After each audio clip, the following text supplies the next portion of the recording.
You are watching Co-op for Two, broadcasting live from Champaign, Illinois, December 26th, 2022 at around 11 p.m. Today we've got something special. So let's go over our plan for today and for this coming week. And then we'll have a little diversion and catch up and then get started. So today we are playing the first part of the Queen's Park Affair, an expansion for Sherlock Holmes Consulting Detective that's been released in a bunch of different versions. We'll talk about the history of the game before we get started. But this is a long expansion, and it's going to take us several days to play through Today will be the first session, and we will continue every night for the rest of this week until we finish the game, which could take us 5 full days, theoretically. I'm guessing it won't, but I'm guessing it'll take us 4 days, 3 to 4 days, but we could go into 5. This is the second time we've done this kind of marathon. I see Jonathan Warner is in the chat here. Jonathan and I did this last year with Adventures by Gaslight, the other big, notorious Sherlock Holmes Consulting Detective expansion. And that actually took us, I think, 7 sessions, 45 hours in total playing through, with 20% of the time is breaks, but it was a giant epic experience. And we've sort of adopted that as a kind of tradition over the holidays. And between Christmas and New Year's seems like the sweet spot for that. So that's what we're doing for this holiday. We're playing the Queen's Park Affair. A little bittersweet because it's the last super big expansion for Sherlock Holmes Consulting Detective. Okay, so every night at 11 p.m. we will return and resume until we finish this case. This is going to be, if you haven't, I don't think anything's going to meet Adventures by Gaslight in terms of stamina requirements, but this one's going to require some stamina. We'll play it, and then we'll sort of give our thoughts. We'll spend some time talking about it at the end. This is going to be a relaxed set of streams, though. We can take our time, probably about 6 hours a session, I'm guessing. We may go a little longer or shorter, depending on whether we hit a stopping point. In today's session, I'm going to spend a little bit of time talking about the history of this game. We'll look at the different versions of it.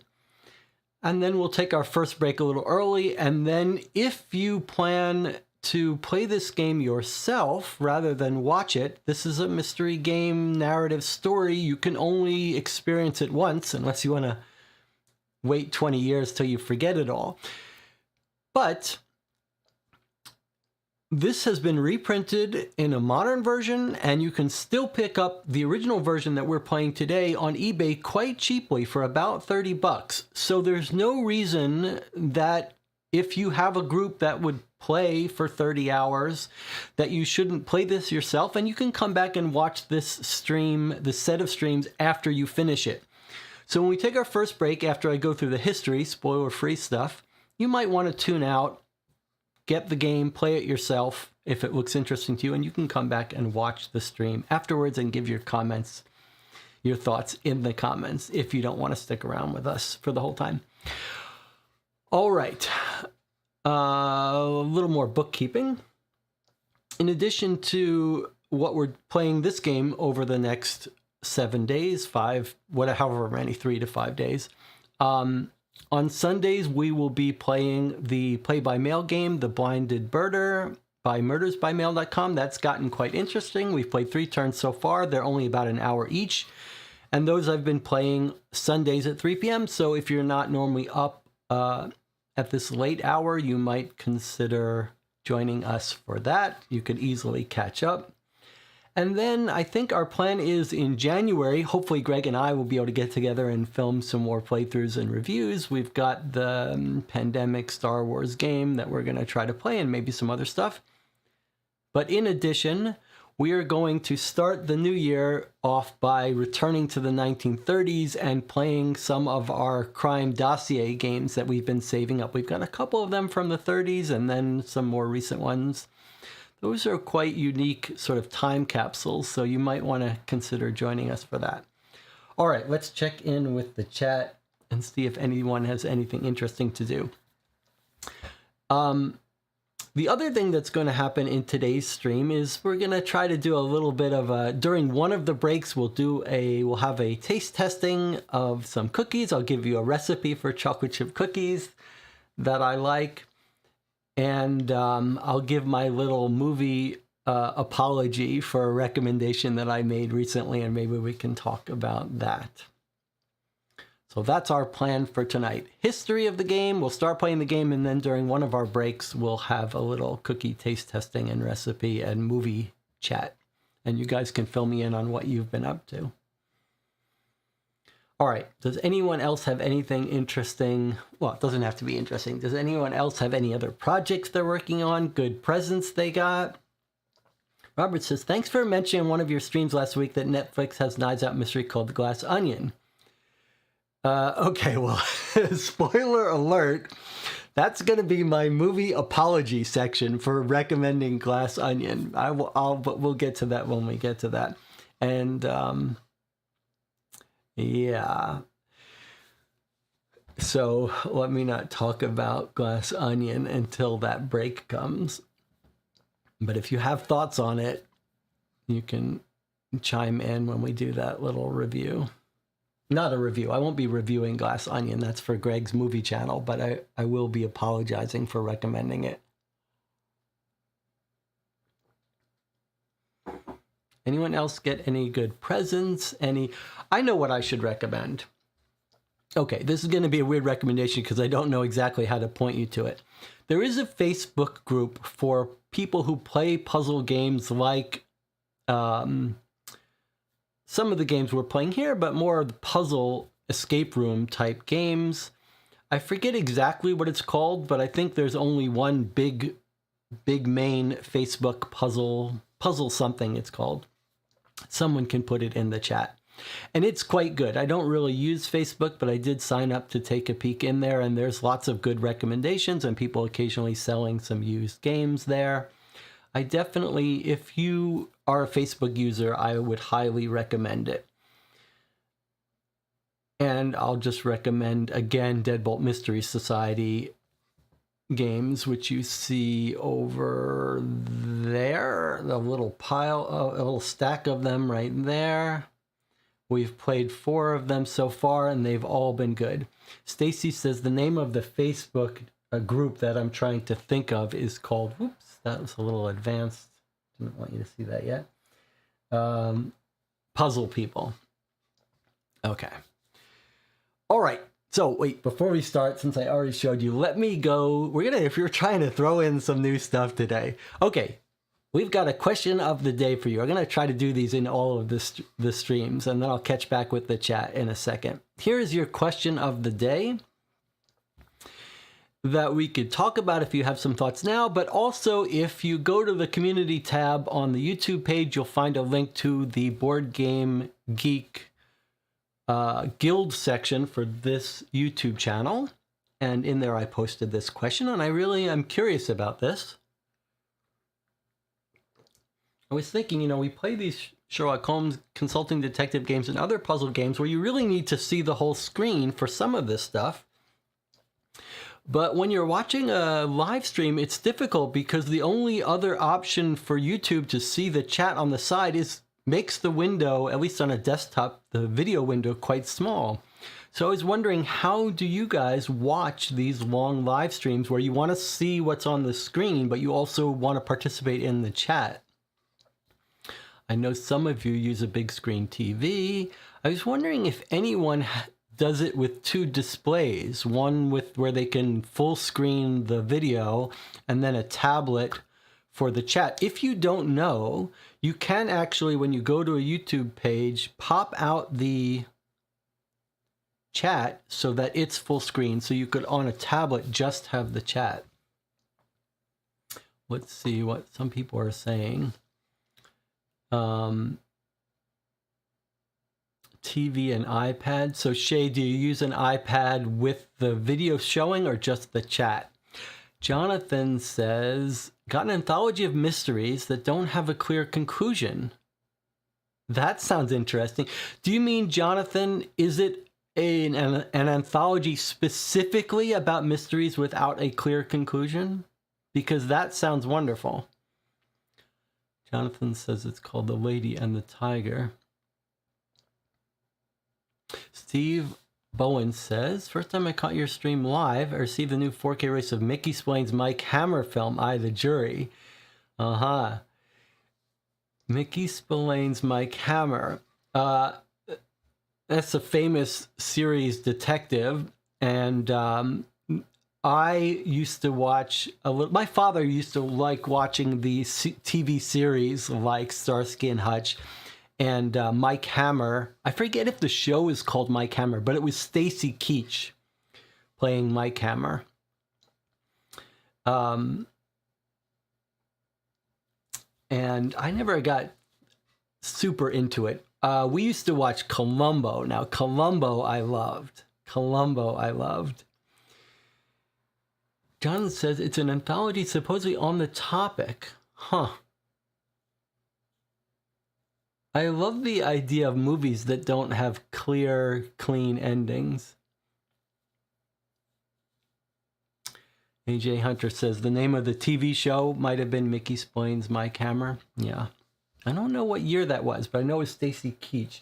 I wonder if we can't get a little bit better about bringing some of these things up on a browser when we talk about them. Like if we go to YouTube, we just go, where's my keyboard? I wonder if during some of our discussions we can't just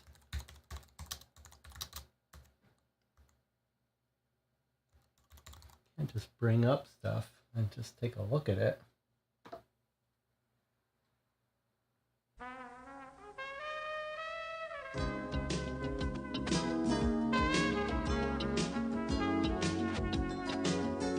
This looks like a little German version.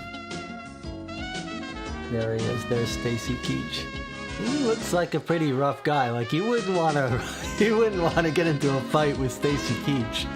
He looks like he's a little bit of a hard drinker himself. Okay. We're gonna need to use all of our skills today, all of our little gadgets.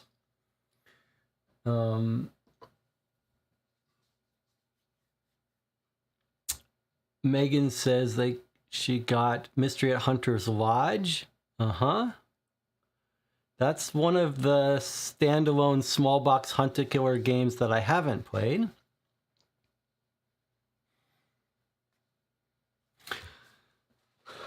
Okay. We'll catch up more during our next break. Let's get started here in case there are people who don't like all this messing around. The Queen's Park Affair. Let's talk. I'm not going to spend too much time talking about the base game of Sherlock Holmes Consulting Detective. It was released in 1981, 1980, 1982, sometime in that range by Sleuth Publications. You can see it all the way back there, the two original versions that came out in 81, 82. One was a 3-ring binder version, one was in a box. And after that, there were a bunch of expansions released. The Mansion Murders, which they called Volume 2. Adventures by Gaslight, Volume 3. Now, Sherlock Holmes Consulting Detective was Gary Grady, Suzanne Goldberg, and someone that I often forget to give credit, which I shouldn't do, which was Raymond Edwards. He was the third partner who helped make the game. Okay, so Mansion Murders was Volume 2 that came out, a sort of smaller box. Then Adventures by Gaslight. This is the notorious one, and it's the only one that hasn't been reprinted from the 80s. Adventures by Gaslight was actually written by a French couple. The rest of them are all by Gary Grady and Suzanne Goldberg. And then West End Adventures. And then behind me here is Gumshoe, which was the film noir, LA Noir spin-off of Sherlock Holmes Consulting Detective, not an expansion, but actually Gumshoe bears a striking resemblance to the game we're playing today, Queen's Park Affair, which is interesting. So Queen's Park Affair would have come, let's see, after Adventures by Gaslight, but because it wasn't written by the original group, it may have come somewhere in between, but somewhere between, it actually may have been Volume 3 after Mansion Murders and then Adventures by Gaslight. I don't remember exactly what the right way to think of that order is. And then Sherlock Holmes Consulting Detective, the series, was very popular in France, and eventually a French company, Yastari, bought the rights to it. And they re-released Sherlock Holmes Consulting Detective, which is this box here, you see? That's the Yastari release. And apparently they did release the Queen's Park Affair expansion. I'm not sure, however, if it ever made its way into an actual English release. It certainly got released in France. Here's the English box cover, though, so maybe it was released. I've never seen it for sale on eBay anywhere. And the Yastari releases, here's the contents for the Queen's Park Affair. You can see they adopted this idea of having different booklets for each game. You'll see in the game we play, there's going to be some evidence here. You can see in the Yastari release, it was just printed into a booklet. A.J. Hunter says that Queen's Park was originally supposed to be called the East End Murders. Well, this is something that we might want to talk about, because I've talked before about how there's an advertisement from Sleuth Publications, a pitch for a box called the East End Adventures to complement the West End Adventures. And I wonder if A.J. Hunter is suggesting that maybe it wasn't that the East End Adventures never got released, but that it got reformulated as Queen's Park. That would be very interesting if so. We have some clues that might help us solve that, depending on what we encounter in the Queen's Park Affair. So we'll come back to that. We'll come back to that. Okay, so continuing with Yastari, which released, if my memory is correct, the Yastari releases were like 2013, 2014. Now, Yastari is a French company, as I said. At some point, Yastari either merges into or spins off or becomes part of Space Cowboys, another French company, which re-releases Sherlock Holmes Consulting Detective in 2015, 16, and they have now released a whole bunch of big boxes in very high quality productions. And you can see there, that's the original Sherlock Holmes set of 10 cases. Then they released the West End Adventures, which you see in that green box here, and added 3 Jack the Ripper cases. Then they released Carlton House and Queen's Park, which is actually a very generous box combining Queen's Park, which we have in front of us, and the Mansion Murders. That's what's in that box. A reprint of those. And then Dave Neal, who was originally a fan of the game, created his own set of 10 cases, which they released as the Baker Street Irregulars, which is my favorite box as a whole. And then they've released recently the Bureau of Investigations into Arkham and Elsewhere, which I probably should have had up instead of Mythos Tale at the end. Mythos Tales, I'll do that during a break. All right, so there's the lineage of Sherlock Holmes Consulting Detective and its reprints. But there's one really fascinating element to these reprints by these French companies, Yastari first and then Space Cowboys. There's a really important, impactful, and fascinating little cog in the gears of these reprints, which is this. Yastari and Space Cowboys are French companies. The original Sherlock Holmes Consulting Detective, made in 81, and then the company Sleuth Publications sort of goes away and disappears until Yastari decides to reprint these games 30 years later. There's no digital files of the original cases.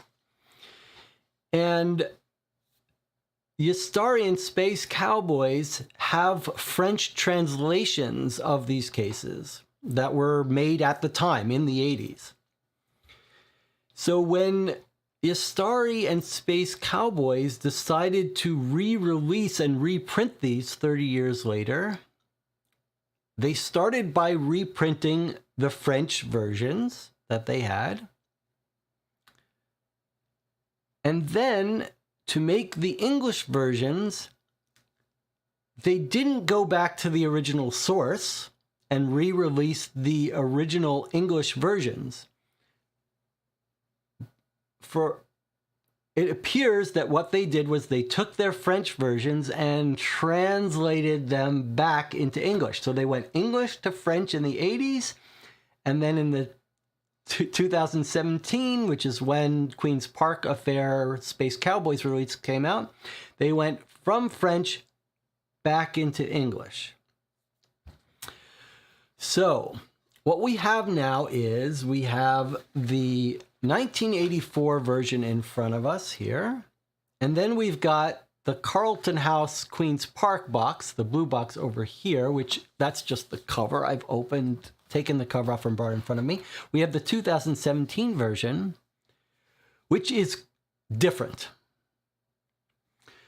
When Space Cowboys, there's sort of a history of typos and problems in all of these releases.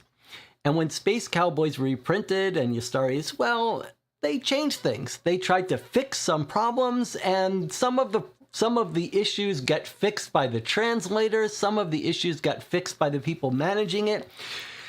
It's quite actually famous that some cases had their endings changed when they were reprinted. And we don't know exactly what was changed from the 84 and the 2017 version. We're going to look at some of the changes. People differ on which copy they think is the right one to play. Almost no one has played both because you only really play it once, then you know how everything goes. So it's not something that's easy to compare. And Queen's Park, Board Game Geek forums are the place to go for this kind of stuff, and there isn't that much out there about which one should be played. Now, the Space Cowboys releases look amazing. We're going to take a little bit of a look at them. They look a lot better than the original. But we've had some experience, especially with the West End cases, where the language changes. Sometimes it's a little more awkward because it went French back to English. We have decided that we're going to play the 1984 original for fun. It's not a strong recommendation, and if you've got the 2017 Space Cowboys version and you want to play along with us, most of the stuff's going to be the same. The locations are going to be the same. The wording's going to be a little different. When we played the West End Adventures, we actually spent some time sort of comparing stuff back and forth. We might do a tiny bit of that if you're playing with the Space Cowboys version and you see something that's really interesting for us to take a look at. I've got the 2017 version. We can take it out and compare. The 2017 version has some nice upgraded art throughout the booklets and it just looks a lot slicker, but we just decided to play the 84 version. It's more of a traveling in time. And one of the real joys of playing these games is the feeling of traveling back in time. These games in particular, though, is like traveling back in time with a superposition of times, because the game is set in 1890s, right? So you're traveling back to the 1890s. It was written in the 80s, a much more loosey-goosey, board gamey type world, you'll see. So we're traveling to the 1890s and the 1980s, and then the reprints in 2017, and here we are in 2022. And then there's a little bit of traveling to the future because this video will be watched in the future. So we're kind of doing this very interesting experience of time travel. Anyway, we've decided to play the 1984 version for better or worse. All right, what else do we need to talk about before we open this up? I do want to look, I'm going to open this up, then we'll look at the 2017 version. We'll compare them a little bit. Maybe we'll start there, and then we'll take a break before we actually get started. But I should say that there's another sense in which there are multiple versions of this game. In the 80s, when this was released, 1984, and in fact, let's take a look at an advertisement at the time for this game. So here is Sleuth Times. This was a publication that this company put out a couple times a year. And here was their little advertisement for their game. So here's Sherlock Holmes Consulting Detective. Okay. $25 for the box version, $30 for the spiral bound version. Here was the first expansion, Mansion Murders. That cost you $15. Queen's Park would cost you $15. Comes complete with clue book, clue packet, newspaper clippings, and the map of Queen's Park. Both of these required the original full set, which had a directory and a map. And that's what you're looking at here, by the way. This is the map from the original game. And here's the directory from the original game. This copy of the expansion was actually printed. This box that looked this way actually came in two different versions.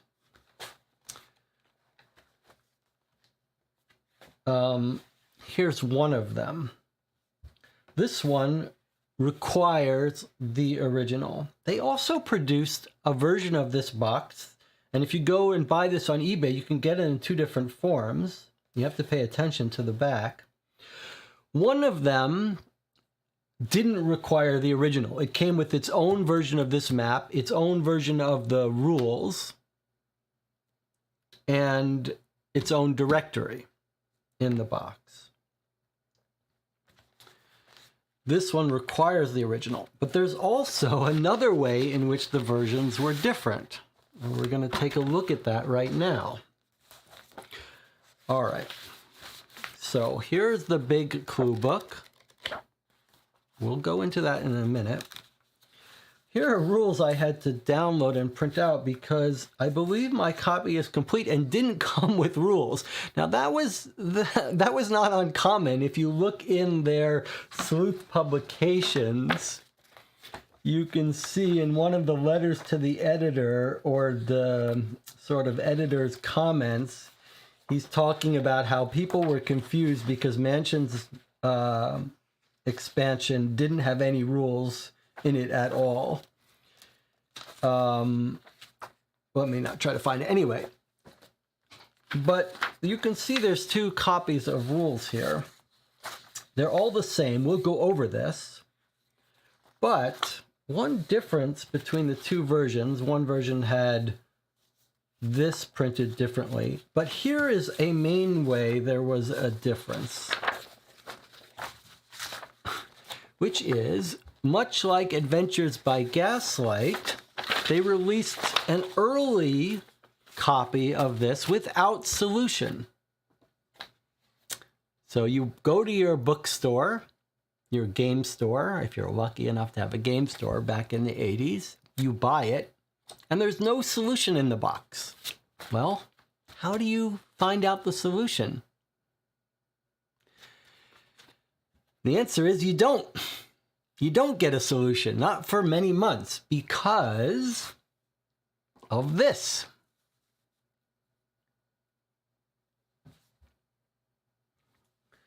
Much like Adventures by Gaslight, when Queen's Park first comes out, it's done as a contest.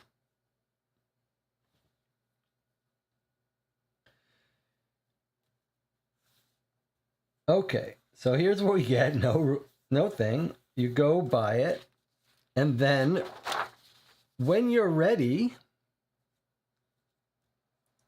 you try to submit the answers to the questions in this envelope to the company. Here we have number 5428, and they'll pick a winner. Now, I have never been able to find who won these contests. Someone one day will tell us that they know the person, they were friends with someone who won it. Okay, so you would answer the questions, and it's interesting. There's like a free-form question that asks you to speak in Sherlock Holmes, and then correct answers for each question have been determined by the author. This company's certified public accountants, they're going to judge it based on who has the most answers correct. If everyone answers it correct, the winners will be entrants who, in the opinion of the author, have best expressed the correct summation and analysis as Sherlock Holmes himself would have expressed it. So they ask you to write as if you're Sherlock Holmes. So they're going to pick the one closest in meaning, logic, and style of expression to the actual words the author has used. In the case of a tie, the author's decision will be final. Then you get your reward on May 31st, 1985. Only continental U.S. Okay, so, and then this was the form that you would submit your solution to, and a $1 entry fee. And then the questions are on this page. And remember, in Sherlock Holmes Consulting Detective, you're not supposed to look at the questions before you're ready, so we're not going to take a look at those yet. But, so, some copies of this game you buy will have a solution that you can... that's included, and some copies will have this entry form, but you can get the solution booklet downloaded, and this might be a good time. Here is a downloaded copy of the solution to the case. Some copies would come with this booklet. And this would be a good time to recommend a blog called The Virtual Wren, which is a woman who is a fan of Sherlock Holmes Consulting Detective. Among other things, she's posted some scans of some of these things, and that's where that's from. All right, so lots of different versions. You know the version we're playing. We don't care about the questions and answers yet. We'll look at that when we get to it. But let's read the rules. Okay, so these were two versions of the rules. They're essentially identical, except one says when you're ready to solve it, read the solution, and the other one says when you're ready to solve it, submit the contest. So let's read these rules in full here. And let's see if our markers work today. All right, welcome to the second supplement of Sherlock Holmes Consulting Detective. This supplement introduces several changes in format. The events take place over a period of 4 days, Wednesday, September 5th to Saturday, 8th of September. Now, you're going to notice when you look at the Space Cowboys, there's only 3 days in the Space Cowboys game. That's going to seem like a huge difference. We'll talk about that in a little bit. Okay, it tells you what it contains: time pad, newspapers, map of Queen's Park, and an envelope with special things. This might be the beginning of our cold case crime games with a bunch of evidence here. Okay, let's look at the changes to the rules here. Basic rules for the main game apply to Queen's Park Affair. Some minor changes have been made. You'll now be playing either singly or as a group through each of the 4 days of the case. Choose one player to be responsible for keeping track of the time on the time pad. You begin each day at 221B Baker Street at 9 a.m. Use the time pad to record both travel time and the time required for each clue investigated. This is the time printed at the end of each clue. When you have reached 10 p.m., that day is over. Queen's Park is located north of area northwest. So here's our northwest on our map. Oops, the cubes want to do their thing. Okay, so here's our, northwest. And Queen's Park is up above that. Queen's Park was a park area built, I guess, for Queen Victoria. All right, let's keep reading here. Travel time in the Queen's Park Affair has been simplified to the following. You may travel from any one clue point within a district to any other clue point in that same district in 15 minutes. You may also go from clue point in one district to a clue point in an adjacent district for 15 minutes. However, if you pass through another district on your travels, add an additional 15 minutes. So then it gives us some examples. So if you want to go from one corner of the map to another, that's going to cost you 30 minutes of travel time. Newspaper article consists of 4 newspapers, one for each day of the case. Any time during the game, you may read the newspaper for that day or any previous day without adding any time. Okay, sequence of play. To start the game, turn to day 1 in the clue book and read it. Open the envelope that was sent to Holmes from the Queen's Park Sporting Gazette and examine its contents. Remember that the newspaper from 5th of September is available for study throughout day 1 and the following days. The map of Queen's Park, which was found in Franklin Kearney's desk, is also available throughout your investigation. We'll get to that when we read the introduction. Choose a clue point. Refer to that clue point listing for Wednesday, which appears opposite day 1. Turn to the clue listed opposite that clue point of your choice. For example, if you'd like to go to Scotland Yard, look up 13 Southwest. The clue for Scotland Yard on Wednesday is 72. Turn to clue 72 in the clue book. That'll all be very clear when we start playing if it's not now. After reading the clue selected, record the time elapsed on the time pad. This should include the travel time required in reaching the clue point chosen, as well as the clue time listed at the end of the clue. To continue with our example, travel time, so and so and so and so. Repeat steps 2 and 3 until 10 p.m. According to the time pad display of elapsed time, day 1 is now over. When the first day is completed, turn to day 2. Remember that the newspaper from 6th of September is now available. For day 2 clues, refer to the clue point listing for Thursday, which appears opposite day 2. Continue in this manner through the 4 days of the Queen's Park affair. After you've played through 4 days, you may want to start over again with day 1. Continue playing through the adventures of the Queen's Park affair until you feel confident in answering the questions on the Queen's Park contest entry form. Okay, so this is a huge change from Sherlock Holmes Consulting Detective in that it uses this strict time system. If you have read about Gumshoe, which I played some on the channel and certainly reviewed it on the channel, Gumshoe, which is there. This is essentially the system used for Gumshoe, except Gumshoe lets you send multiple players off to different places. And it's notoriously sort of broken in the mechanic of time passing, because as you saw in those rules, it says, hey, you may want to start over again at day 1 so that you can actually get to all the places. This is problematic for me and for those of you who are completionists with me, because we like to see everything. And so we're going to have to decide how strict we want to abide by the time mechanic. Now, we can't just throw it out the window because it's important to this game as we understand it. There's some posts talking about it. There are certain places that if you go at a certain time, you will see something. And if you go earlier in the day, you'll see something else. But we are going to be, if we want, like, I'm okay with us fudging a little bit on the time stuff. I do not feel compelled to play super strict about the time limit. So if we get to a place 5 minutes before or after, we may just fudge that, and maybe we'll go a little bit past 10 p.m. But we're going to have to basically stick by this time mechanic. It's very similar to Gumshoe. But we'll try to play by the spirit of this game and the time limits.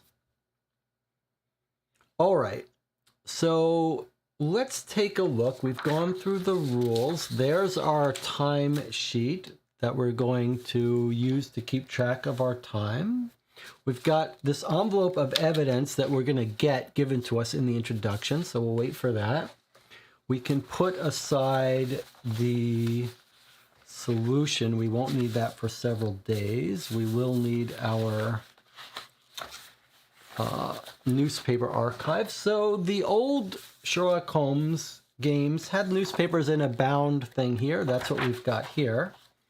The new Space Cowboys and Ustari had fully printed separate sheets for newspapers. All right, now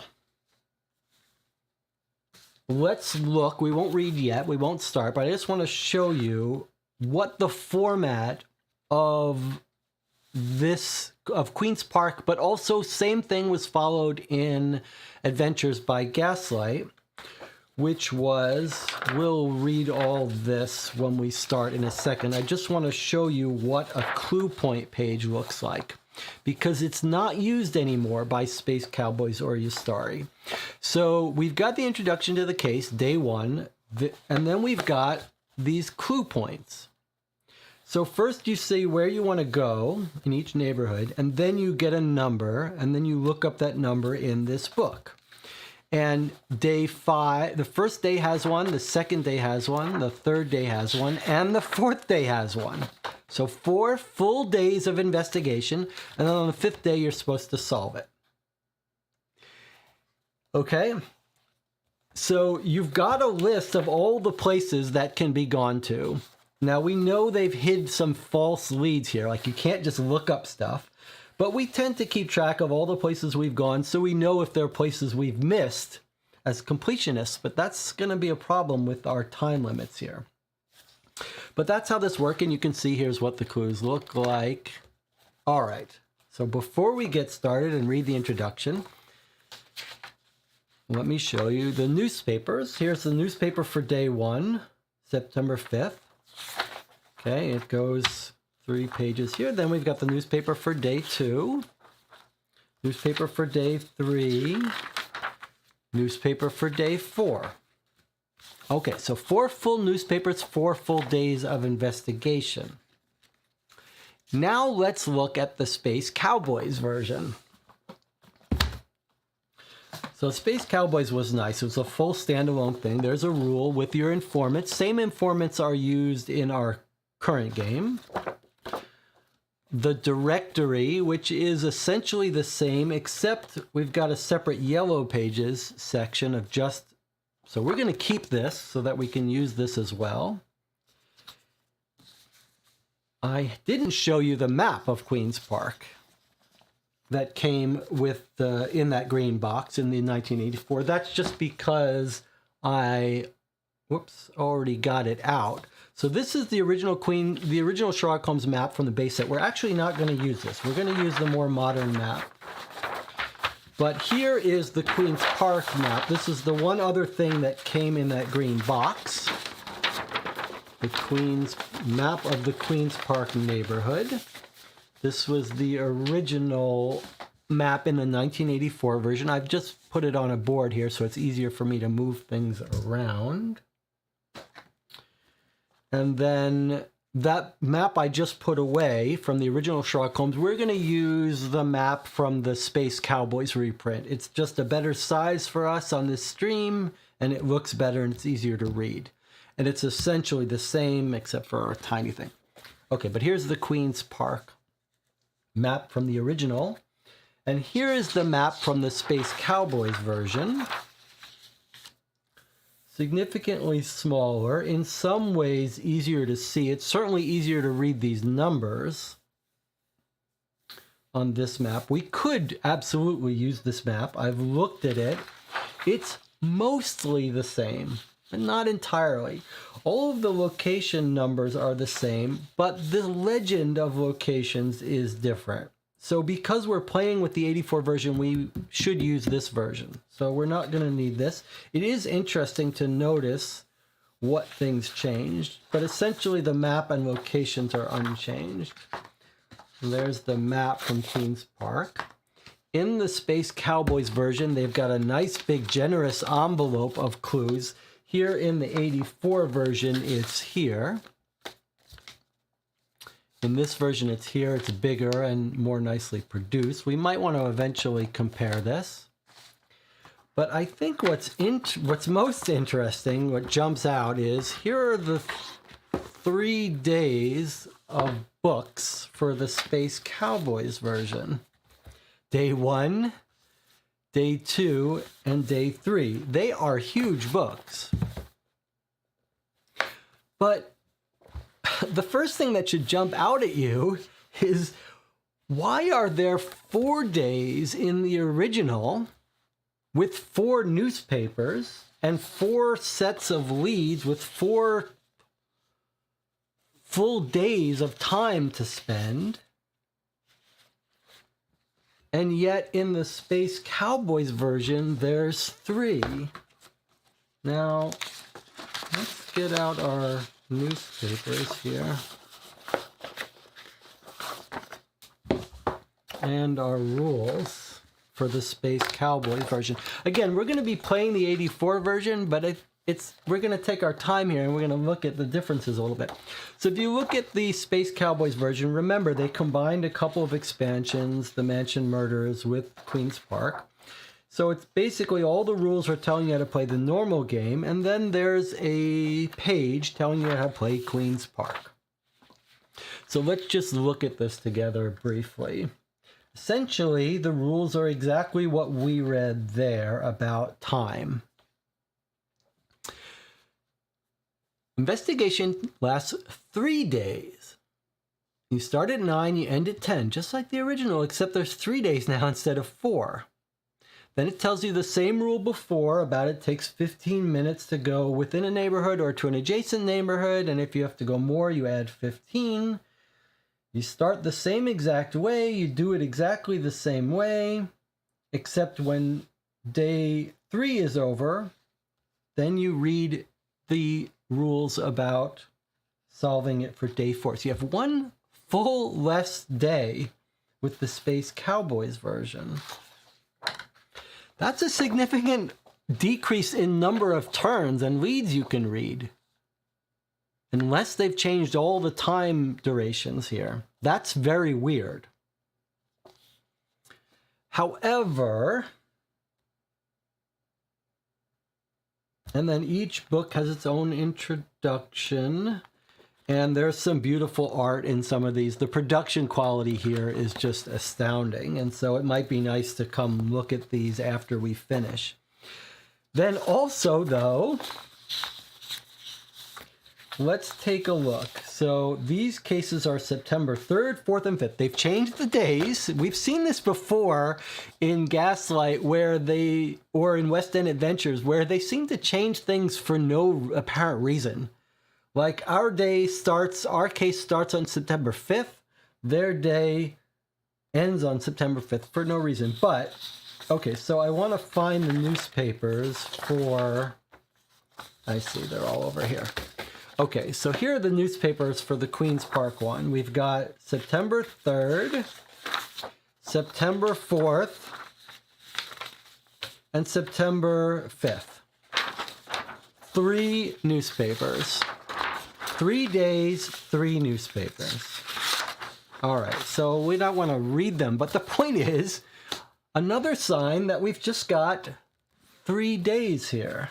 Very strange. What did they do?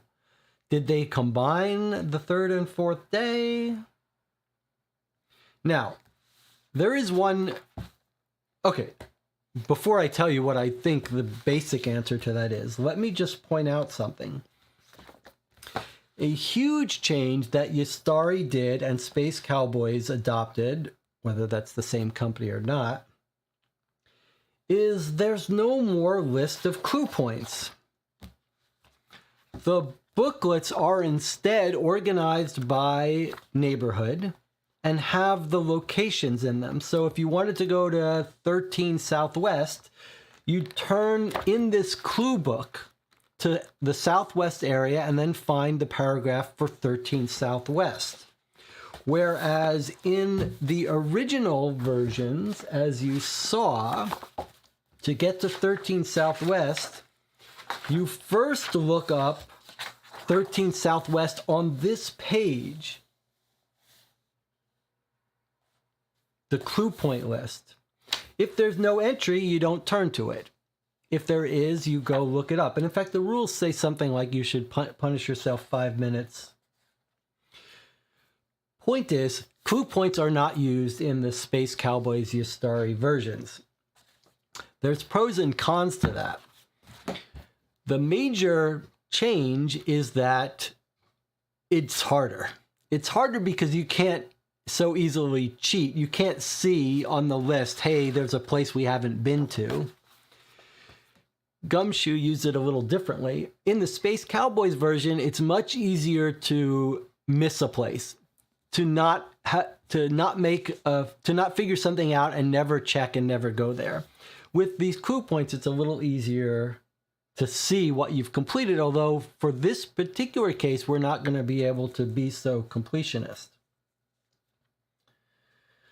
But I think part of that move to the clue point list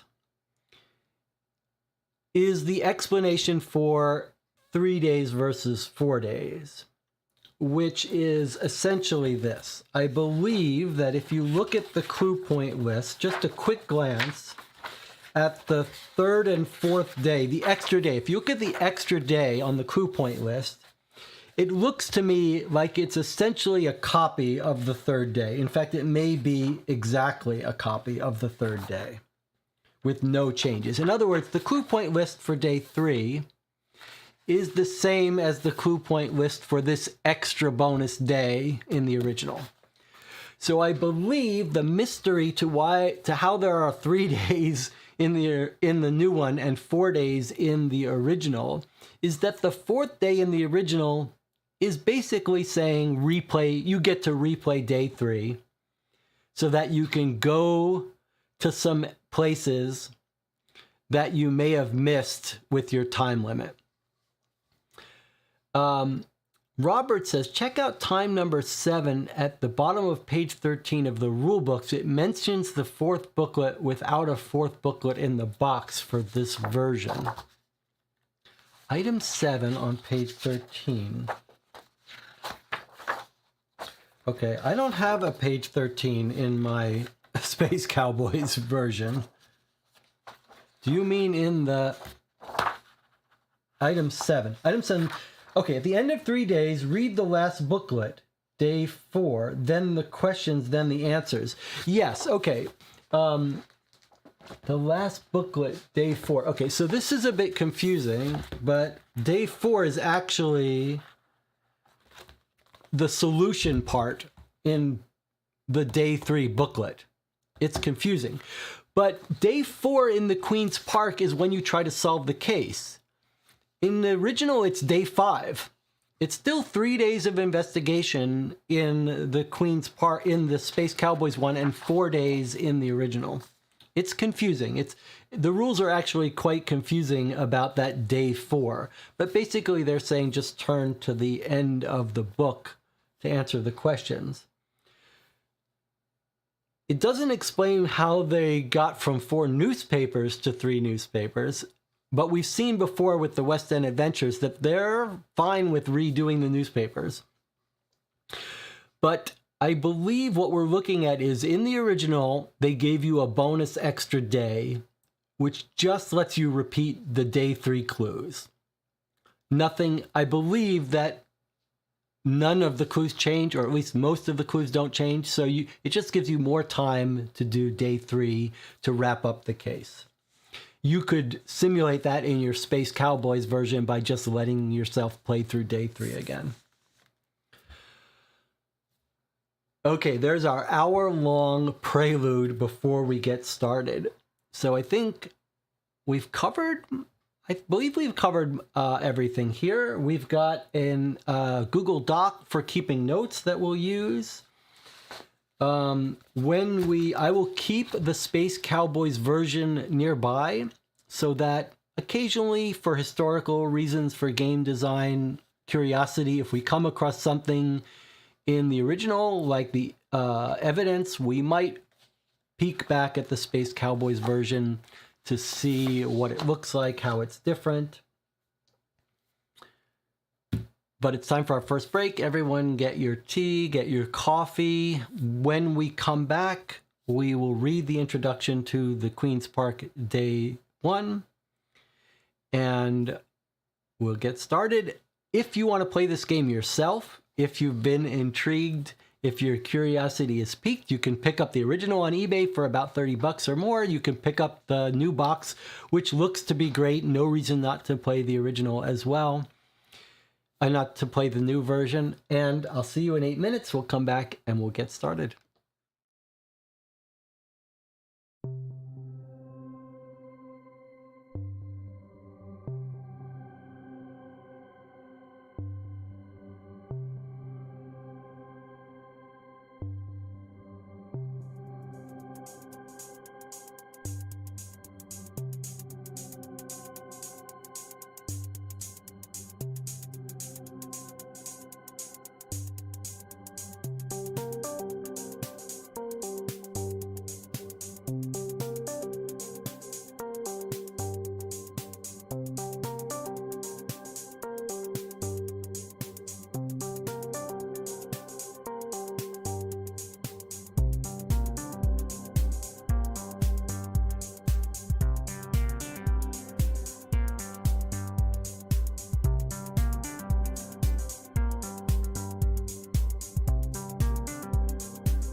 Okay, we're back. I see that Anna has joined us in the channel, in the chat. That's good. We could use her help.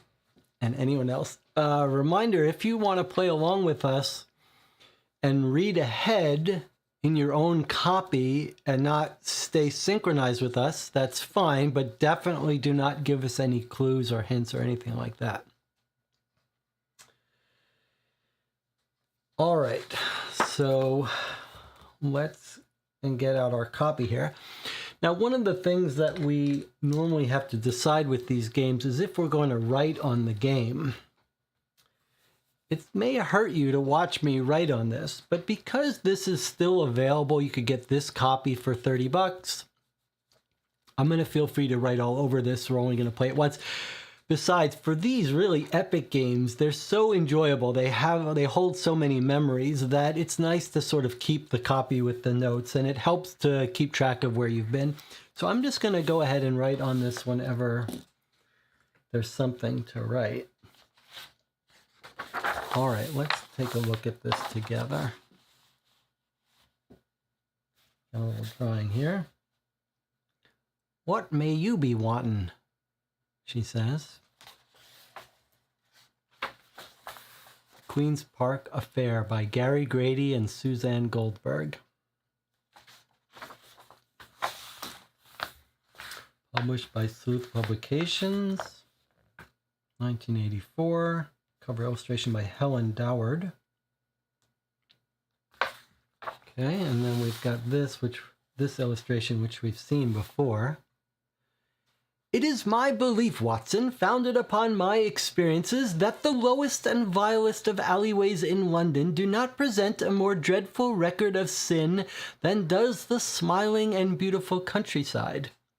Look at these lonely houses, each in its own fields, filled for the most part with poor ignorant folk who know little of the law. Think of the deeds of hellish cruelty, the hidden wickedness which may go on, year in, year out in such places, and none the wiser. Here he is explaining to Watson.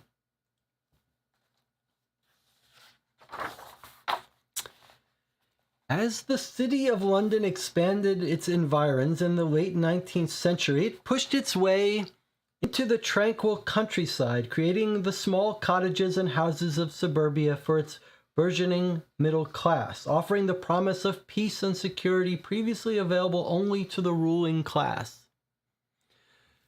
But along with the low-interest loans offered by the building societies came the realities of shoddy construction, high transportation charges, unscrupulous developers, and the criminals who could also take the half-hour train ride from their homes in the East End slums to the bright promise of the suburbs.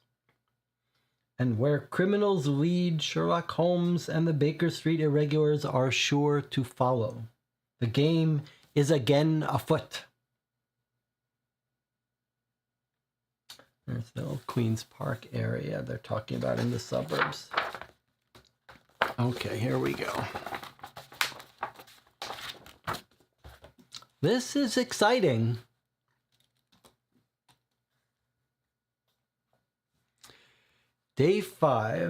Wednesday, 5th of September, 1888, Day 1, the Queen's Park Affair. Glad you could make it, Wiggins, says Holmes as we again enter the familiar surroundings of 221B Baker Street. I trust you have some free time to help me with a new case. Yes, Mr. Holmes, I think we have some free time. Good. Holmes walks over to the fireplace and fills his old Blackbriar pipe with tobacco from the Persian slipper that hangs from the mantel. After his pipe is lit and the air begins to fill with the familiar odor of strong tobacco, Holmes continues. You have helped me on many cases in the past, and I have watched you develop your abilities. However, if you wish to develop into something more than just another detective in private clothing who's hired by the day or by the task, you must expand your vision to see everything. Once your vision has been expanded, then your mind must be trained to interpret the complex forces that are at work. London is like a giant puzzle. When one piece is moved, all the others are affected. There is a controlling force behind most of the crime in this city, and it is constantly trying to expand its control and power over London's underworld. Like the rotting of a barrel of apples, the putrefaction will work its way up from the rotten bottom layer to the top layers, and we won't be able to tell where the underworld begins or ends. This envelope arrived earlier today. Holmes opens the envelope and pours the contents on the table.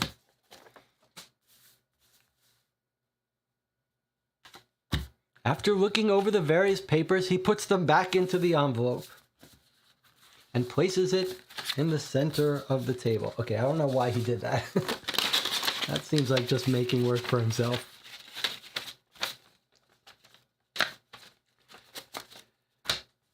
After getting his pipe again going to his satisfaction, he turns his attention back to us. Why don't you take a look at the contents of that envelope, Wiggins? It may be nothing, but then again, it may lead to something engaging. Are you interested? Of course, Mr. Holmes. Good. I have observed indications that some strong forces are at work in this city. Just as the settling of an old building on its foundation and the creaking and twisting of its beams caused the rats to scramble to a safer haven, so the shifts of power in the underworld caused the rats of that realm to scramble and scamper. To start with, take a look at the letter that just arrived. This may be an isolated event, or it may be the tip of something larger. Let us find out. Okay, so there's our introduction. Holmes has just thrown us this envelope, and he says, just start investigating it. Clearly, there's a controlling force behind most of the crime, and it's trying to expand its effects. Okay, so here we go. Here is the contents of this envelope.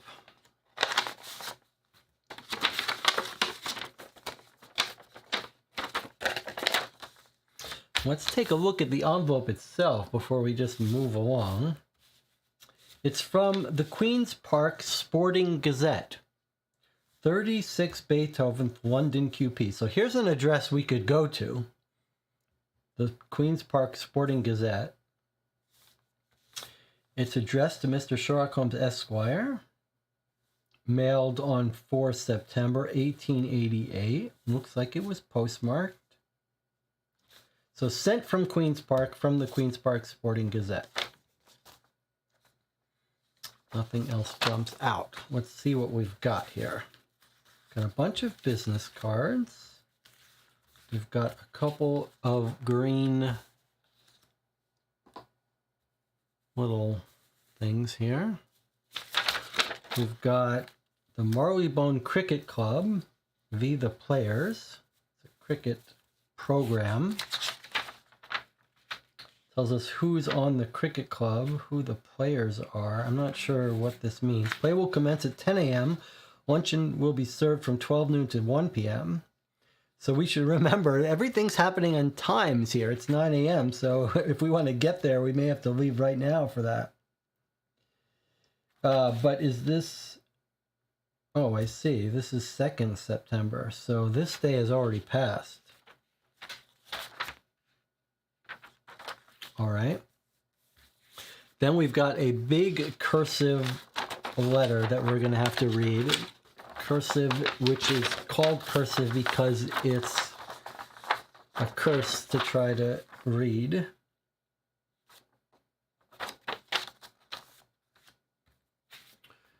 Then we've got a typed letter from the Sporting Gazette. Okay, this is the letter that came at the head of this envelope, so we'll start with that. Let's see what else we have though first. We've got a receipt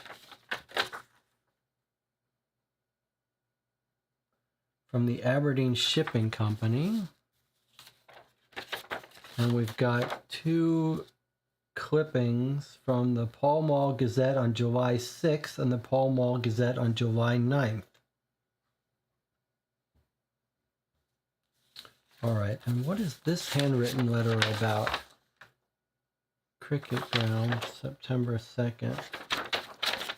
But I think this is our main letter that's going to explain why this was mailed to us. All right, let's take a look at this letter that looks like a fully typewritten letter.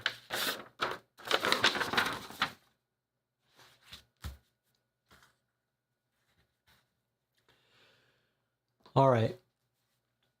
Queen's Park Sporting Gazette, 36 Beethoven, London, QP, 4th of September. Mr. Sherlock Holmes, Esquire, 221B Baker Street, London, Northwest. Dear Mr. Holmes, I'm writing to you at the suggestion of our mutual friend, Mr. Quinton Hogg. I'm editor of the Queen's Park Sporting Gazette. One of my reporters, Franklin Kearney, has been missing since Sunday last. Mr. Kearney has been in my employ for the past 7 years and has always demonstrated the utmost conscientious working habits and utmost dependability. I've gone to the Queen's Park Police, but they claim that they can do nothing until he has been missing for 2 weeks unless I can prove foul play. I am of the opinion that some adverse fate has befallen him, and I am writing to ask for your help. I know of nothing he was working on that would present a problem or hazard to him. His last assignment was to cover the Marylebone Cricket Club versus Players match on Sunday near Wormwood Scrubs. I know that he returned to the office that evening as I found the start of an article on this match. I am told that you can see the significance in objects that may seem to others to be of no relevance. I have therefore enclosed the contents of Mr. Kearney's desk for you to examine. I hope you will be able to look into this matter. If I can be of assistance, please call at my office. Sincerely yours, Henry Ledgard. All right, so here we've been charged with the case. We've got a missing reporter. Franklin Kearney. That's our boy. It's a little scary to write on this, isn't it? But that's our job, is to solve this. We have to take it seriously. Anna says these clues are more realistic than the ones in the new version. Interesting. Okay, so we get told how long he's been missing. Missing since last Sunday. Can we get a date on that? What is today? We have the paper for today, right? Let's use this to figure out when last Sunday was. All right. So the paper for today is Wednesday, September 5th. So this was mailed on Tuesday. So Monday's the 3rd. Sunday the 2nd. So we're talking about a week from the 2nd, which would be what, 6 days into August. So what do we think this is, like August 22nd, something like that? We don't know exactly, but sometime around then.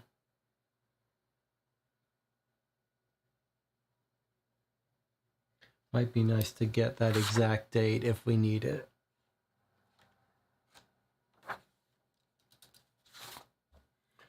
All right. So he's just sent us all of the contents of his desk. And he says, I know he came back after the match because I know he returned to his office that evening. I see. This is the date. Wait, no. He's been missing since Sunday last. I guess it's not saying 2 weeks ago. He's saying that Sunday. Okay, so it's not a week before Sunday, it's that Sunday, which is September 2, right? September 2, yeah, okay. So when he says last Sunday, when he says Sunday last, he means this past Sunday. He's writing on a Wednesday, he's writing on a Tuesday, and he's been missing since Sunday. That's why the police won't investigate it. They say it's only a couple days, just relax. All right. Let's take a closer look at this evidence then. Here is the match he was sent to cover. The Marylebone Cricket Club, umpired by Sanford Pittman and James Stratford. I guess the Players is the name of another group. Another cricket.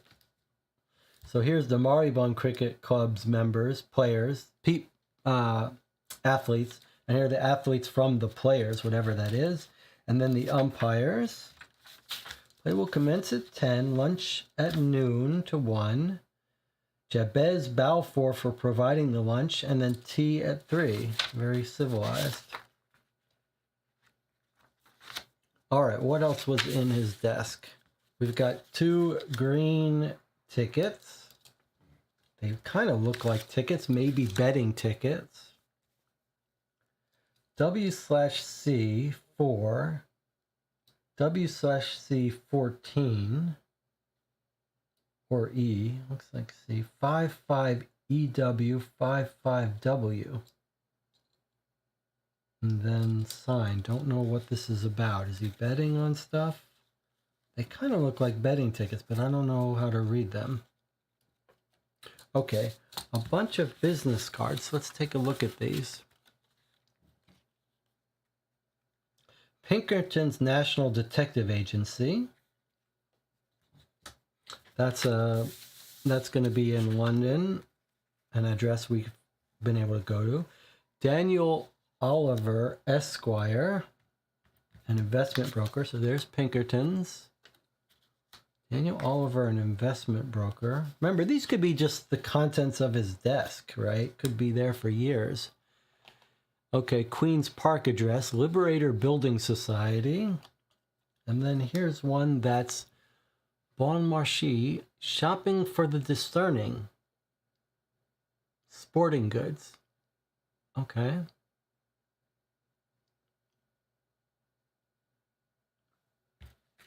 Anything written on the back of these? No.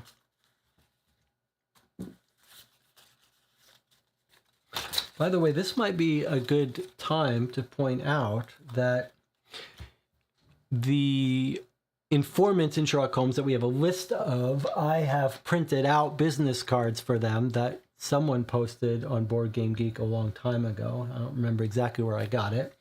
But so all of our informants have a little business card here. The Carriage Depot, Langdale Pike, columnist. One of these is our mutual friend that suggested to this guy that he call us. Quentin Hogg, the reporter at the Police Gazette in London. So we'll use these to help us keep track of when we go to our informants. But these, we don't know exactly what to make of. All right, next up are 2 little newspaper clippings that it looks like maybe our guy, Cairnsey, Franklin Kearney, might have been photocopying in these days. Did they have photocopying? I don't know what this is about, but maybe just clippings that he's made. He's saying this one, I'm assuming this is his writing and this is his. We probably could use that actually. That actually could be quite useful to us if we can identify his writing, but this is probably of his. Or someone gave it to him. Pall Mall Gazette, July 6th. Check this out, should be of interest. And then Pall Mall Gazette, now what? 3 days later. All right, let's look at these. New Balfour Project in Queen's Park by Christopher Jamison. A reliable source has made it known to this reporter that an announcement will be made public on Monday next concerning a major new development project under the supervision of well-known land developer Mr. M. Jabez Balfour. We know that name. He's the person who provided the luncheon for the Marylebone Cricket Club. The project will reputedly encompass a large, mostly underdeveloped area in the northwest section of the rapidly growing Queen's Park suburb, presumably in the area bounded by Doyle Gardens, Garden Road, and High Street. Most of these lands are held by the Lands Allotment Company, which stands to gain significant profit through these transactions. Included will be both commercial and residential enterprises, and the development will be on the same grand scale as Mr. Balfour's impressive Tottenham Court. Development completed only last year. Check this out, should be of interest. And Christopher Jameson is the author of these.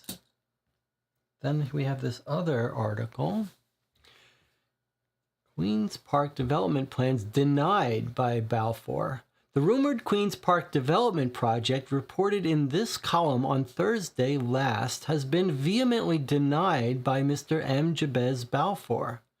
While Mr. Balfour did confirm that much of the land specified in that article is owned by the Lands Allotment Company, of which Mr. Balfour is a major stockholder, he insists there are no immediate major development plans. Curious.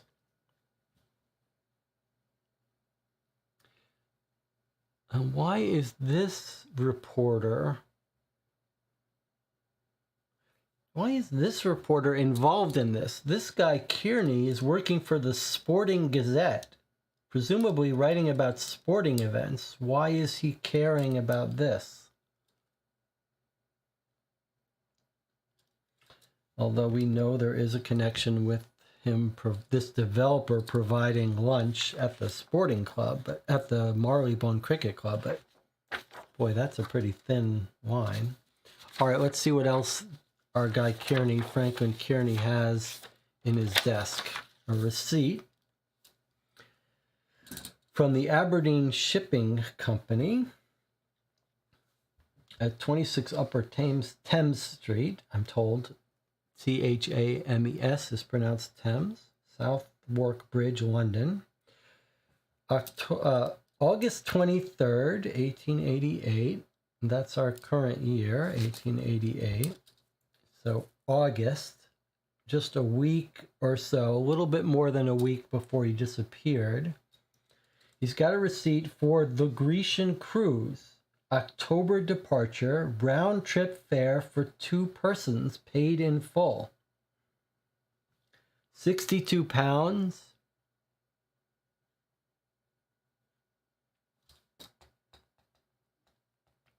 Almost £63. So he's going on a Grecian cruise in October.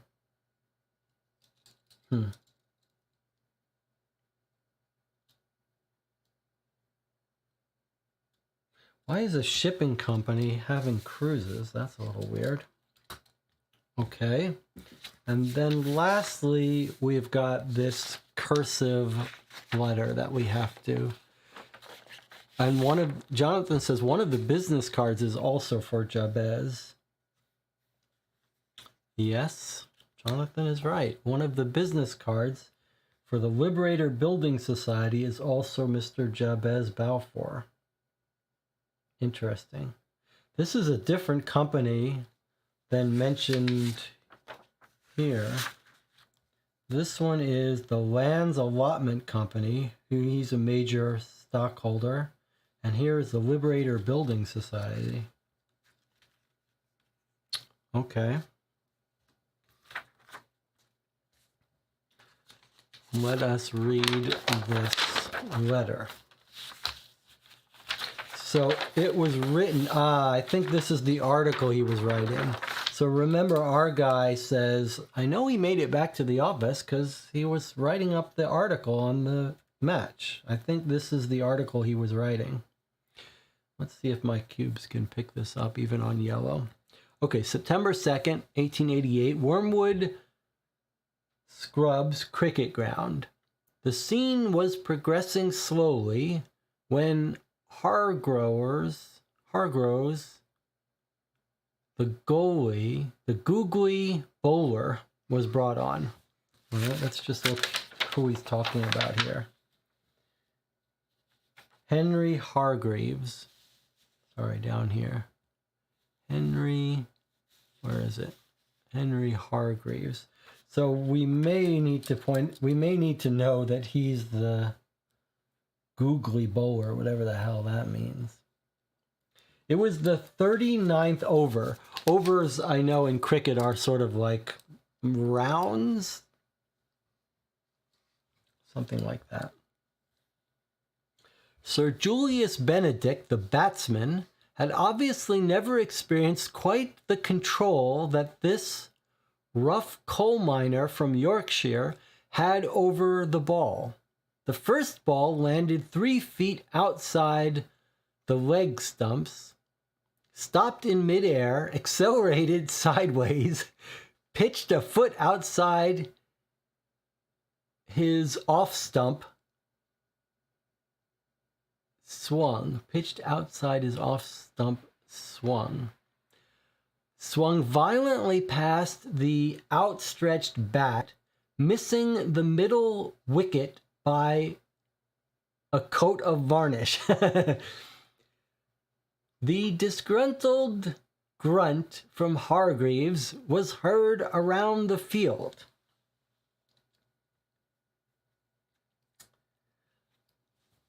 The next 3 balls all moved mysteriously around the bat, barely missing the wicket each time. Sir Julius was looking more flummoxed with each ball. In fact, he was looking downright unsteady. On the 6th ball, his patience and frustration got the better of him. As soon as the ball was out of Hargreaves' hand, he's the pitcher, he took 3 paces down the wicket and swung the bat so hard he landed on his posterior. He sat there, his already ruddy face turning crimson as the jovial or something spectators roared with glee. Only due to the fact that the wicket-keeper had also missed the ball was he saved from an embarrassing stumping. At the urging of Knox, the other batman, he finally rose and staggered to the other wicket for a bye. That might be a term of art in cricket. There's some very confusing concepts of cricket here. I assume that the game is going to explain them to us if we need to know it. The umpire, who had been watching the strange movement of Hargreaves' googlies with an air of disbelief, shouted order and walked over to the square leg position. Basically, the pitcher is throwing these balls, the batter has to hit them, and he's saying the ball is spinning around and doing weird things, and the umpire is now suspicious. And I think the umpire is going over to check the ball to see if something's wrong.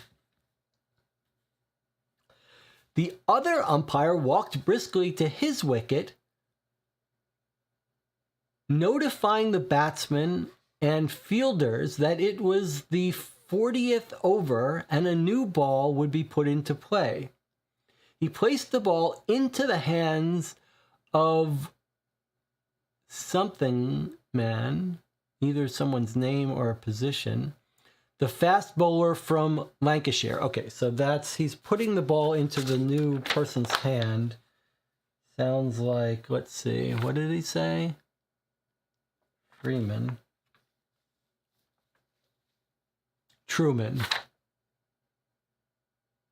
yeah. Truman is Harry Truman here.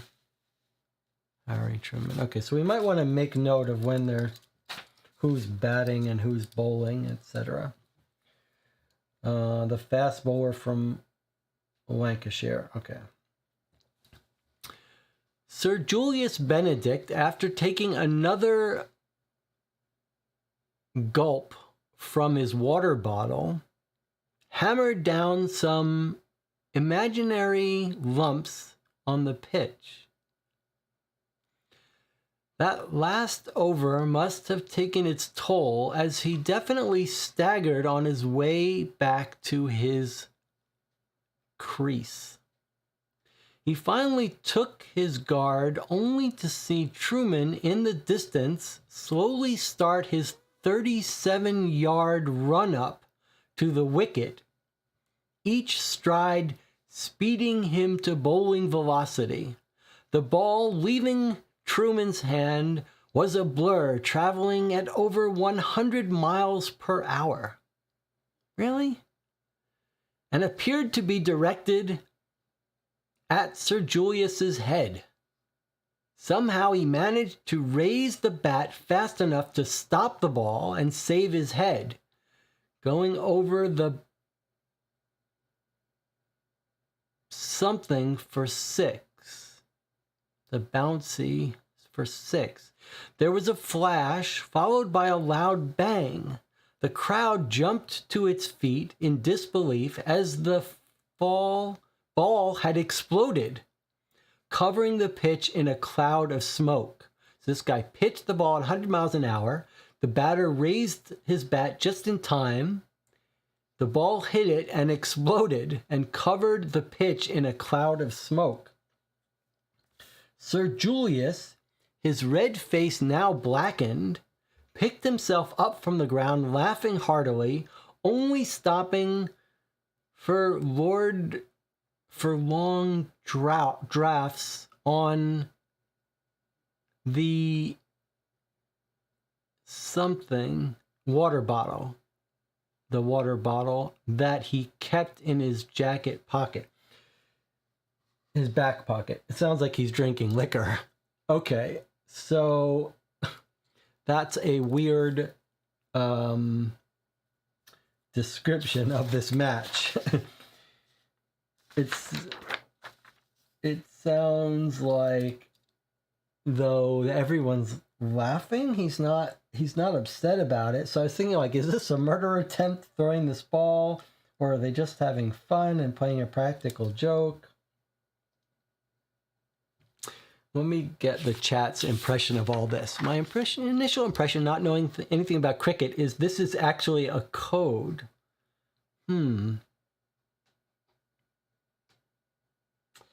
I don't know. I mean, we can surely find maybe in the newspaper some discussion of this match, but this didn't occur to me as a code. This just read as a flowery, funny article about this match, although I'm very curious about this exploding ball. So most of this is probably not important, but we did get mentioned, like, if we were curious about this, the people to talk to might be the guy that almost got hit and the guy who threw the ball. So maybe what I'll do is I will just underline where the people are mentioned. So Julius Benedict is the guy who's drinking. And seems drunk. And then we've got Truman, who's the fast bowler from Lancashire. So Truman is the guy throwing the ball after he runs. I know that the pitchers, they run and then they throw the ball. And then it went in smoke. Okay, so Julius Benedict is the guy who's hitting. Truman is the guy who's throwing. And then at the first thing, on the first page, we've got the umpire. We've got Hargreave is the bowler, the pitcher, who's pitching these balls that are moving so weird.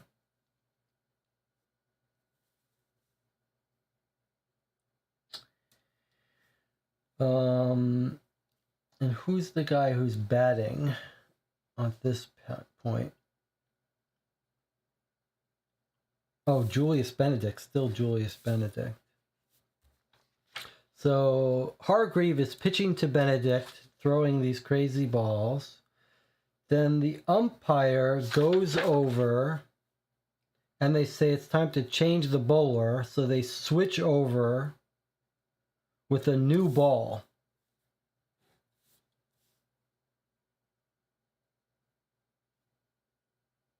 And the new bowler, the new pitcher is Truman. Okay, so we've got 2 pitchers and 1 batter, the drunk one. Okay. And 2 umpires.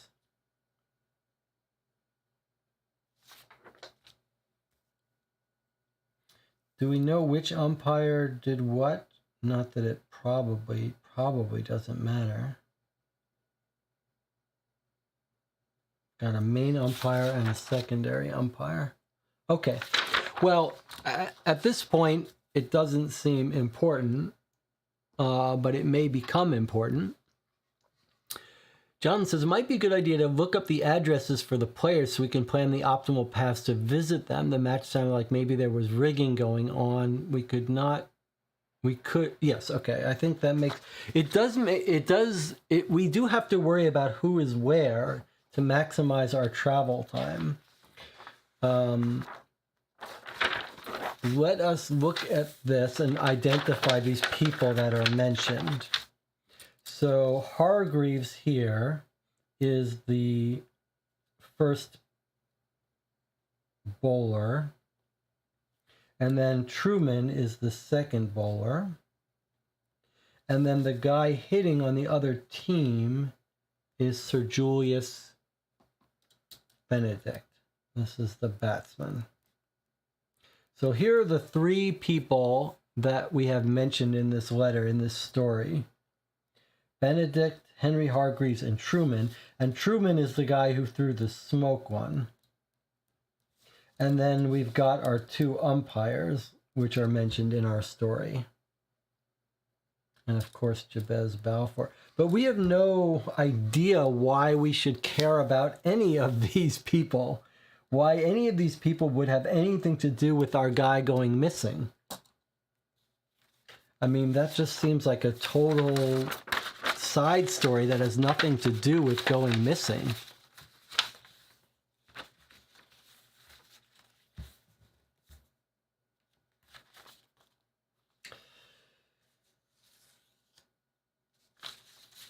We don't know what these are. WC 4 and 14. No idea. Is this someone's initial? No idea.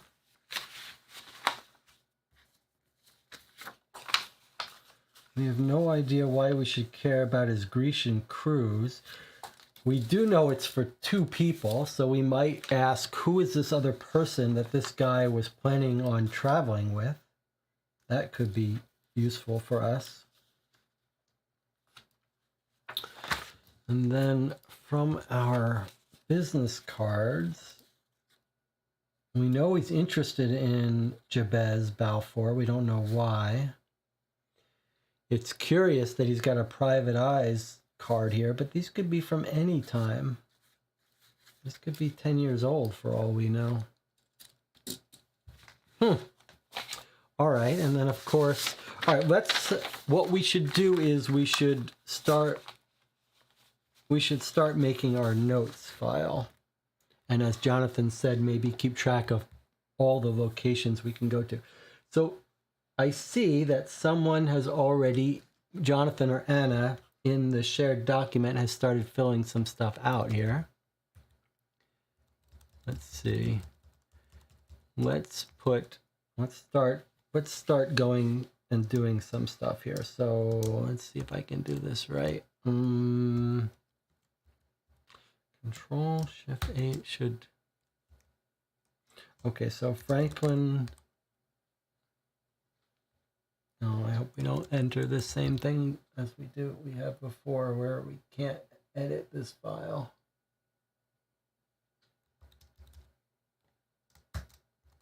Why can't I type in this document?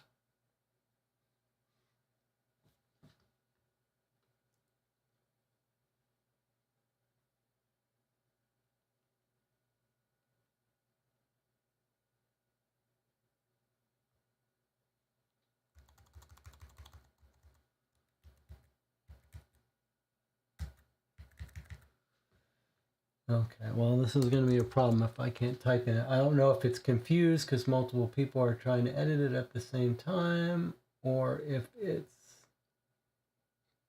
Let's try opening it again.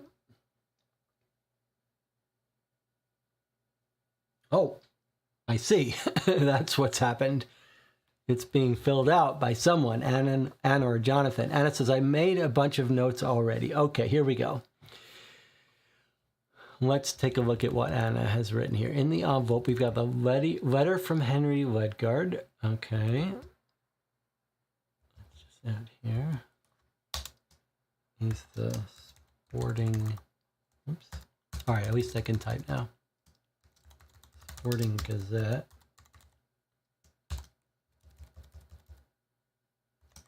Franklin Kearney is missing since last Sunday. Last assignment was the cricket match near Wormwood Scrubs, Marylebone versus Queen's Park. Anna says Marylebone versus Queen's Park. We know it's Marylebone versus the Players. Are you saying that's Queen's Park Players somehow? He returned to his office after the match. He read the article. A flyer about the match. Tickets, betting tickets, maybe. Business cards. Liberator Building Society is Jabez Balfour.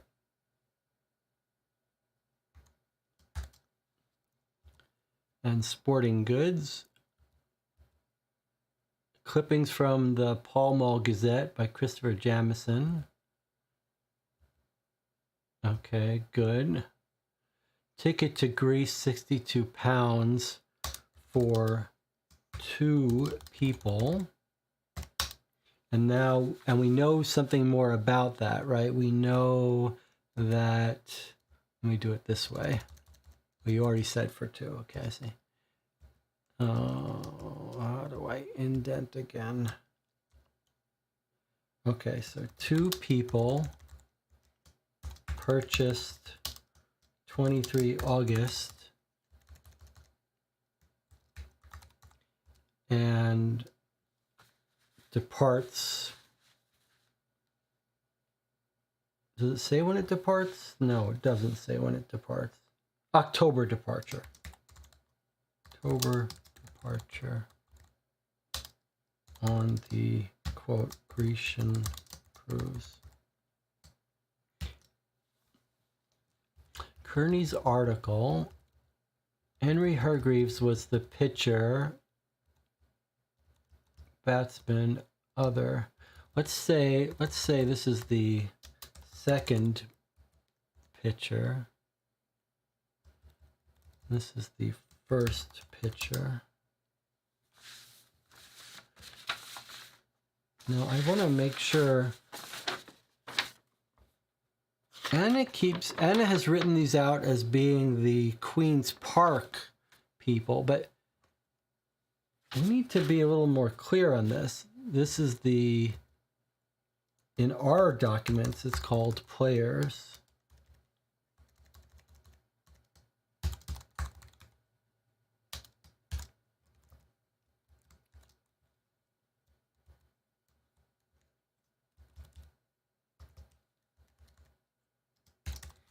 Anna, are you getting that they're Queen's Park Players because of something else in our documents or because of the Space Cowboys version? Why are these looking at... Sorry, the new version says it on the flyer for the match. Okay, so in the new version, they're called the Queen's Park. In the old version, they're just called the Players for whatever reason that is. Okay, and then we've got some notes here. Henry Ledgard, Franklin Kearney. And these are from the cards.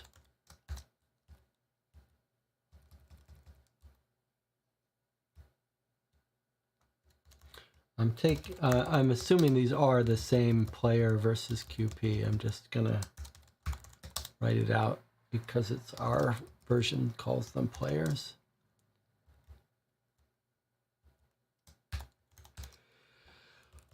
All right. We should also do, let's see, Pinkerton. Okay, fine. All right. Good.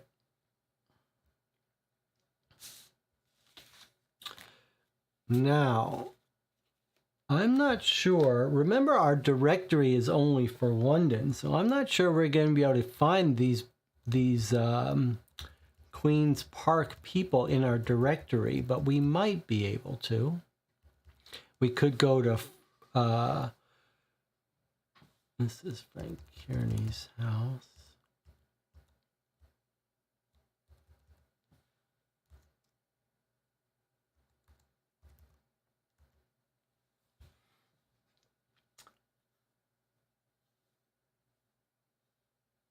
I think it does make sense to try to get some. AJ Hunter says some of the players are different, but that has little impact. Okay.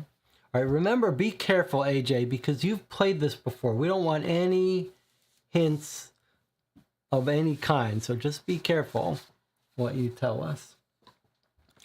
Okay, so if we try to look up some of these people in the directory, it definitely pays to not be traipsing back and forth to Queen's Park randomly. Like, we should do all the things in Queen's Park that we can do. We have no directory for people in Queen's Park. Anna says newspaper. Let's look at the newspaper before we do anything. Okay, yes, let's look at today's newspaper.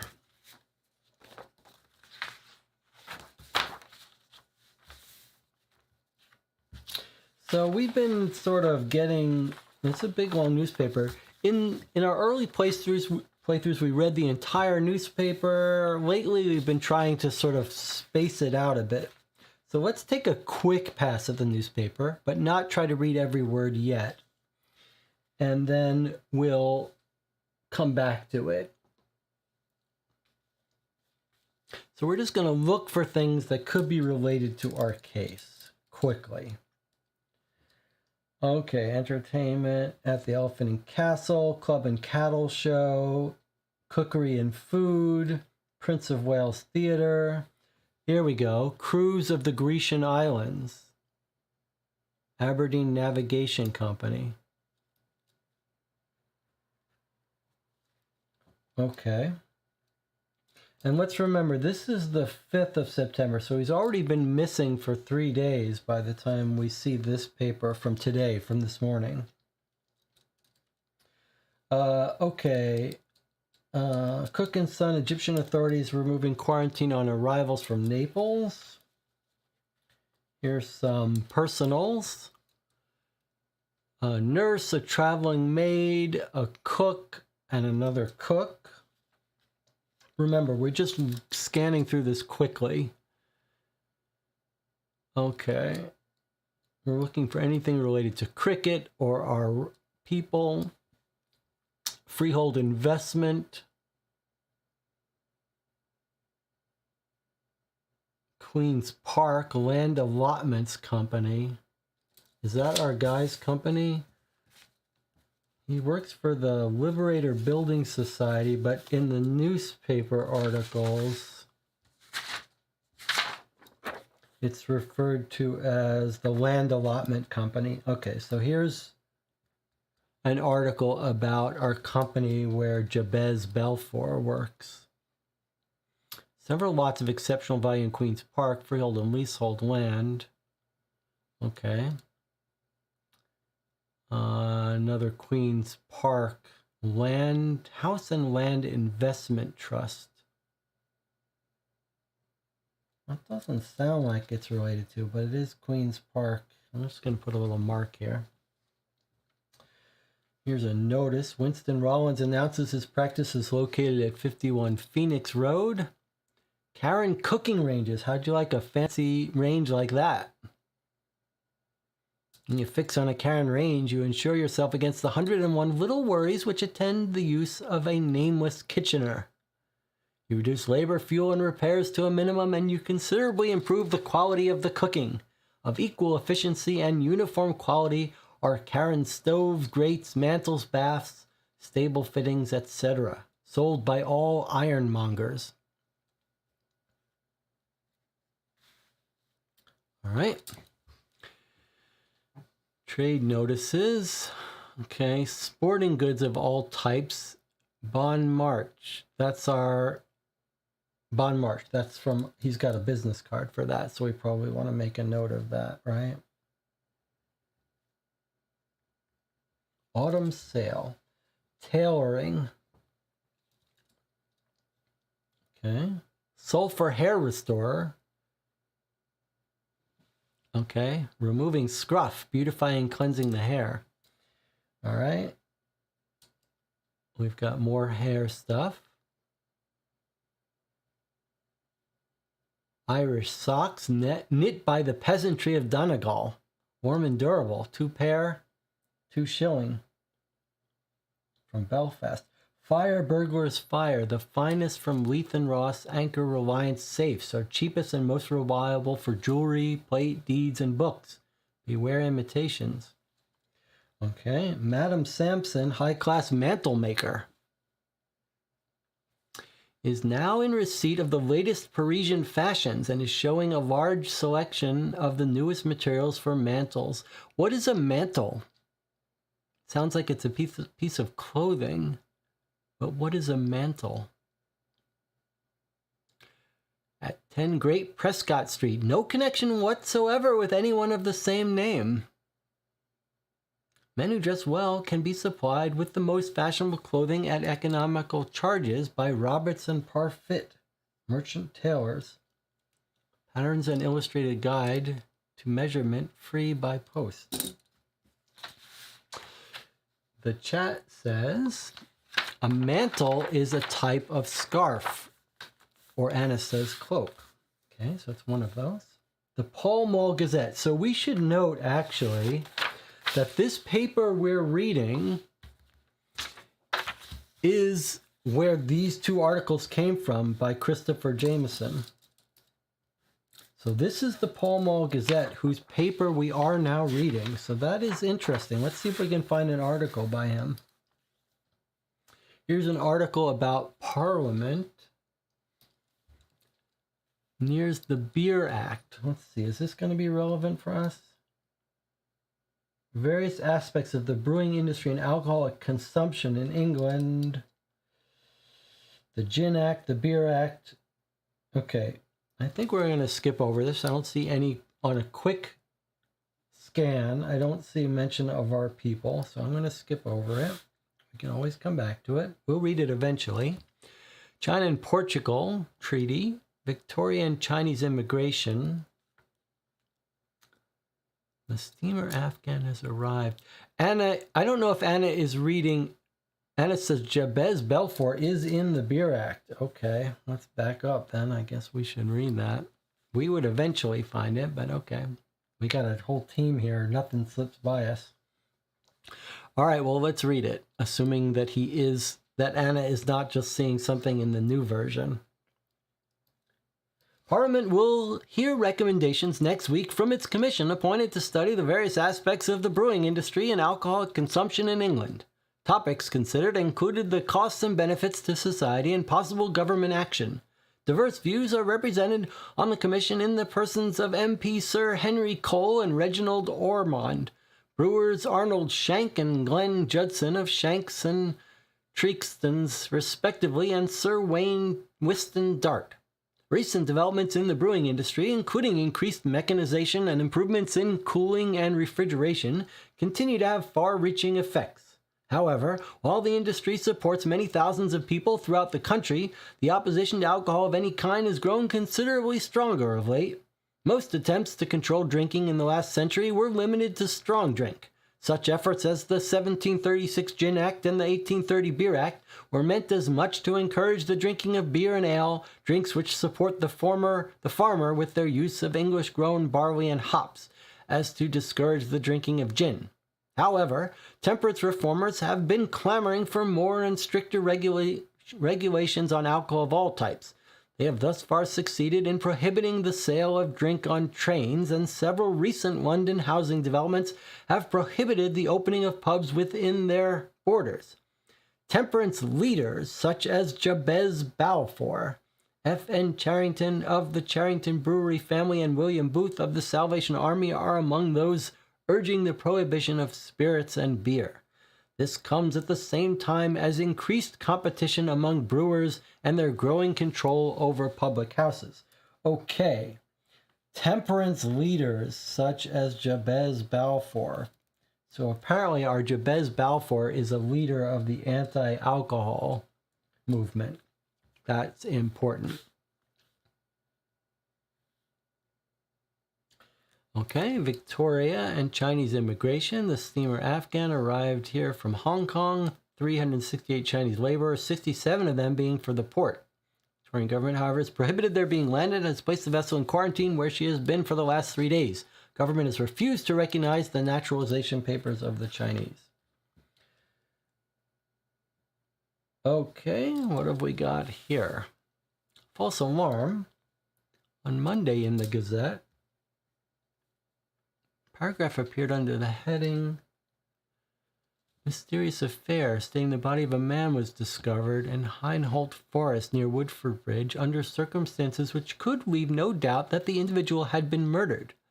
Discovery, or rather the imaginary discovery of the mangled remains, was made by a Bethnal Green youth while blackberrying on Sunday last. So he's blackberrying on the day our guy went missing, it sounds like. And though he admits he had been dreadfully alarmed by the spectacle, he did not think it proper to mention a word of the affair to the police, though he had met several on his way home, or any person for a whole day after, when he made his way to Scotland Yard and made a statement there of the mysterious affair. A sergeant and constable were dispatched to the forest with him to secure the body, but their mission proved fruitless. Since that time, a most diligent search has been made, but the police have not discovered anything which could in the slightest degree corroborate the lad's statement. On the contrary, they feel thoroughly convinced that the whole affair was perfectly imaginary. All right, let's revisit this. On Monday, they posted an article called A Mysterious Affair, stating that the body of a man was discovered in Hindholt Forest near Woodford Bridge, making clear that the man was murdered. The body was discovered by a Bethnal Green youth, a kid, who was blackberrying, and then it's now come to light that he didn't report this to the police at the time, only later, a whole day later, and now they don't believe it.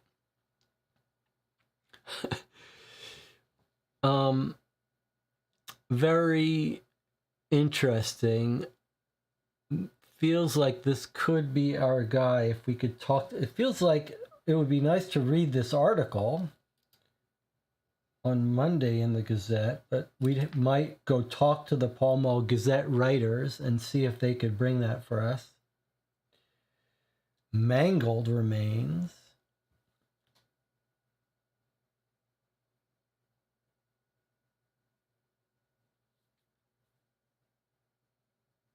He met police on his way home. Constable and sergeant, so maybe if we could find those police, we could find what he told them. Okay, where was this Sunday last?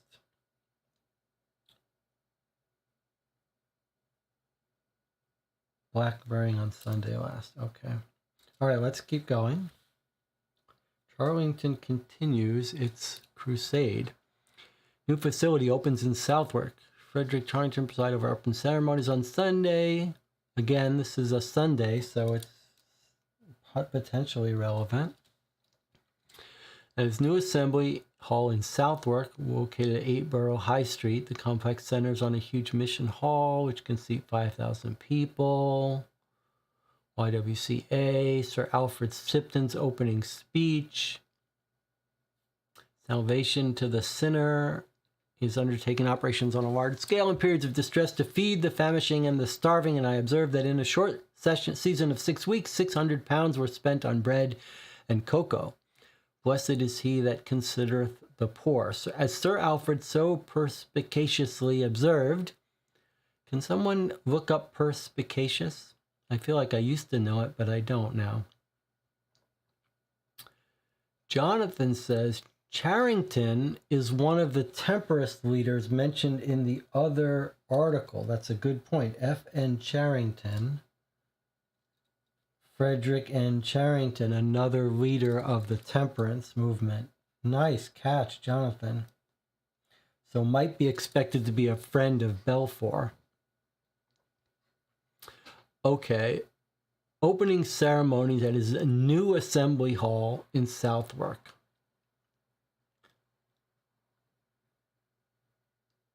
Good catch. Hunger and deprivation are the harsh realities which have been fought. However, he also chosen the brothels and dens of vice frequented by fallen women as targets for his campaign to rid the streets of evil houses and the horrible folk who batten on shame and enrich themselves with the wages of sin. Mr. Charrington plans to continue his battle for purification with the income he receives from the family's brewing operation, in which he does not actively participate. Okay. Then we've got a police article here. Extensive button robberies. At the Birmingham Quarter Sessions yesterday, Thomas Harris, pearl button turner, was indicted for having stolen 20 gross of pearl button blanks, the property of Messrs. Clarkson and Martin, his employers. And Jesse Ensor, a pearl button maker, was indicted for having received them, knowing them to be stolen.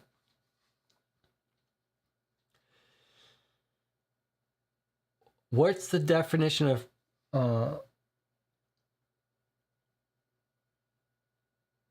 what was the word I wanted to look up? Perspicacious. What was the definition of perspicacious? Did someone look that up? Well, looks like we got an article about our guy. The West End mention of Jabez Balfour was robbed last night of more than 200,000 pounds worth of jewelry belonging to Miss Balfour, the former Lady Bradford. The mansion, located at 50 Cadogan Street, was burglarized while the Balfours were dining with other well-known leaders of the temperance movement and other philanthropic organizations at the Eaton Place home of Sir Alfred Sipton. We've heard of Sir Alfred Sipton in other cases. According to the police, the jewels were removed from the safe where they were habitually stored. While the police have not indicated that they presently have suspects in this burglary, they do say that the job appears to have been carried out by professionals. We read a personal about a safe. Okay, that's fascinating. Now we've got a robbery of our guy. And Tina says, a little peculiar that a brewery owner is in the temperance movement, since this one is against beers as well. Well, his family is involved in the brewery, so he's one of these rich people who's fighting against his family. I do want us to find that personal about the safes. In case that's relevant. Let's see here. Fire, burglars fire the finest from Leith and Ross safes. In case this is relevant to our guy who just got robbed from his safe, they might be able to tell us something about that. Pronounced Sothark. What was Sothark? What did I read? All right, let's continue here. At Marleybone, Lena Brune, otherwise known Brown, living at 151 Kings Road, appeared in answer to a summons charging her with using certain threatening, abusive, and insulting words towards her mother-in-law, Miss Brown, a widow living in Kings Henry Road. Southwark. Okay, so Southwark is pronounced Southwark. And perspicacious, says A.J. Hunter, means having a ready insight into and understanding of things. Okay, so sort of like observant. Okay. Now we've got an article by George Naismith, which we have no reason to care about. The Other Side of Crime. But maybe it's relevant to us. With the escape Sunday last of Peter Northrop from Wormwood Prison, I see. So now we've got an escape of someone dangerous on the day our guy went missing. This reporter, let's see if we can go up a little bit. This reporter bethought this a suitable opportunity to recount the events which led to the imprisonment of this man who served as one of the finest engravers in the employ of Her Majesty. Peter Northrop worked at the Royal Mint for 8 years before his arrest earlier this year on counterfeiting charges. According to Sir Edgar Baum, the royal engraver, Mr. Northrop was one of the finest engravers ever employed at the Royal Mint, and he had every chance of succeeding Sir Edgar upon the latter's retirement. Counterfeit 5-pound banknotes were found in Mr. Northrop's possession, but the plates themselves were never recovered. Despite promises of leniency, Mr. Northrop steadfastly refused to cooperate with the authorities, neither surrendering the plates nor implicating anyone else in the counterfeiting scheme. In the end, despite the seriousness of the crime, Mr. Northrop's sentence of 18 months was considered quite light, due both to the fact that he had no prior criminal record and to the charges being reduced to simple possession of counterfeit currency, as there was no evidence that he had indeed manufactured the notes, nor had he apparently yet tried to pass them. Okay, so fascinating little case. He's got 5-pound counterfeited notes, and the plates were never turned, neither surrendering the plates nor implicating anyone else, and he just got out on Sunday.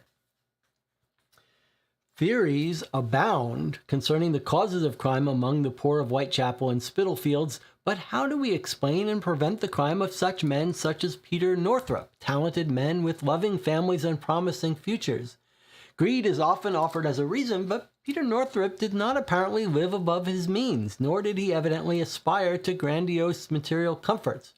Perhaps if we could solve the riddle of the motivation to crime of men such as Mr. Northrop, we could make strides in the prevention of the other side of crime. Okay, pretty nice. The Pope and the National League. Several radical journals have attacked England and English policy in Ireland in consequence of the papal brief against boycotting and the plan of the campaign on the general ground that whatever the Pope condemns must merit liberal praise. The Catholic journals warmly approved the brief, and the Monitor of Rome abstracts the leading article in the Times on the subject with high appreciation. At the propaganda, confidence is held that the brief will produce the intended result. Okay, don't really understand that. Sporting intelligence. In rowing, at the Cambridge University Fours, the second round of heats for the coxswainless fours took place yesterday afternoon. In billiards, during the past week, W. Mitchell and H. Menil played a match at the Royal Aquarium. Menil, who received 1,000 points in a game of 10,000 up, spot barred, won by 2,512 points. Okay.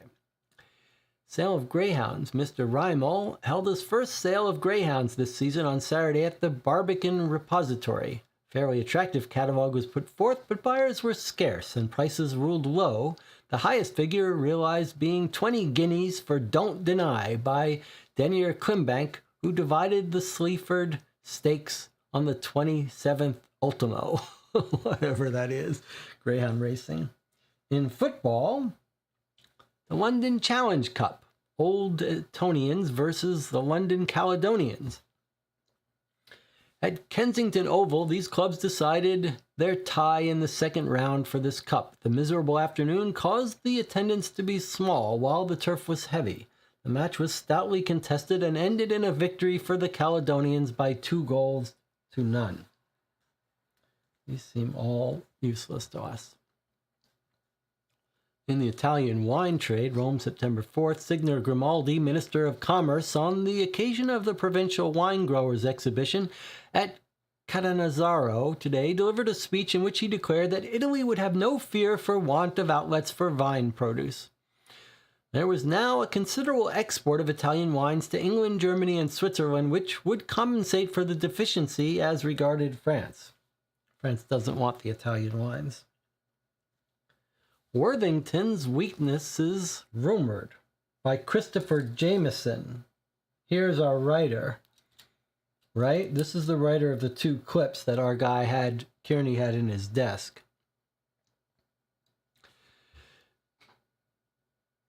Anna and Megan point out, before we read this, that the Wormwood cricket field where this match happened may be near Wormwood Prison. That's a good observation. Let's go take a look at the Queen's Park map soon and see if we can figure out where all these places are. But first, let us look at our writer from the Pall Mall Gazette that our sports writer had clippings from. Fears continue to grow among members of England's financial community that the Worthington Bank teeters on the brink of financial disaster. Bank President Jack Knox has repeatedly claimed that there is no substance to these fears, that the bank is solvent and quite confident concerning loans outstanding. Knox's reassurances notwithstanding, however, it would perhaps behoove the Royal Banking Commission to quietly investigate the Worthington's ledgers. Particular attention should be paid to loans made to various companies under the direct or indirect control of Mr. Jabez Balfour, a director of Worthington. There is some evidence that these loans have not been evaluated by the same standards as the loans to the other companies. So again, Christopher Jameson seems to be investigating Jabez Balfour, who's now also a director of Worthington. He's like involved in everything, this guy.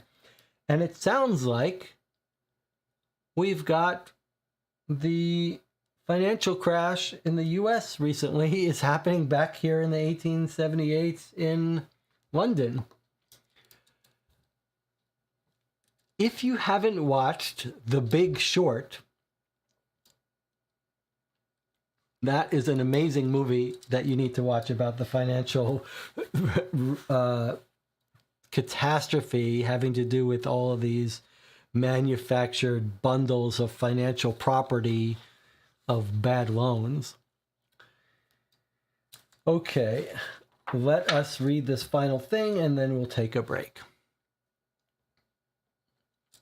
It's an ad for Henry Whitlock Limited, carriage and harness manufacturers to the royal family. It's a little hard to make out here, but we've got the address of it. You can get photographs and drawings for free. And then there are 4 different models they're talking about. The Princess Victoria, the something I can't read. This looks like maybe the Rabbit or the Babbitt car.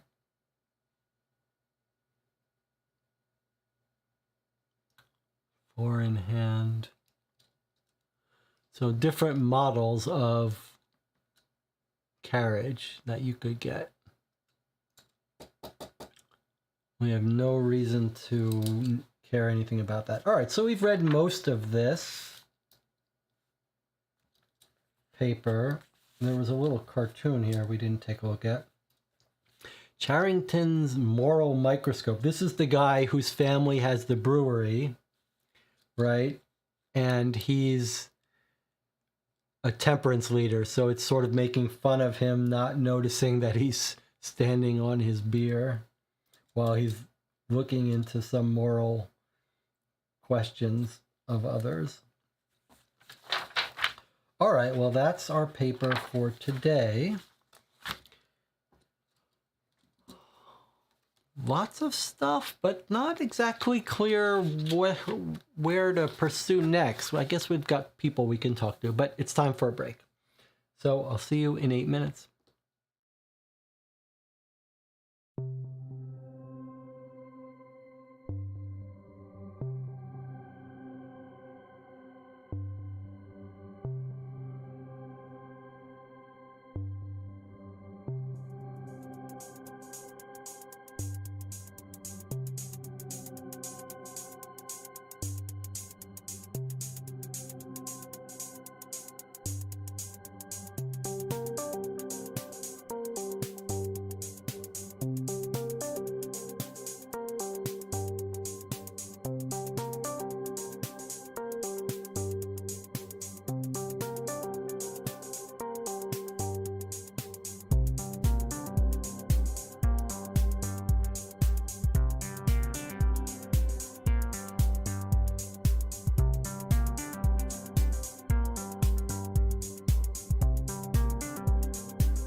Okay, we're back. Let's check in with the chat.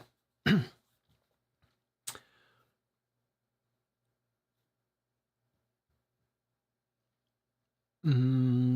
says Wormwood Cricket Field is in Queen's Park. That's why they only say players. Jonathan thinks the Bon Marsh tailor shop is tied into the exploding balls, perhaps. Jonathan points out that the umpire handed him the ball. That's kind of important. The thing with the exploding ball is it sounds like they're all having a big laugh about it. Anna says, I think we should go after this match. And Balfour seems like he's the key. He's everywhere. Robbery could tie in, or the jailbreak. Anna says, looks like a web. It's great because we have all week. Okay, so speaking of having all week, we're going to take a little break here and do a little taste test here and recipe sharing. So I have here, this is our little intermission. I have some homemade chocolate chip cookie and homemade ice cream. Let's see, homemade vanilla ice cream, which I normally do not like, but with cookie or chocolate,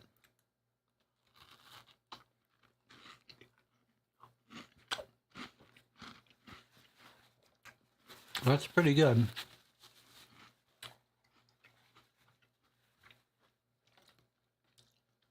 So I said I was going to share a recipe here, so I'm going to share today my chocolate chip cookie recipe.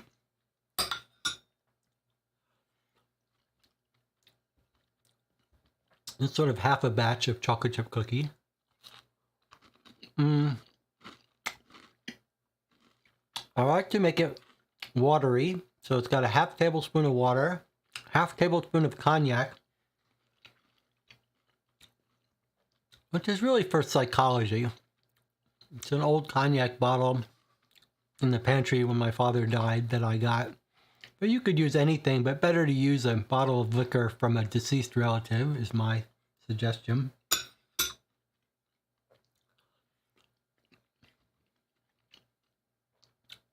Everyone in the chat is talking about the taste. I'm talking about chocolate chips. The other secret to the chocolate chip recipe is I use, well, there's roasted pecans in here, a cup of roasted pecans. They're bought pre-roasted. But I use two different kinds of chocolate chips. I use Nestle large chunks, and then I use the Ghirardelli milk chocolate chips. The Ghirardelli milk chocolate chips are kind of like, they kind of taste to me like they're a little bit like a tiny hint of spoiled milk. But for some reason that tastes good with the milk chocolate. I'm not sure quite how to describe it. Whenever you read these chocolate chip recipes, they're all like, do this first, then do this first. I find you just throw it in the thing, turns out great. But I just throw it all in the thing together.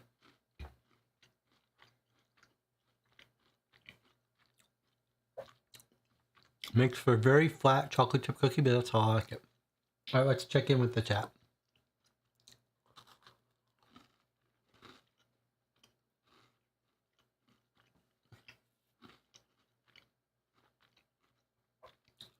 Shazner and Megan are an item. Shazner says, Megan made Sweeties cookies for Christmas. What is that? A Texan classic. What is a sweetie cookie?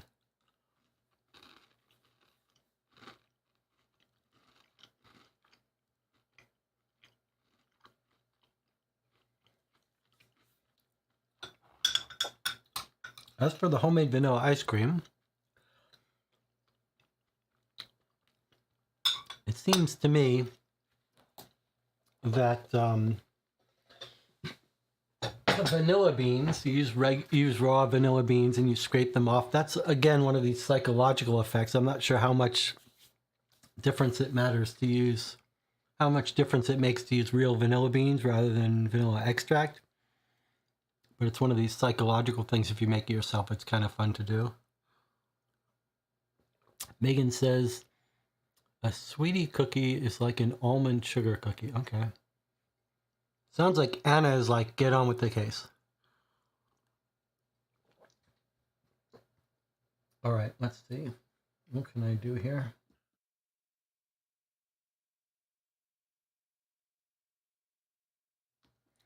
There's your chance to copy it down. Take a screenshot if you want to try to make it. And I guess this would be as good a time as any to do my movie apologia for recommending Glass Onion. I really did not like Glass Onion. It just felt really lazy, and like the director and writer of that is that guy who did Star Wars Reign something. I hate him. I hate everything he does now. I feel like all of the people involved in that movie need to be boycotted by me, including the guy. It feels like they made some deal with the devil. What's his name that was in the James Bond movies? It's just, I just really hated it. It felt like it was just written in a weekend and directed in a week, and they were just like, why work at this? Let's just whip out a movie in a weekend and we'll cash in. Unpleasant. All right. I guess we can get back to the case. Hopefully there's no chocolate chips in my teeth.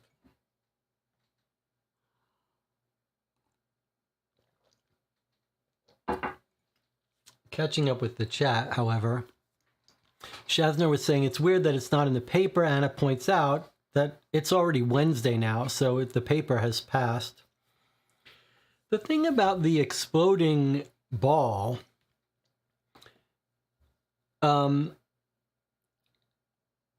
it doesn't seem like anyone took it seriously. Like he was using very sort of florid language to describe the ball spinning around. Like it wasn't literally doing that. And I'm not saying he made up this story about the exploding ball, but it doesn't seem like anyone took it seriously. Like I read it like being a practical joke. So I don't think it's going to be all that significant. And I do think it's worth pointing something out. The guy who wrote us the letter said, the last I heard of him, I assigned him to this task. And then he says he must have come home first because he started writing the article, which is this article here, which he didn't end in mid-sentence. He seemed to end reasonably, but it doesn't look like a full wrap-up. But I do want to point out that it would seem to me that if he did make it home and then disappeared, then you might expect that he went missing between his work and his home, right? I mean, like if you're searching for a missing person, you want to find the last place they were seen. If we believe he was last seen at his office after this match, then the most likely path for us to be looking for would be between his office and his home. So I think maybe we've got so many different leads, but maybe it would be nice to sort of at least identify where those places are. Can we identify his home and his office? But we do have a lot of leads. Okay, let's start here. The Queen's Park Sporting Gazette. Let's spend a moment and familiarize ourselves with Queen's Park. So this actually turned out well to put these on boards. All right, well, here's Queen's Park. Here's the Queen's Park area. Here's specifically Queen's Park. Let's see if we can find some of these places that are mentioned, including Wormwood Scrubs. Here's Wormwood Scrubs Sports Ground. So this is where, here's the cricket ground. Here we go. I believe this is where the match took place, on the cricket ground of Wormwood Scrubs. That's how I'm reading it. Look where the prison is, right in this area. There's the prison, there's the cricket ground. Okay, let's find out where this guy worked. 36 Beethoven's Queen Park. Where is that? Here's 36 Beethoven's Queen's Park. So here's his home. I mean, here's his work.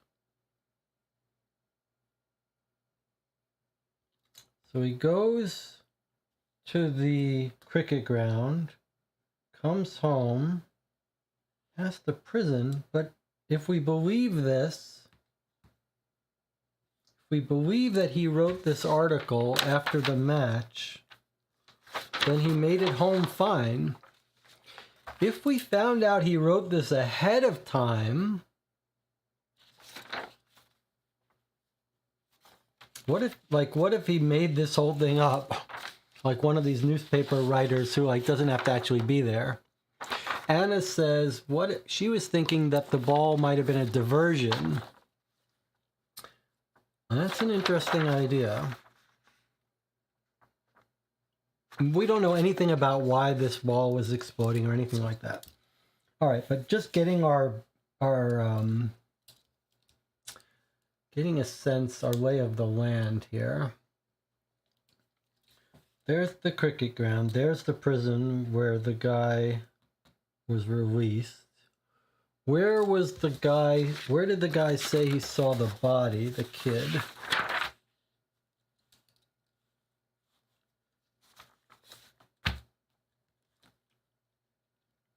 Hayne Hawley Forest near Woodford Bridge.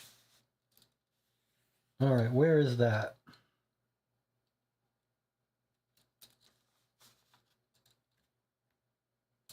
We do have a legend here.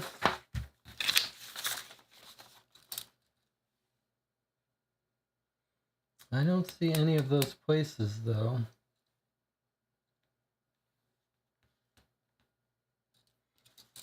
Look at this, though. Our residential people are indicated on this map. There's Hargreaves, one of our bowlers. There's Truman, the other bowler.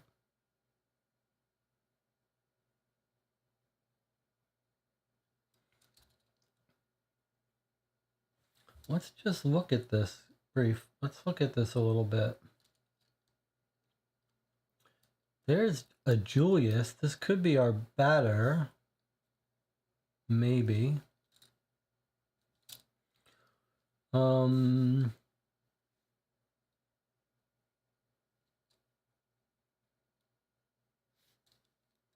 There's our house, land, and trust.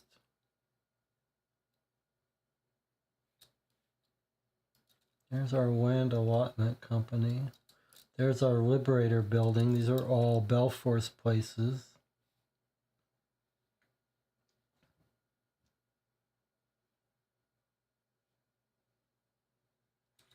There's the Sporting Gazette where the guy worked. That's weird. The Sporting Gazette is listed on this envelope as 36 Beethoven Street. And yet here on the legend, it's listed at 42.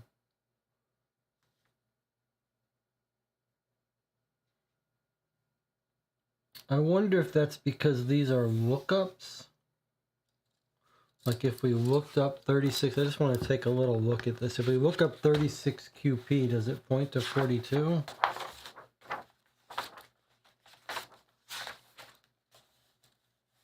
"36 QP isn't even in here." Okay, so it's not like regular Sherlock Holmes where 36 is the address. It's actually 42. All right, let's just keep going through this quickly.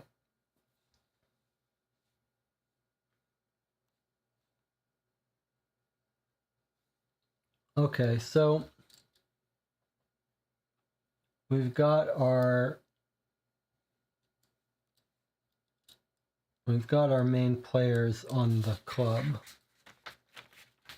There's also the North Cricket Field. Another cricket ground, but we don't think that's our where they were playing. They were playing down here. What about where our guy lives? Kearney. He's not in the directory here. Did he live in London proper?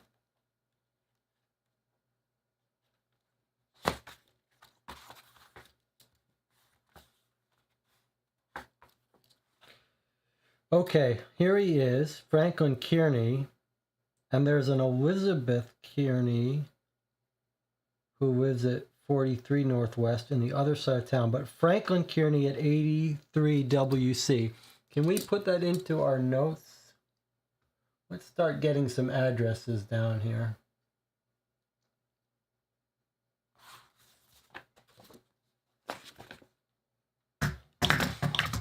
So if someone else wants to take these notes. Okay, so it's interesting. Shay Smith points out that in the Space Cowboy envelope, the edition, the envelope says 42 instead of 36. Okay, so they fixed that little thing. All right, so here, let's see, where's our people list? Franklin Kearney, he's the guy who's missing. Okay, his home is 83 WC.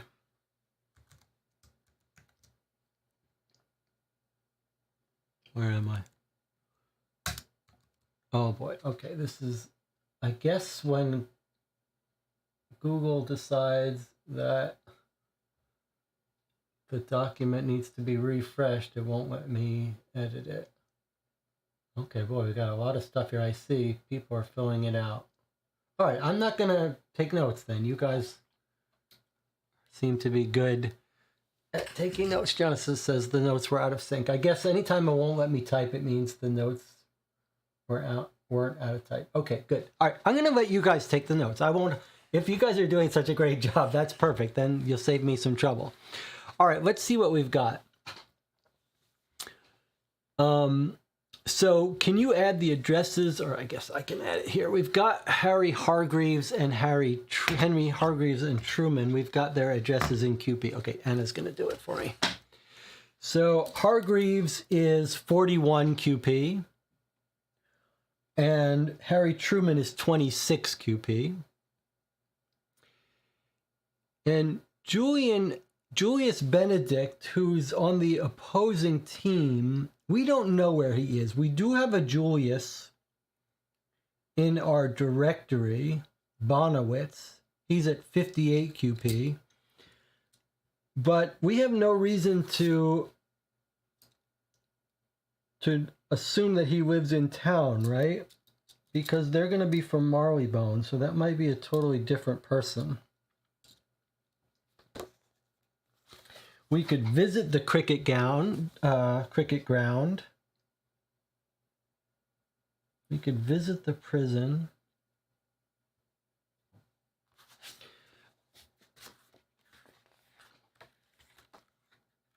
It seems to me that that the logical thing to do would be to visit his home. We are in London, so in fact, his home is in WC, right?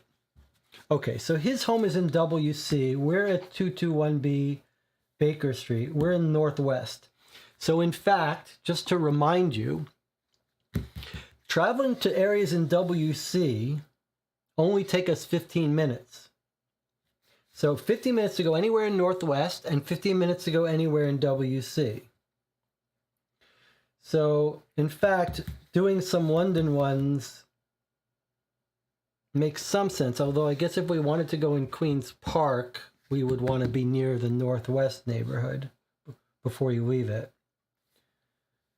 But, I mean, logic tells me that if we're looking for our missing guy, shouldn't we be going to his house first? That's what we would normally do.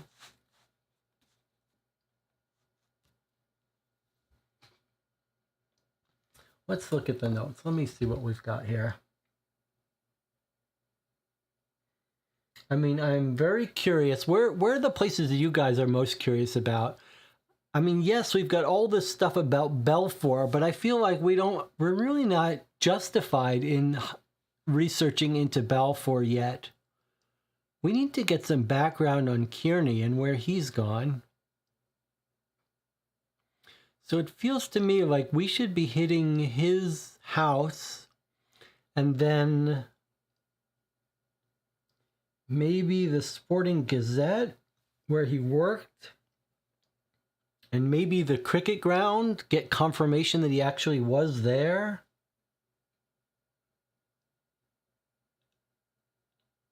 I don't want to get too upset by trying to optimize our travel times.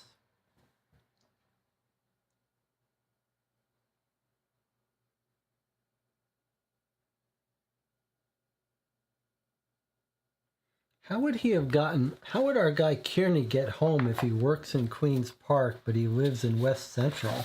Where's the railway station in Queen's Park? Where does he get his train, or does he take a cab?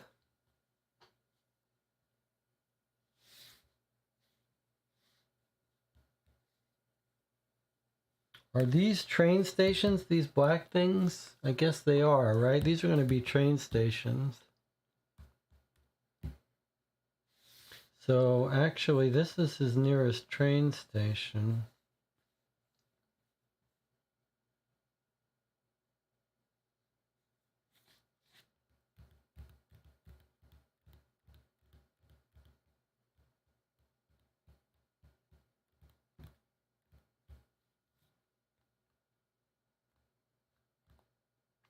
I'd like to go to his house. Is there any address matching up with those green sheets of paper? Anna says, Jesse, maybe you could write on the clue points page so we could see the leads by neighborhood. That's a pretty good idea.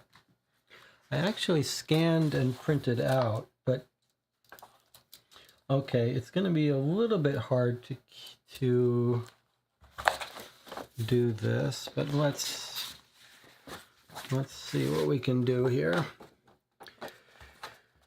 So when we played Adventures by Gaslight, I actually scanned these and then printed each one out on a piece of paper, a separate piece, so we could actually have more space to write. But let's just try. Actually, since I'm not sure that I am going to be able to fit it, let me just do it this way. So here's a scanned copy of this. I don't mind writing in this, but because I'm not sure it'll all fit, let me just apologize for the slow going at start. We're sort of getting our bearings here, getting our footing. Once we do, things will go more quickly. But okay, so in Queen's Park, 42 is the Sporting Gazette.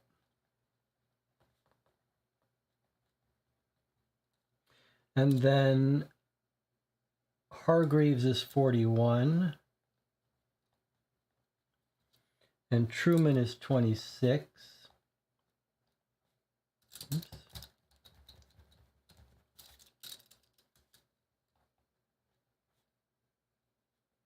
Truman is 26. And then we've got buildings here. 50 and 11. Housing Trust is there. And then Julius Bonovitz is 58. Maybe that's relevant for us. Okay. And then we said Kearney lives at 83 WC, so that's Kearney.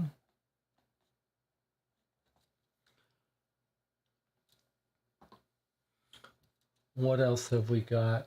27 Northwest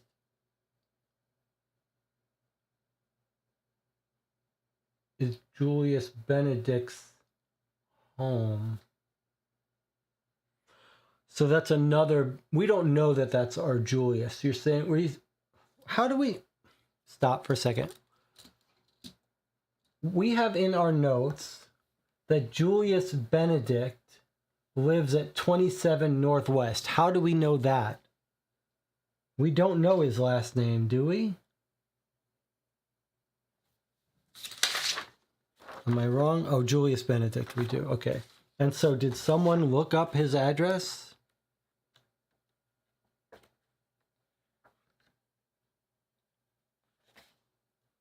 Don't get too far ahead of me, guys, because I gotta follow along here. Julius Benedict, 27 Northwest. Okay.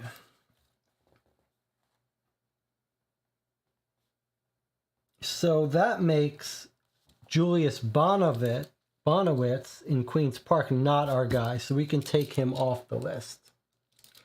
Okay, 85 EC is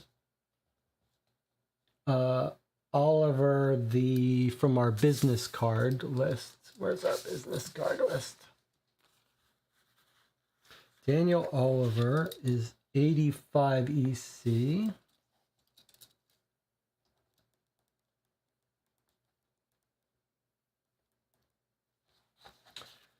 Okay, and then Pinkerton is 24 Northwest.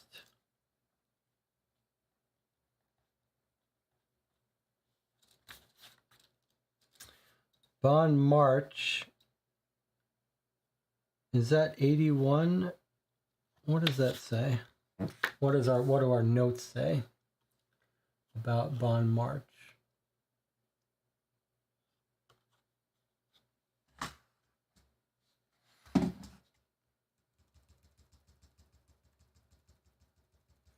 It's just a lot of addresses here. So can we add an address for Bon March if we haven't?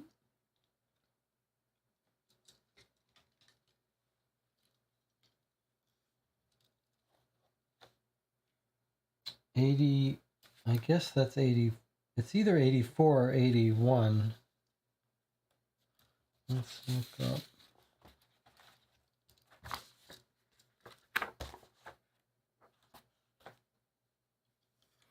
Bon Marche is 81 Northwest. Okay, 81 Bon Marche. Bon Marche, I should say.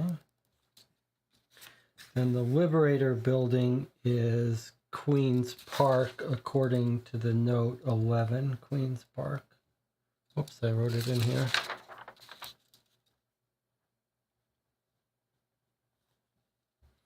'81 Northwest is Bon.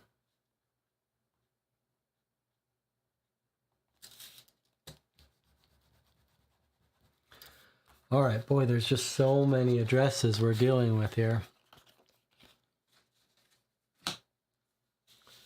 All right, what else do we have?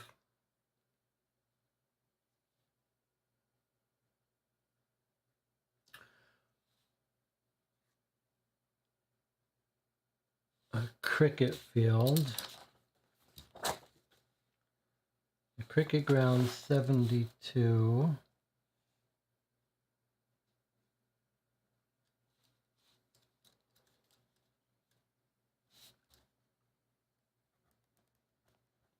And then the prison that we probably want to visit is 71. All right. Let's see what else we have in our notes here. Aberdeen Navigation, yes, I'm quite interested in them. 26 EC.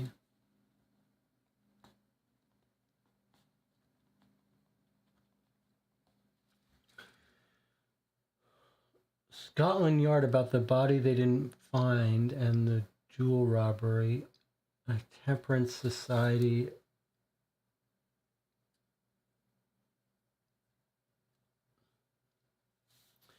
The Pall Mall Gazette.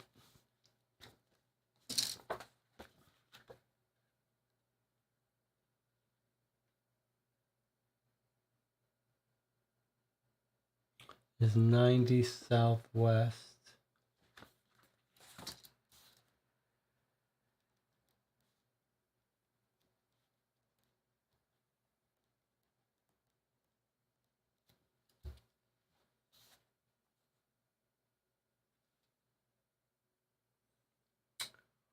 I see someone's making notes by area.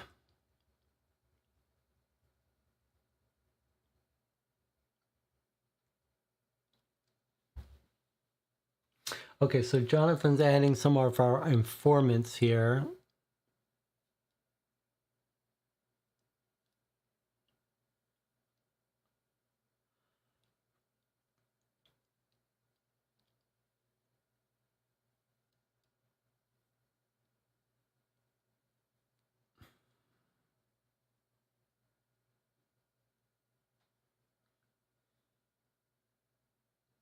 All right. So I am going to make a what's the right word for this? This is super useful that we've got all these notes. It's a little overwhelming, however, how much information and people we have. I think that this is all going to be absolutely essential because we're going to want to make sure we don't miss anything. But I think that for my own sanity, we're going to have to sort of not worry about getting everything figured out where everything is before we start traveling a bit. Otherwise, it's a little too overwhelming. So I think I have to fall back with the heuristic of missing person. We have to find his last known whereabouts. So we're starting out of the Northwest. We can jump between Northwest and West Central without sacrificing any extra time. So I'm going to have us start by knocking on his door. And let's just see if he's married, if someone knows where he might have gone. So this is our first place we're going to go. Let's make sure we get this right. All right, so 9 a.m. Let's see, how should we be filling this out? We're going to go to his house, which is at 83 WC, according to the directory. So 9:15, 9:30, 9:45. I guess that's right here, 83 WC. Okay, but it's 83 WC, but to get that, we look up here. Actually, we can look up right here. 83 WC Kearney tells us to go to 61. So let's try to track it this way. 83 WC goes to 61. This is at 9 a.m. So this is supposed to be a 15-minute travel time to get there, traveling anywhere within the neighborhood or to the nearby neighborhood. I can see this is going to challenge us, this game. All right, let's just find him on the map. Where is he at 83 WC? Okay, so he's right there. I've marked it. Let's go to 83 WC, which is 61.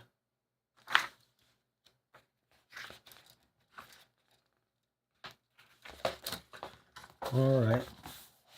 61 is a nice, well, let's read some. Okay, let's see what we've got here. 61. All right, this is our first clue. We're going to get the hang of this soon enough. All right, so we visited clue 61. Maybe there's a better way to mark it without causing so much disruption. Okay. I wonder if we should actually 9:15 a.m. September 5th. Okay, I don't know if that's too much trouble. The landlady greets us at the door of the boarding house at which Franklin Kearney has rooms. Mr. Ledger told me you'd be by, and I'm glad you came. Someone was in Mr. Kearney's rooms last night. Who? I don't know. I heard footfalls in the middle of the night. I've been worried about Mr. Kearney. It is not like him to leave and not tell anyone. And last night? Oh, yeah. I went to the door after I was sure I heard something, and I could hear someone moving about. I knocked on the door and called Mr. Kearney's name. Again I heard movement and then silence. I must admit I was a bit frightened, but I opened his door, and sure enough, I found a lamp on and the window open, but no one was there. Was anything missing? Yes. His dresser drawers were all open and empty. His portmanteau was gone, as well as his valise and the toilet articles on his washstand. You seem to know his room very well. Well, of course, I've taken care of it for 5 years. If you're trying to infer that... Oh, please, I'm not trying to infer anything. We're just trying to locate Mr. Kearney. Do you have any idea of his whereabouts? No, I can only tell you that it is most unlike him to disappear this way. Okay, thank you for your help. All right, 30 minutes passed. This is a little bit annoying, but it's now 9:45. 15 minutes to get there and a half an hour for that clue. Time's going by quickly. Okay. So what have we got here?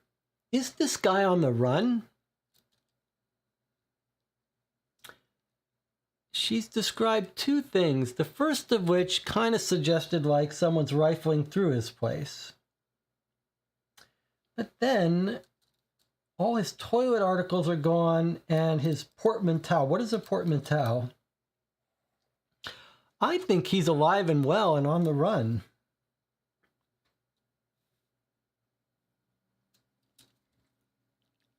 What is a portmanteau? A type of suitcase, says Megan. I wonder if he ran into something, his life was threatened, and now he's on the run. All right.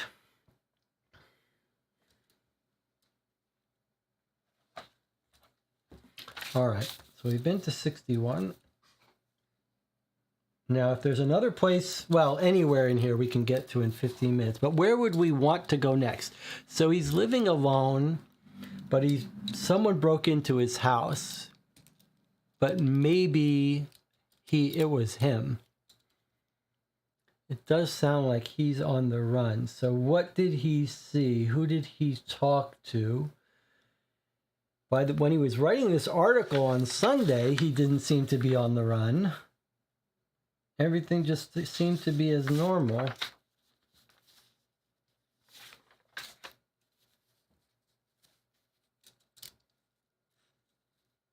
What scared him? He didn't seem to write about anything that everyone wouldn't have seen. I mean, everyone saw this whole thing. He didn't write it. He didn't notice anything, at least that he wrote about, that's of any import.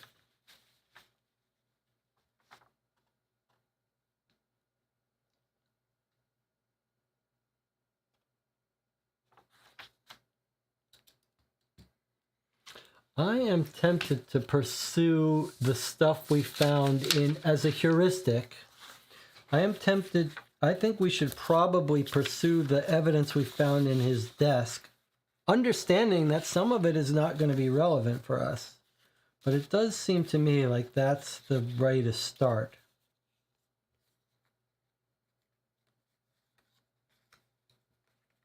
Porky might know about these betting slips. I wouldn't mind talking to Jameson and seeing if maybe Jameson at the Pall Mall Gazette can either shed light onto this information and or why our guy would be interested in him.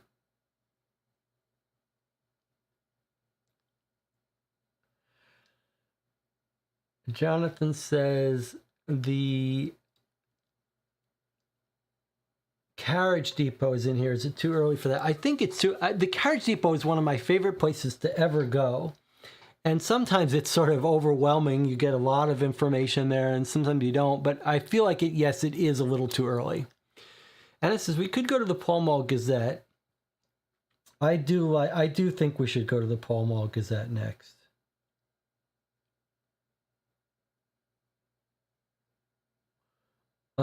Because there's a bunch of different information we get there. Did we write down, did we look up Jameson's home address to see if he's not at the Pall Gazette where we would find him? What's his first name? Christopher? Okay, so there's no Christopher Jameson in the directory, so we're going to have to find him at the Pall Mall Gazette. I think we should go there. I think until we get a better handle on things, it's important for us to take it slow and not get overwhelmed. So I'm trying to limit because I can feel I'm a little overloaded already. So I think let's go to the Pall Mall Gazette. Let's get his stuff. And then when we're in the Pall Mall Gazette, after that, let's go to the shipping.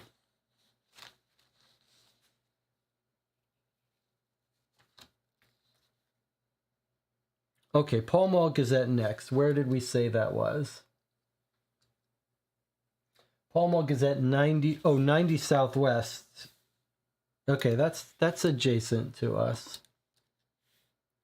90 Southwest, but then we'll have to make our way back to EC to go to the shipping.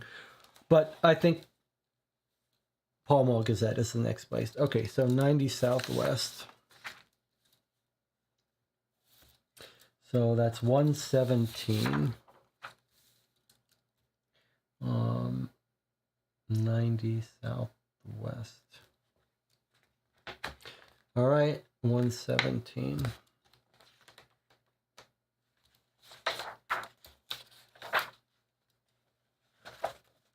Holy cow! This is a dense book. We got our work cut out for us here. Good day. I'm Christopher Jameson. Okay, so it took us 15 minutes to get there, so we're at 10 a.m. So 10 a.m. September 5th we got here. Good day, I'm Christopher Jameson, says the slim, dark-haired man who leads us through a maze of desks to one he identifies as his own. He appears to be in his mid-30s, is quite nattily dressed, and sports a neatly trimmed beard. After locating a couple chairs, he invites us to sit. What can I do for you? Mr. Jameson, we have read several of your articles relating to Jabez Balfour's business. Can you substantiate your claims? Regrettably, that has proved most difficult. Mr. Balfour has been remarkably successful at covering his tracks. But you can be sure that if there were not substantial truth to what I write, then I would have been charged with libel by now. That should be proof enough for one who does not require the verdict of the courts. Can you tell us more about what we've read in your articles? Now, Balfour is involved in numerous companies. I'm still trying to find the proof to support my theories, but I'm convinced that there is fraud and dishonesty, if not worse, in the layer upon layer of Balfour's dealings. I'm afraid I cannot say more at this time, but I predict that in the coming week I will not be the only reporter with information on this subject. 25 minutes, so we're now at 10:25. Well, that wasn't that useful. And no clue as to why our guy cared about that.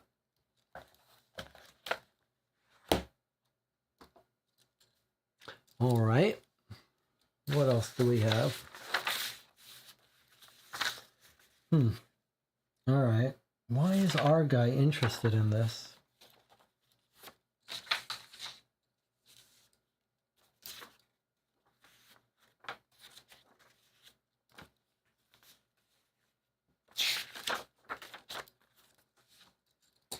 Where's our...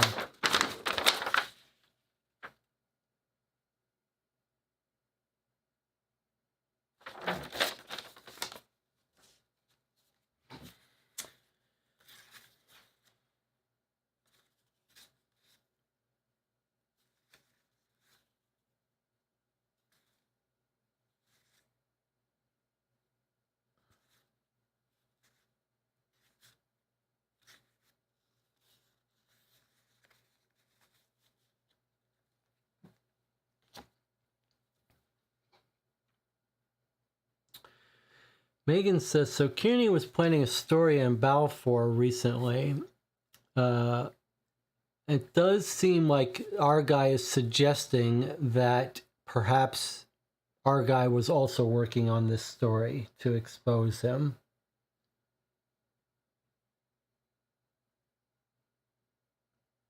And yet it's been several days, and the main guy working on the story doesn't say anything about his life being threatened. So doesn't that suggest that our guy's not going to be... Our guy has no information about Balfour. Unless he was going to meet someone. But it doesn't seem like he would be... If someone's not threatening this guy at the Pall Mall Gazette, if Balfour's not after him to shut him up, then why is Balfour after our guy?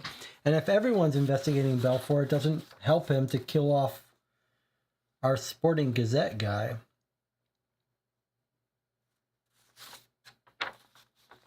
Can we make our way over to the Aberdeen Shipping Company to see if we can't...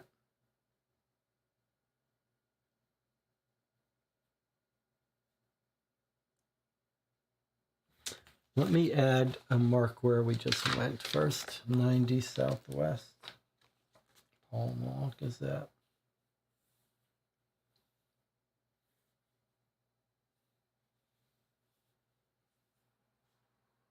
'90 Southwest? 90 Southwest must be over here somewhere.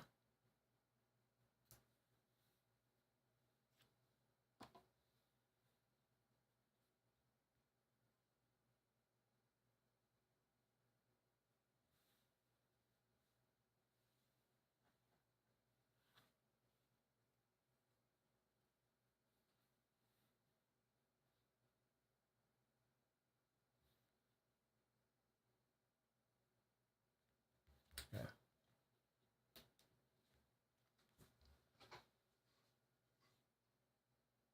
26EC is Aberdeen Shipping. Yes, I'd like to go there, although I'd like to not pay a penalty. Like, is there some place we can go on the way? Is there any place we want to go in southeast on our way? What's in the southeast? Anything? Peter Northrop, the counterfeiting guy.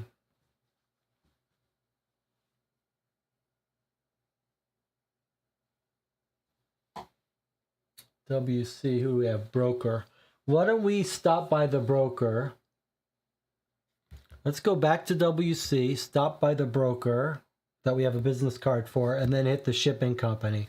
So two more places of stuff found in his desk. So 15 minutes we get to WC, and we get to Daniel Oliver. Boy, there's some real bookkeeping here we're going to have to do because of this time stuff. So 9 a.m. we went to Kearney's house.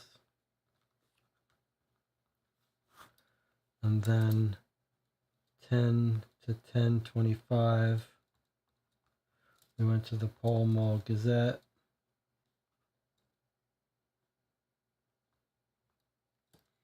'90 Southwest.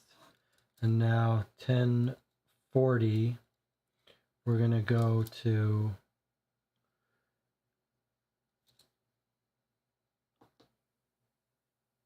Daniel Oliver at 45 WC. That's the person we have the business card for.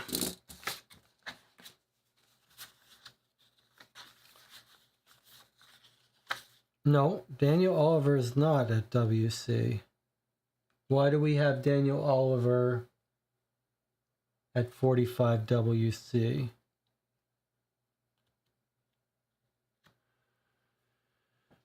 And it says we could go to Queen's Park, lots of weed there. We are going to go there. His home address.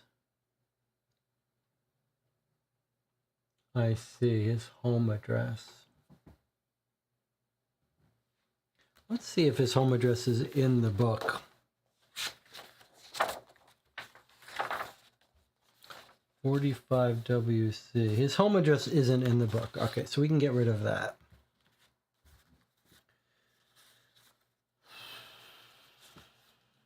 I mean, I don't mind. All right, maybe we can skip the Aberdeen place. Let's head northwest and go to Queen's Park. All right, Anna says, we need all the help we can get. Let's head up to Queen's Park. On our way, we'll stop off in northwest, go to Scotland Yard, see what they can tell us. I think maybe with this case, we could use all the help we can get. All right, so where's our little informer person? We could stop off at Sherlock Holmes's house.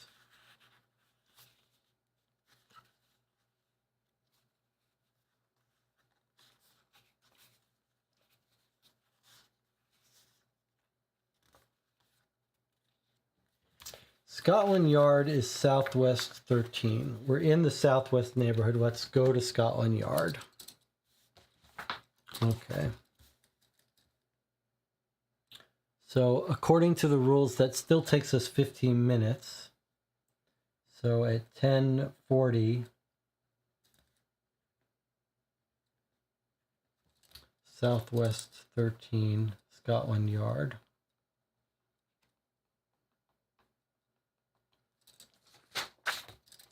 Where there's a lot of bookkeeping.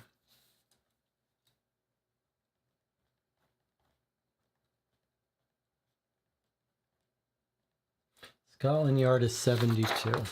Okay, 72. Let's do it.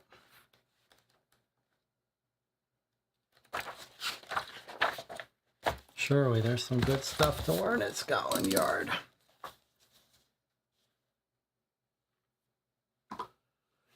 Scotland Yard is a veritable beehive of activity. So we get here at 10:40. Scotland Yard is a veritable beehive of activity with representatives of seemingly all walks and stations of life coming and going. Lestrade's office is no exception.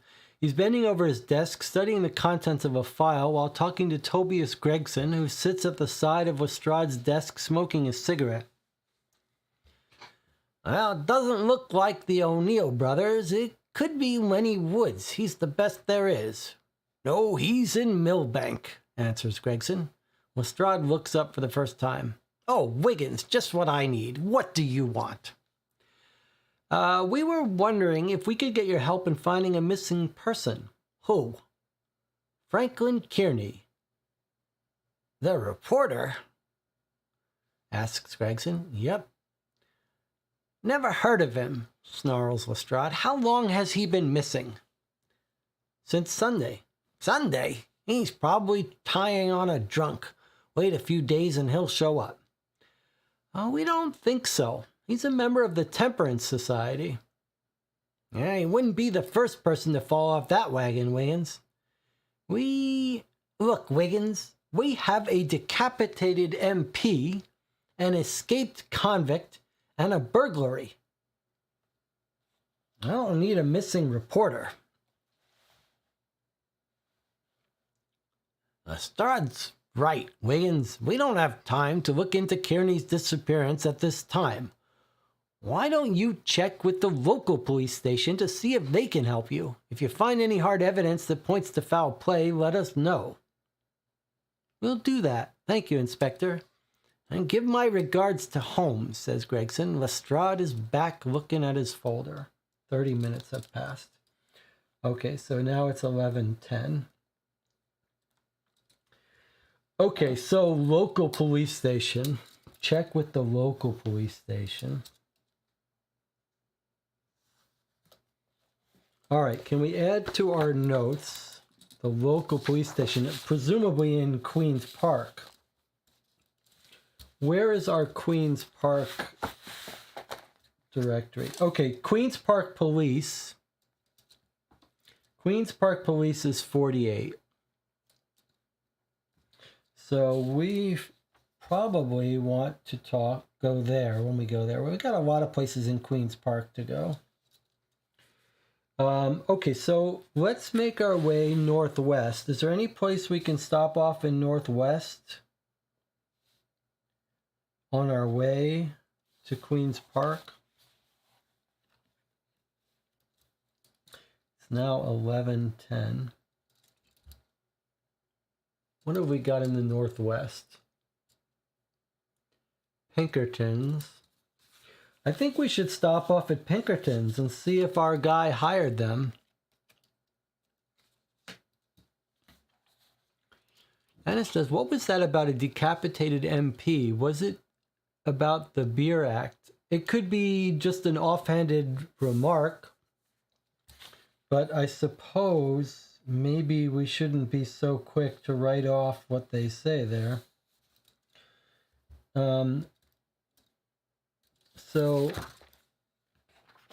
what we learned in 72, what got mentioned was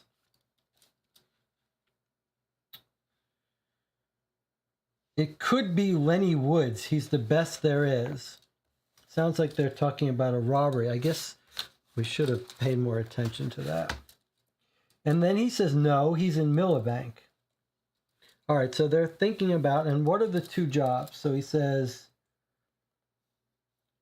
Lenny Woods, the O'Neill brothers, who we know from previous cases. And then he says, and then we learn that our guy is a member of the Temperance Society. I guess we were going to learn that sooner or later.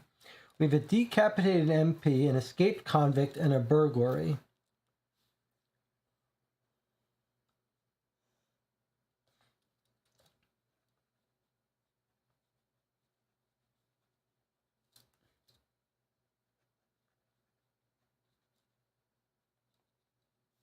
And a burglary. All right. So most of those are in the paper, except we haven't heard anything about a decapitated MP, have we? Unless we skipped over an article on a decapitated MP. Escape Sunday of Peter Northrop.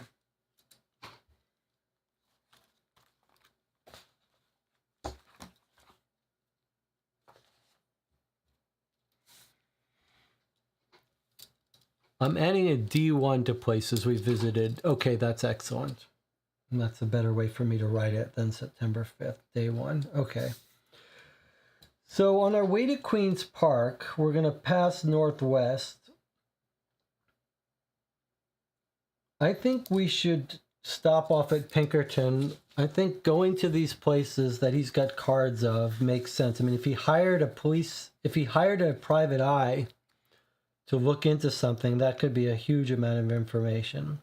So on our way up to Queen's Park, we're going to stop here at 24 Northwest. So it's 11:10. So at 11:25, we're going to 24 Northwest,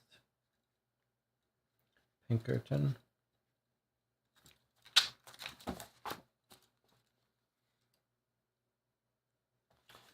24 Northwest goes to 68.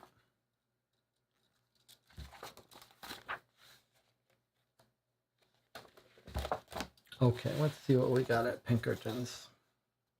A nice long entry.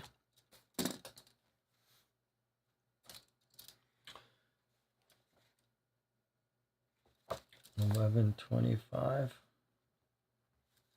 Day 1. Andy Collins is alone in the small room which serves as the London office of the world-famous Pinkerton Detective Agency. He's standing by the large oval window watching the activity on Old Bond Street. I've been here for 2 years, but I'll never get used to the hustle and bustle of this city. Mighty different than Omaha. What can I do for you folks? We work for Sherlock Holmes. Sherlock Holmes. Sure have heard a lot about that chap.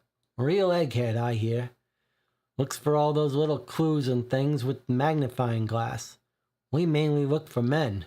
Easier to find. But that doesn't answer what I can do for you. We're looking for Franklin Kearney. He's been missing since Sunday. He had one of your cards. Is that right? Yeah. Collins sits down at his desk. Broad smile on his face remains, but we can detect a hardening in his eyes as he looks us over. Wiggins squirms a little in his chair as he waits in vain for more information from Andy Collins. Could you tell us anything about Mr. Kearney? Wiggins finally asks. Nope. Excuse me? No, I can't. Can't or won't? Well, you're right. I won't. May I ask why? Well, you just did. Now, I may be from Omaha, and you may be from the largest city in the world, but I know that just because someone comes in and says he works for Sherlock Holmes doesn't make it a fact. Let's say that you do work for Sherlock Holmes. Why should I tell you anything about what took place between a client and myself? It can be verified that we work for Mr. Holmes, and it can be verified that he has been engaged to find Mr. Kearney by his employer, Mr. Ledgard. It can it? And he reaches for the phone on his desk and dials a number. Inspector Lestrade? Andy Collins of Pinkerton's here. How are you today? Good. I got in my office a young man and his associates who claim that they work for Sherlock Holmes. You know anything about him? Uh-huh. Right. I understand, Inspector. Yes, thank you. Collins hangs up the receiver. He still has his broad smile and his hard eyes. He reaches for a cigarette from the box on his desk, offers us one, and sits back and lights his. Well, I can tell you this much. Franklin Kearney came in a week ago and requested that we do some investigating for him. Tried to send him elsewhere, even suggested Mr. Holmes. You see, we aren't really an investigating agency. We are here mainly to serve our American offices, hunt down criminals who try to escape justice by fleeing the States. Mr. Kearney made it clear that he came to us precisely because we aren't a national, normal, London-based agency.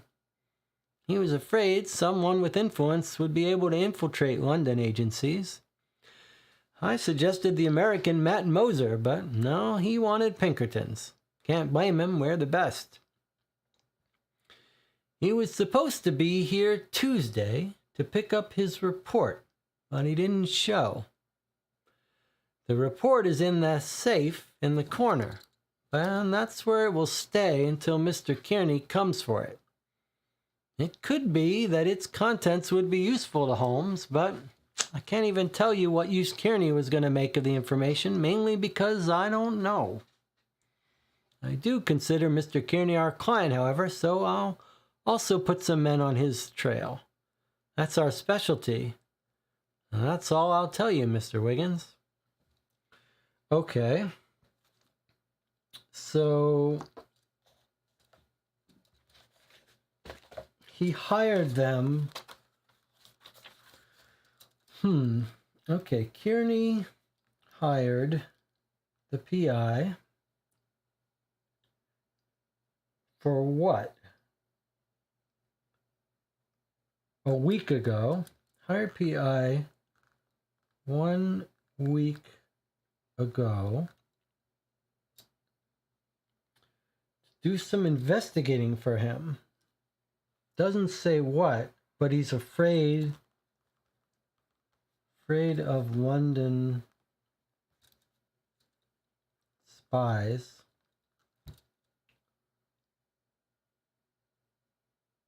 Doesn't say what, and the report is in the safe.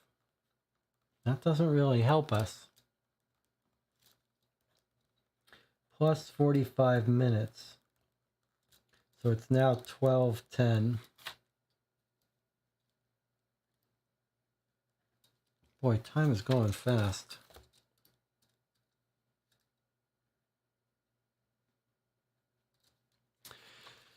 I don't love doing this travel time stuff. I think maybe if I wasn't playing it in a group, I might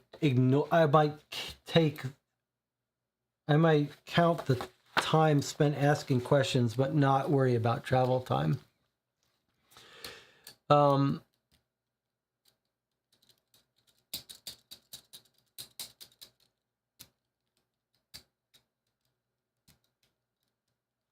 We don't know what he was investigating. You might expect that he was investigating Belfour. Why is a sports writer investigating Belfour, though? Is it because they're all in the temperance movement? I think we need to follow this temperance angle.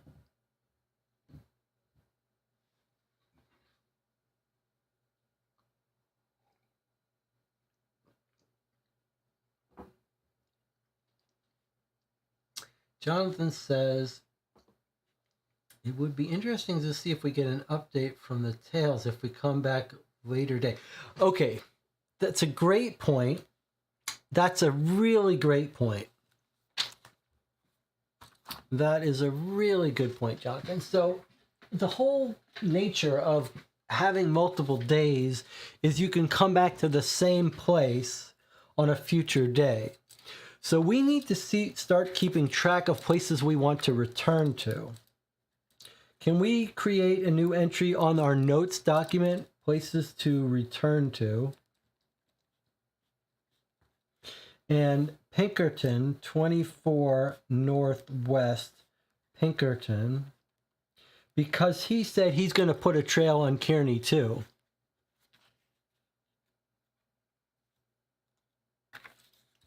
So we'll really want to make sure we come back to the Pinkertons tomorrow and throughout the game, perhaps. Really good observation, Jonathan.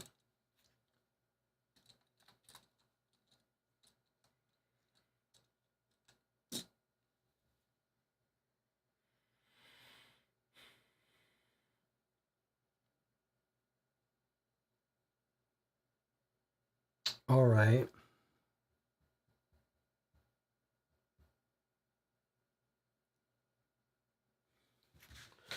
We could make our way up into Queen's Park. We can always come back to Northwest for no penalty. I almost feel like we should stop worrying about travel time, because we like to read more clues than normal groups, and if we play by this rule, we're not going to get to see as many as we want. I suppose we could do day one officially and then see. Anna says, Balfour is involved in lots of things. Yeah, he's clearly at the center of this stuff. It's just... Let's see, we went to Pinkerton. We didn't go to those. Well, we can visit his office in Queen's Park.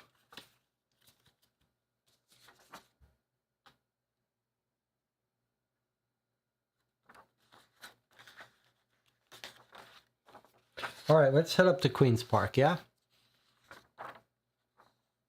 Anna says, I like the idea of leaving the travel time out. Or at least leaving out the, within, neighboring places out, so we don't get penalized if we go to a neighboring place.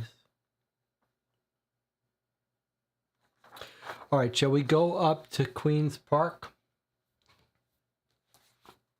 We're all in agreement that we are going to play with a time system. It just would be nice to not have to be so crazy about keeping track of travel times and stuff.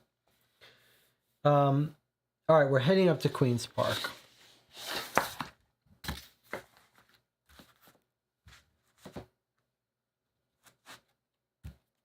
Let's spend some time in Queen's Park now. It's time for a break.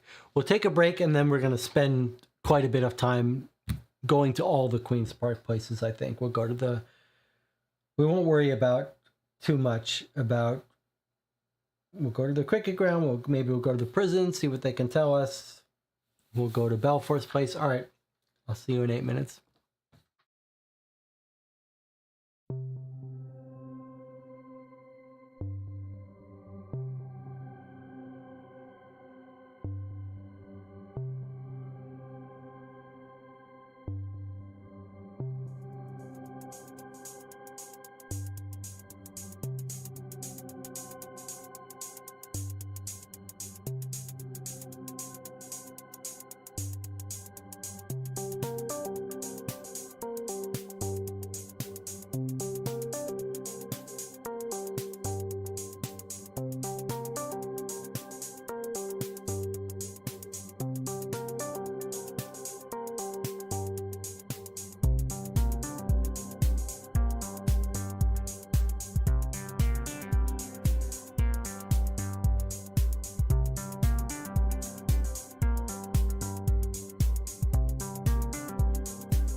Okay, we're back, and we're talking a little bit in the chat about how the game is dragging a little bit because of the bookkeeping we're having to do about time, but also because it's sort of creating its own kind of AP, analysis paralysis, as we worry about being efficient in our travel. And then in the back of the mind, worrying about not having time to go to places that we want to go to. So here's what we're going to do. We've played for 4 hours now. We've got plenty of days, so it's okay that this is going slowly. But we're going to do what we said we were going to do, is we're going to feel free to tweak things a little bit to maximize our enjoyment. So here's what we're going to do. Here's what I propose we do. I propose that we stop keeping track of our travel times. That is, that when it says it takes 45 minutes to do something, we're going to record that it took 45 minutes to do it. But we're not going to worry about travel times anymore. That means we can also stop worrying about making sure we do everything in one neighborhood before we leave, and we can pursue the leads as we get curious to pursue them, and not have to worry about going places in different order just to fulfill this time mechanic. We can now play the games the way we normally play them, go to the leads that interest us. So if we want to leave Queen's Park and go somewhere else and come back, we're not going to worry about travel times. Okay. I think, and then also we don't have to be so crazy about deciding where to go next. If there's a place we're interested in, we'll go there. All right, so maybe that will make it a little easier for us to have fun and enjoy these places. So far, it is fun. I like how he went to Pinkerton's and he's like, just because you tell me you're from Sherlock Holmes, I'm not going to believe you. And he calls on the phone. I did like that. Now, with that said about the time mechanic, I do think that, and Megan brings this up, I do think we need to pause for a moment and think about, in broader strokes, the idea that we haven't encountered any yet, but there may be places that are closed after hours. Remember, we go until 10 p.m., or if we wanted to go to 11 p.m., that would be fine too. We should think about events that we don't want to miss, places that might be closed after hours. And the third category is, as Jonathan pointed out,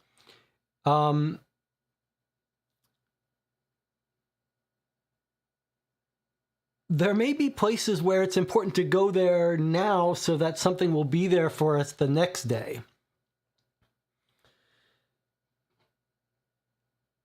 So if we think about that in general, we should think about what places might close. Are there any events we need to get to?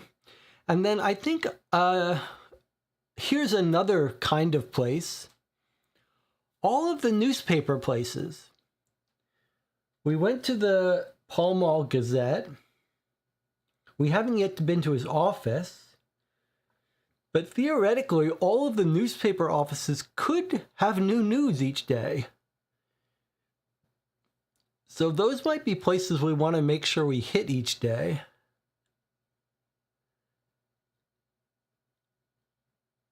Something to consider. Jonathan says, thanks. Now that right when I've done organizing everything by location. That could still be useful for us, Jonathan. Okay, we're in Queen's Park. Where would you guys like to go first? I think logic tells us we should go to his office and then, but maybe if we're coming up from Northwest London, maybe we hit the cricket ground on our way up. Let's go to the cricket ground. We're gonna make faster decisions now about where we go. Okay, cricket field on our way up. We're gonna role play it a little bit. We're coming up from Northwest London. We're gonna drive by the cricket place first. So at 12:10, we're going to 72 QP, which is the cricket grounds, but we're not worrying about our time. Here we go, 72 QP.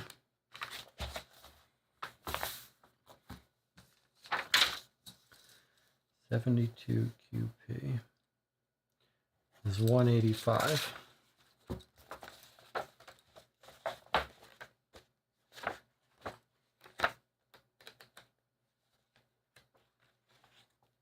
The last place he was.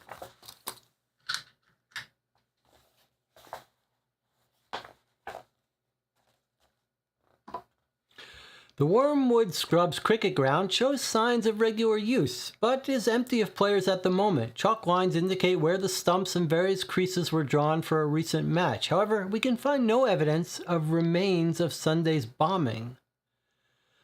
The Wormwood prison is directly across the street. Gangs of convicts are apparently working on the construction of a new addition to the prison. Time 15 minutes. Okay. Not very interesting, but it's now 12:35.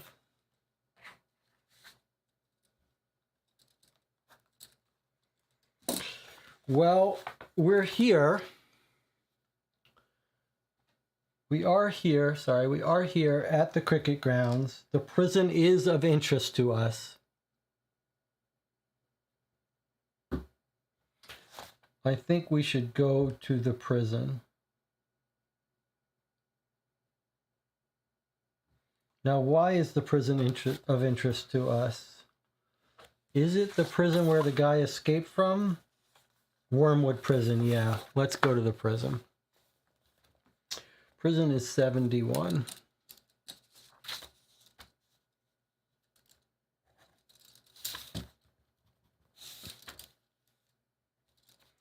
'71 is location 213.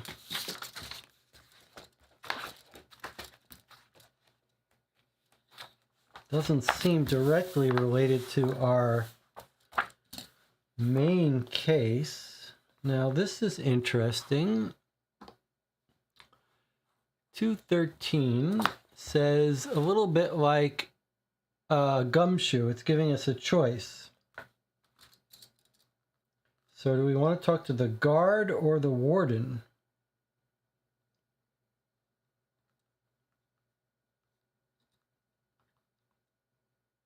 Well, we don't know what guard this is about, so I think we have to choose warden. Because we don't know who's... I guess Northrup's guard, right? Because that's the newspaper article is about this Peter Northrup. We should mention Peter Northrop worked at the Mint. We could at some point talk to the Mint. But, well, let's start by talking to the warden, which is 220.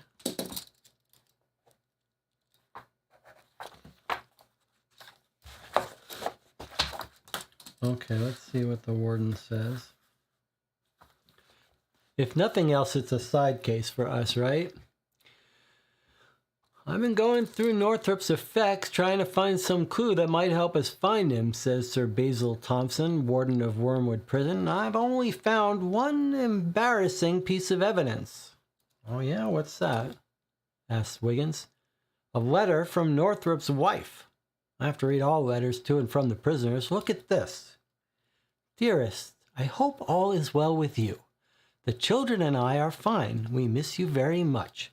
Your friend James thought you might like to see this poem he is having published on Sunday, the 3rd of September. We all look forward to the time we can be together again. Sunday, the 3rd of September. That's weird, isn't it? Because Sunday is not the 3rd. Sunday's the 2nd.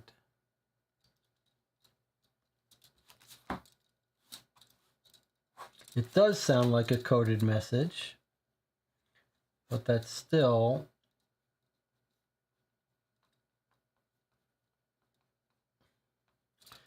Okay.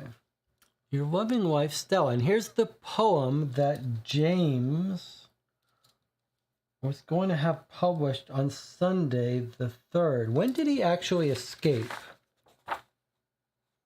He escaped on Sunday, but that was the 2nd. It could be a typo, or it could be a clue.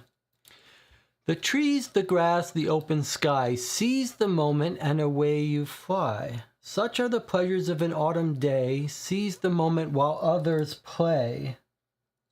So was that exploding ball meant to be a signal?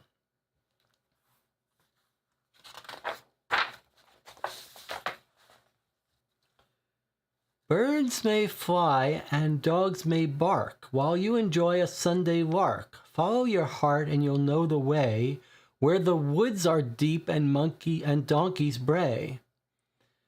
At the time, it all seemed innocent enough, but in the light of last Sunday's events, I can see this was a message. You'll know the way where woods are deep. Well, woods look deep around wormwood scrubs.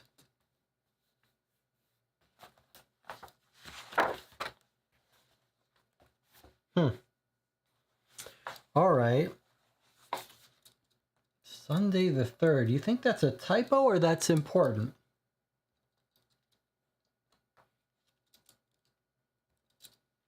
And who's James? So I'm going to make a note, important things, James and the 3rd, and then the woods. Okay, and that was 45 minutes. Okay.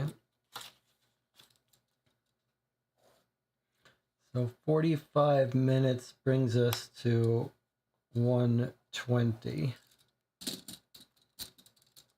p.m. Let's go talk to the guard. Yeah? Yeah, let's talk to the guard. All right, well, we're getting into it now. Head guard Lewis Jones meets us in the visitor's room of the prison. Thank you for seeing us on such short notice, says Wiggins as he and Jones shake hands. I wonder if you could tell us about the events at the Sunday cricket match. I'll try to tell you what I can, but as you may or may not know, this prison is being built by the prisoners themselves. Those prisoners that work hard and behave themselves during the week are taken out for a day event. A soccer or cricket match is the usual reward. It's the warden's idea, it is. One you don't agree with. Well, he's the governor. Don't much matter what I think. Well, last Sunday, we took the 10 best workers to the cricket match across the road. The Marleybone and Players match. Yeah, it wasn't a very good match. The players were way ahead. Didn't get interesting until the 40th over. The Marleybone gentlemen were up to bat. When the first ball was hit, it exploded. Kaboom! Ball explodes, bat breaks, the striker's knocked to the ground. Everyone's so shocked, they just stand there and stare at the poor bloke. I was the first person to reach the striker. He wasn't injured, just dazed. He looked at me for a moment, reached into his pocket, took out a flask, took a big swig, then broke out laughing. Well, I think he already had a mite too much to drink. Is that when the prisoner escaped? Must have been. And needless to say, there's quite a bit of confusion. Everyone's shouting and running around. It would have been easy for Northrop to slip away. I didn't notice he was gone until we started back to the prison. Called out the dogs right away. They traced him through the woods to the railroad track where we lost his trail. Must have hopped a train and made it out of London. What can you tell us about Northrop? Yeah, he was a quiet man, kept to himself. He was in prison on counterfeiting charges. Never did find the plates, so I hear. We were always hoping he would tell us. Anything else you can tell us? Oh, no, not that I can think of. Oh, there was a crazy old man who was out walking his dog who joined in tracking Northrop. Kept getting in our way. You know who he was? No. His dog's name was Toby. Oh, thank you for your help. Well, we know Toby. Toby's the bloodhound. And then 40 minutes have passed.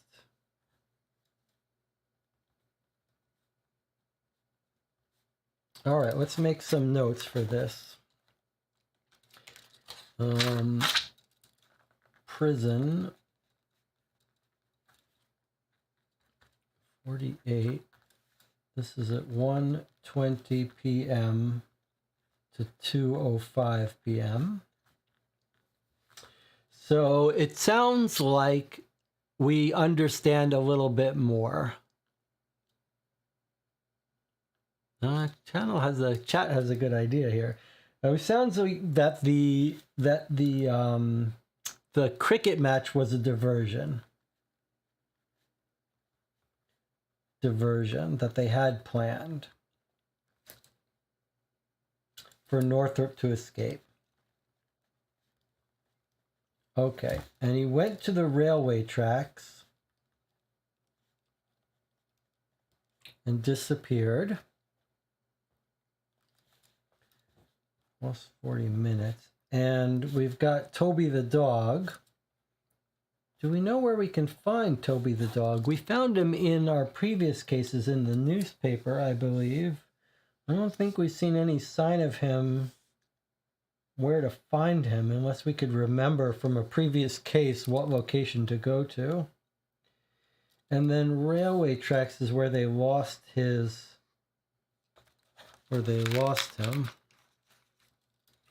Okay, so now it's 2:05 p.m. And he mentions the plates again. So let's see, where are the railway tracks they're talking about? Is it this? Great Western Railway Depot. There's two locations that look like it might be railway related. Let's see, Great Western Railway Depot 78 and 79. These both belong to the railway.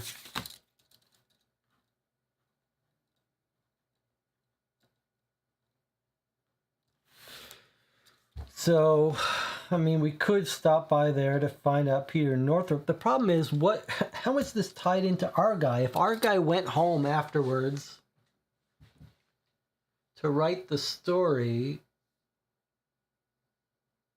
what did he doesn't seem to have noticed that this was a...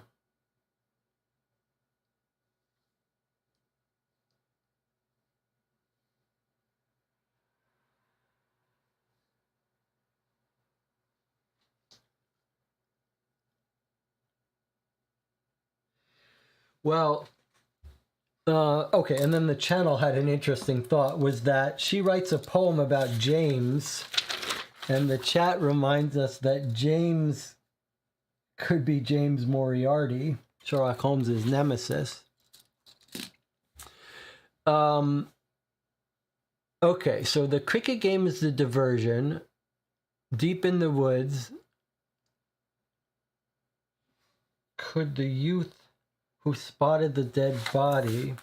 So our article says that the false alarm was in Hame Holt Forest near Woodford Bridge.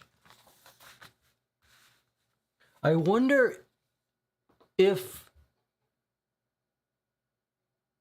that's not on our map, but in the direction of the railway station. Like, is it possible that our guy is killed after he escapes?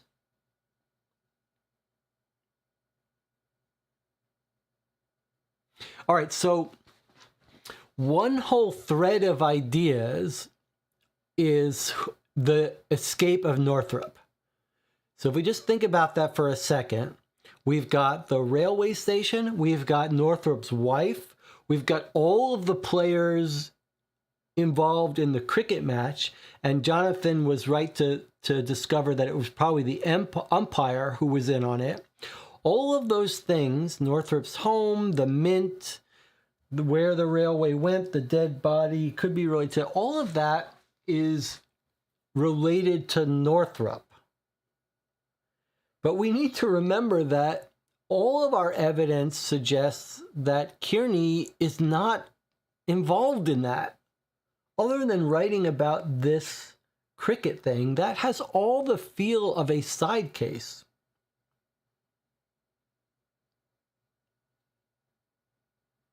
And I'm a little bit worried about us getting distracted on the side case and missing the main case. We think he's on the run. Why would he be on the run?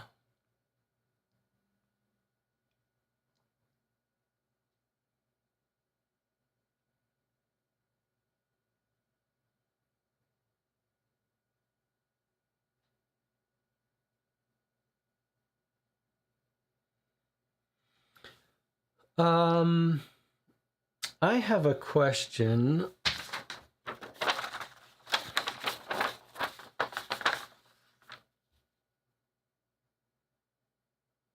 I know he returned to the office that evening as I found the start of an article on the match. I just wanted to find out when this guy broke into his, in his office. Okay, so I was trying to think if this could be written by someone else. Megan says, Kearney and Northrop were in the same spot at the same time. Kearney was in the Temperance Society with Balfour, though. Yes, he was. Let's go to Kearney's office and see if we can talk to anyone else who knew him there. Maybe we can find the person who gave him these articles by Christopher Jameson. We need to connect Kearney to one of these threads.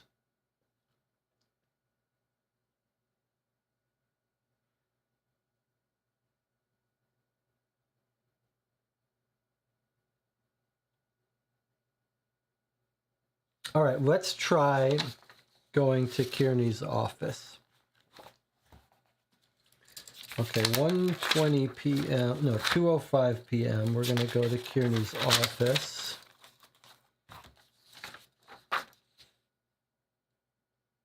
Which is the police. Don't forget, we want to go to the local police station too. Let's go to the Sporting Gazette first before it closes. Is there any other place we have to worry about closing on us? 42 QP, Queens Park, goes to 45, Sporting Gazette.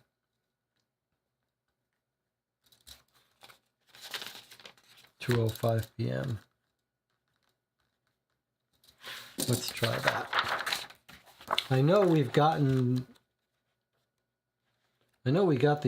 envelope from his boss, but maybe he's got more information for us by now.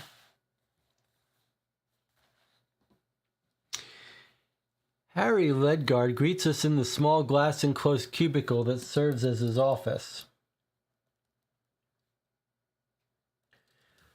Well, it's good of you to come. I know something has happened to Franklin, but the police will do nothing without the proof of a crime. Quentin Hogg, who's one of Franklin's best friends, recommended I contact Holmes, and I'm so glad he sent some help.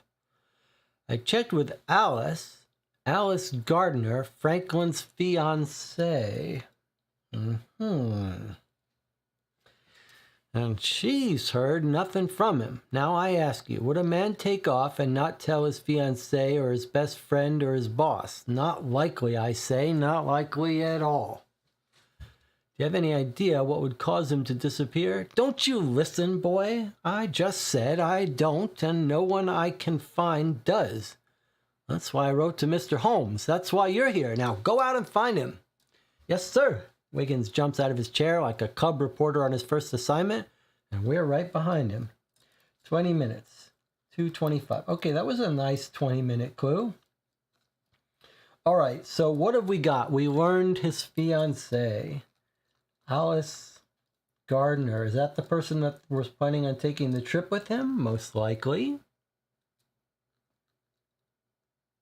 And we got a reminder here that Quentin Hogg is his best friend.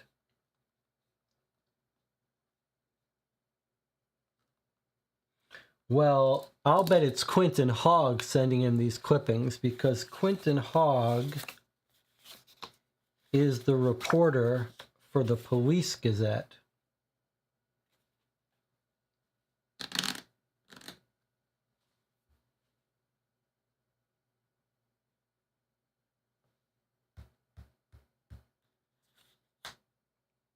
I'll bet it may be Quentin Hogg tipping him off about Belfour.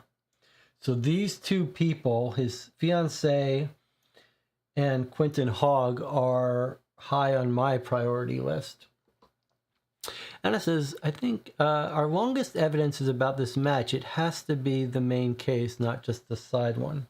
I think you've got a good point there. But that's using a little bit of meta reasoning. I feel like logically,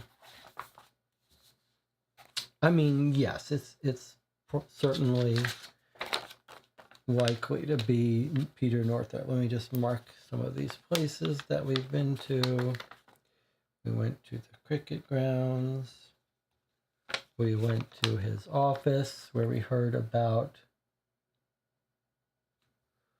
the wife. Where was it?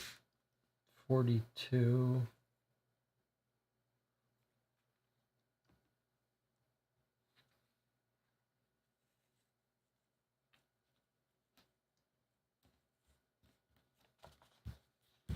Prison cricket ground. Well, we could try to find the umpire. Did we never find it? We could go to the local police. Feels like they're not going to have much information. We went to the Sporting Gazette. We went to the prison.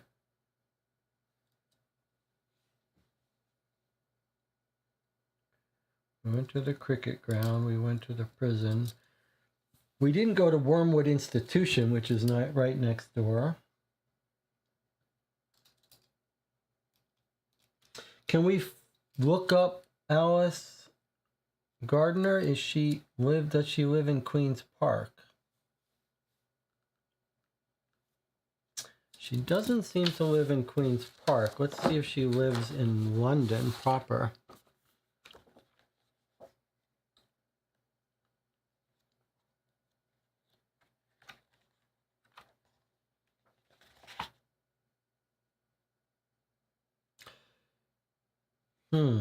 There's a John Gardner.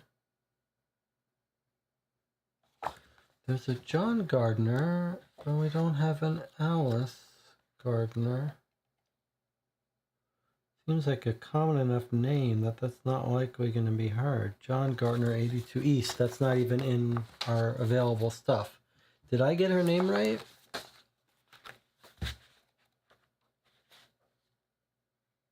Alice Gardner. She might be harder to find than I thought originally. Okay, Jonathan says the two umpires, James Stratford and Sanford Pittman.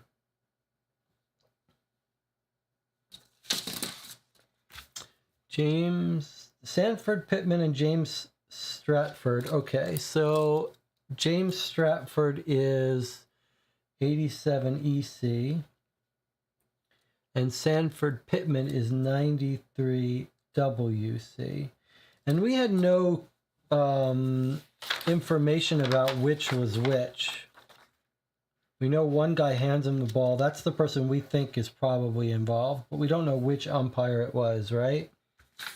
Unless it was something that we couldn't read. The umpire had been watching the strange movements.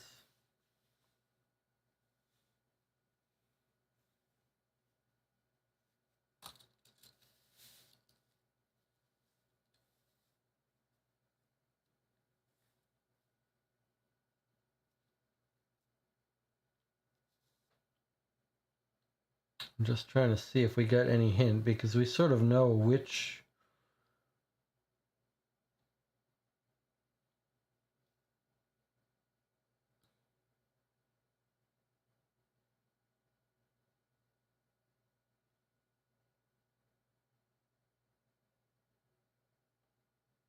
The umpire who'd been watching the strange movements,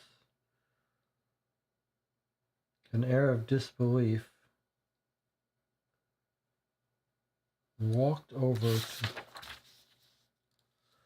The other umpire walked briskly to his wicket, notifying the batsmen and fielders that it was the 40th over and a new ball would be brought into play. He placed the ball into the hands of Truman. So it would be nice if we could figure out which umpire was doing which, but I don't think that was in this paper.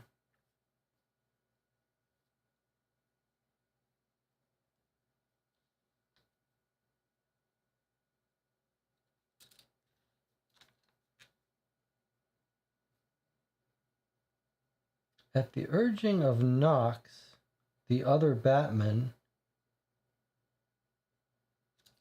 another person mentioned Knox. Do we all agree that we didn't have mentioned the name of which umpire was which? We just have to visit both of them? Seems unclear. Okay. Maybe we'll hear about the fiancé at the boatyard.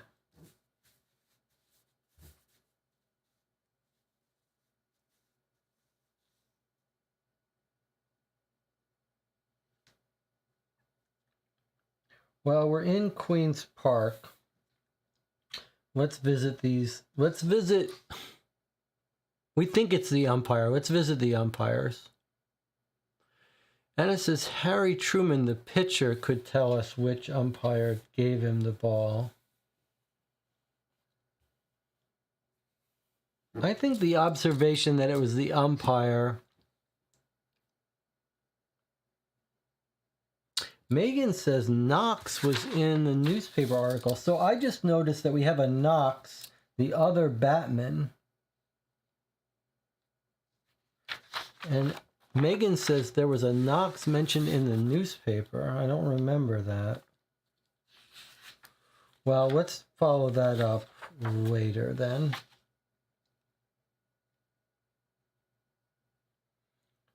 I think I want to go to the umpires. It seems to me that one of those umpires is the one who's involved.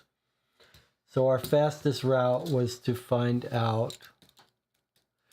Anna says Knox is the president of Worthington Bank. Okay, that's going to be probably two different Knoxes. Probably the president of Worthington Bank is not one of the batsmen.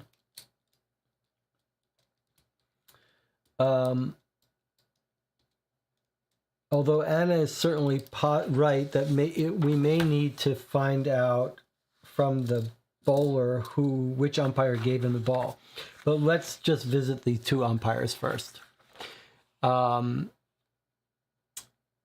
Okay, so, and then maybe we'll visit Quentin Hogg. All right, so our umpires are in London proper, though, right, Jonathan? Yes, 93 WC and 87 EC. All right, so we do want to go to EC. So shall we just drop over there, or should we go do something else in Queen's Park first before we leave? I think we should go to the local police in Queen's Park. Before we leave here, I want to go to the London police. The Queen's Park police. Queen's Park police are number 48, 2:25 p.m.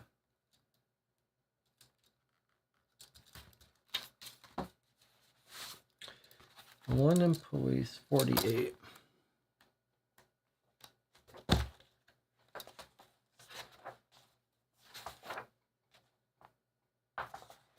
48 QP goes to 138.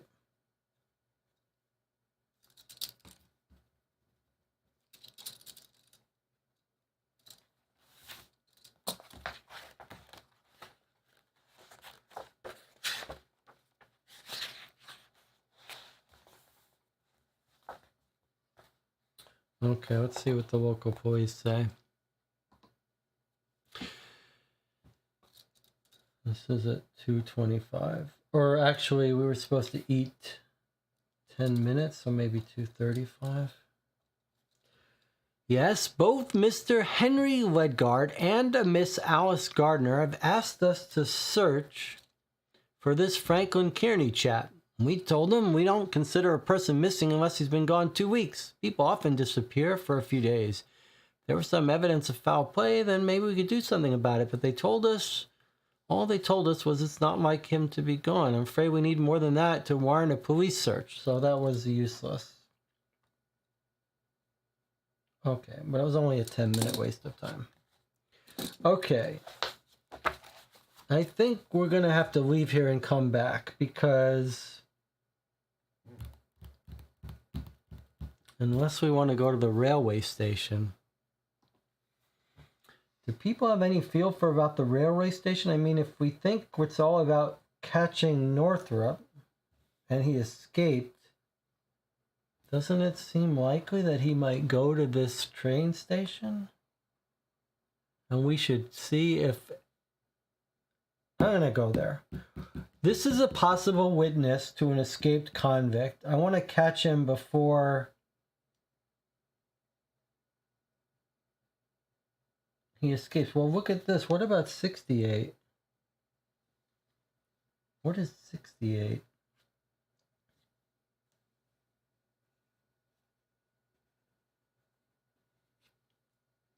I don't think 68 is even in the legend. 68 is a location on the map, but is not in the legend.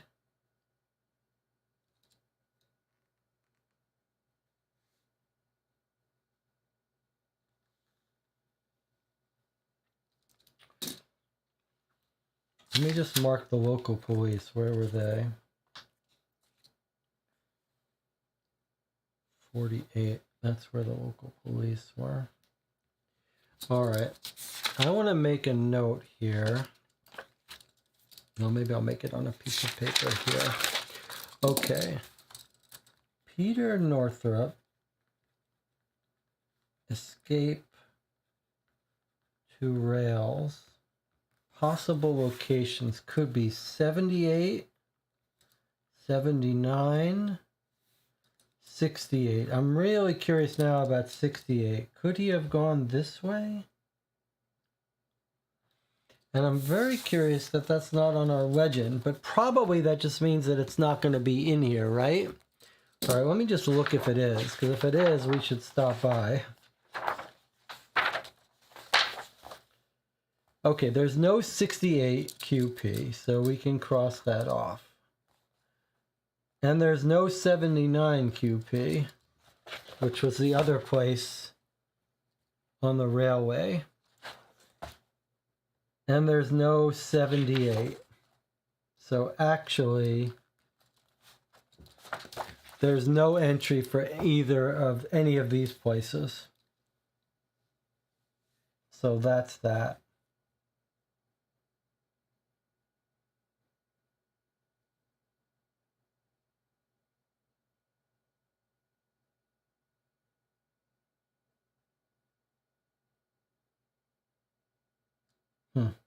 Okay, well, that was an idea. Local police station is very different in the new version. That's interesting. Well, can we make a note? I don't know if Anna, if you have access to the new version, but I'm going to make a card here for new version to check. And I'll just put QP local police. Anna, you better be careful about checking the new version, because if you get some big lead of information in the new version, yeah, you got some information, didn't you? You got a hint. of information. All right, we're going to leave Queen's Park for a bit. Sounds like Anna got some good information at the local police department. All right, we're going to head over to EC. We're going to head over to the Police Gazette at Quinton Hogg, 35 EC. So it's 2:45 now, we're saying. We're not being super paranoid about time. EC 35.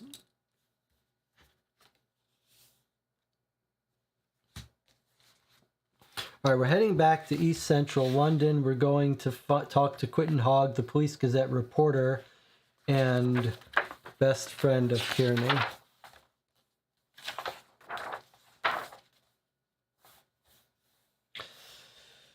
"35 EC goes to 64.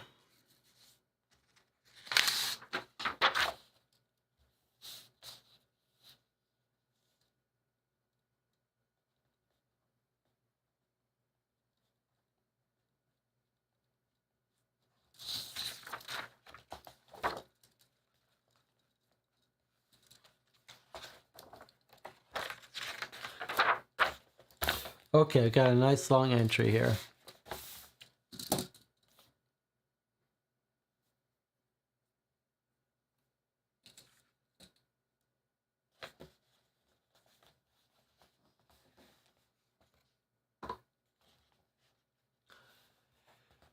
I hope your presence, Wiggins, indicates you're looking for Franklin.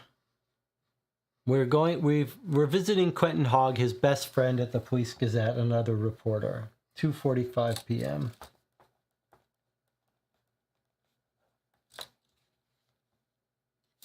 Hope your presence, Wiggins, indicates you're looking for Franklin. Yes, we are, Quinton. Good. I'm getting worried about Frank. It's not like him to just up and vanish. Not like him at all. How long have you known him? Well, over 16 years. We went to school together, London University. When we got out, we were going to start our own literary review, devote our lives to higher arts.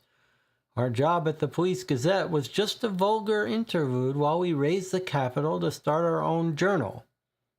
But we adapted to the world of yellow journalism and never made our contribution to higher art.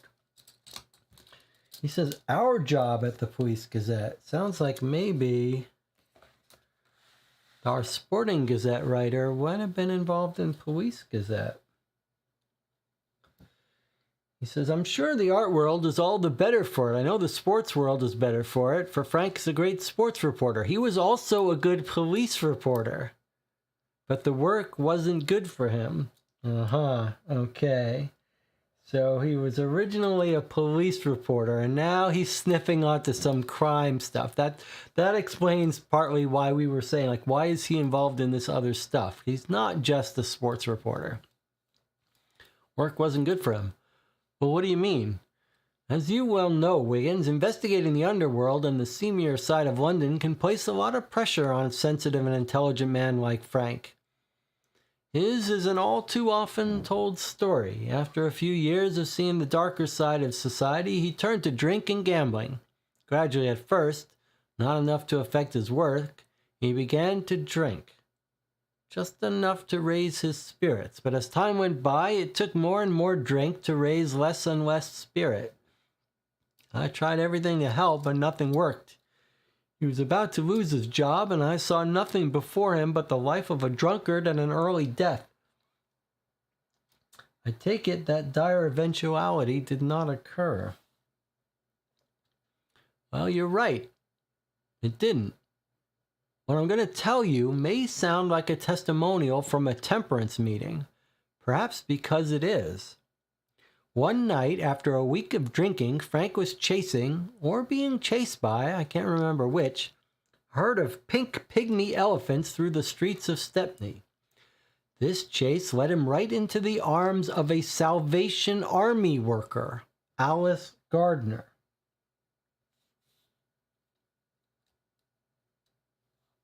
Salvation Army worker. Frank found safety from his irate elephants, and Alice found a soul to save. Over the next few weeks, Alice spent every day with Frank, sobered him up, made sure he made it to work, took him to the meeting hall every night, and poured fire and brimstone into him instead of gin. It was just what Frank needed.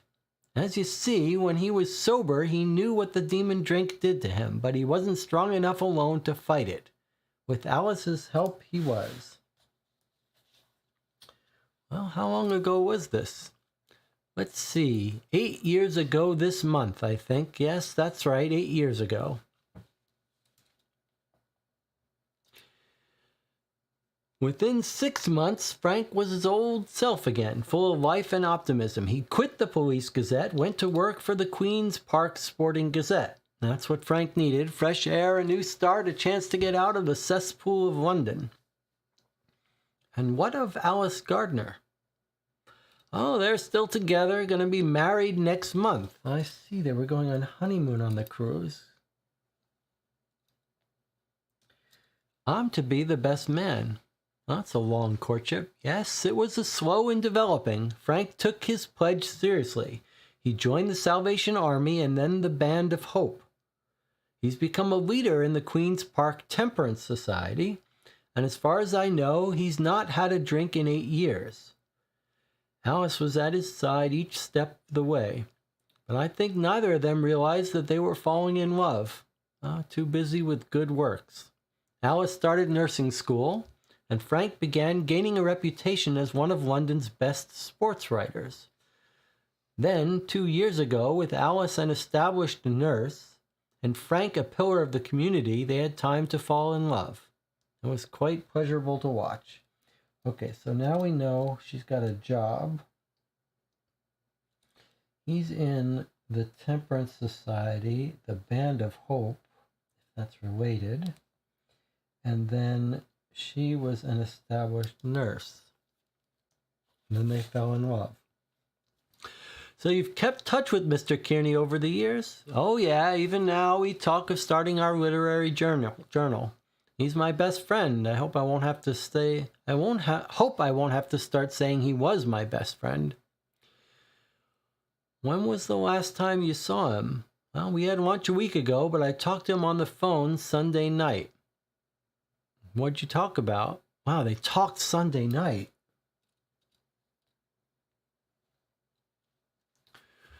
He wanted to know if I would be in the office on Monday. He wanted to go through the files. I told him yes, and he said that he'd be in. Monday came, but Frank did not. Which files? The newspapers. Did he say what he was looking for? No, but when we had lunch last week, he did seem preoccupied with something. When I asked him about it, all he would say was he couldn't talk about it yet. He had no proof. He had no proof yet. He wouldn't say more. Why would he need to check your files when he has access to his own paper's files? Well, you'll have to ask him. The files of the Police Gazette are the best criminal files outside of Scotland Yard. If that's the type of information he was looking for, this is the best place to come. But I just don't know. I do know that Frank would not go away without telling someone, either Alice or me. I do hope you'll help find him, Wiggins. We'll try, Quentin, but do you have anything that might give us a lead? No, I've been racking my brain to recall what Frank said. There's something there, but I can't quite pull it out. If I think of anything, I'll let you know. By the way, Quentin, these scraps of paper were found in Kearney's desk, says Wiggins, producing the small scribbled upon papers. Do you know what they mean? Sure. Those are betting stubs. Franklin never did give up his gambling, but that wasn't a problem for him like his drinking. So he says these are betting stubs.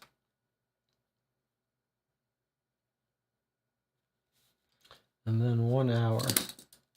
So it's 3:45 p.m., 1 hour.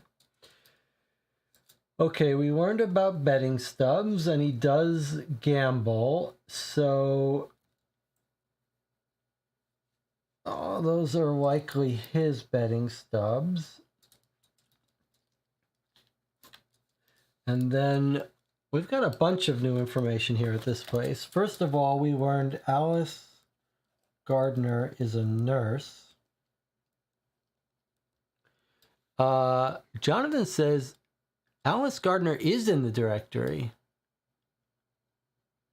Okay, so I did look up Alice Gardner and I didn't find her, but maybe I spelled her name wrong. Let me see. Okay, so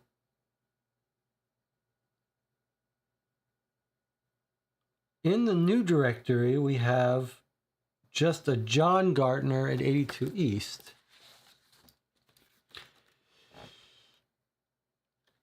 What about the old directory? Megan has to leave us now. I'm sorry to see that. Megan, we'll talk to you later. Okay, let's see in the old directory.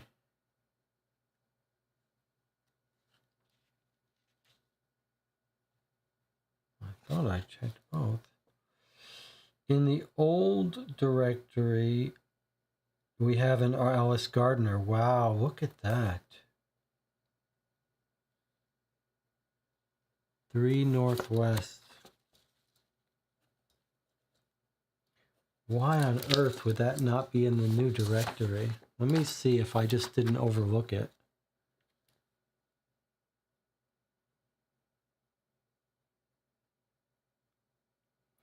Wow. Crazy.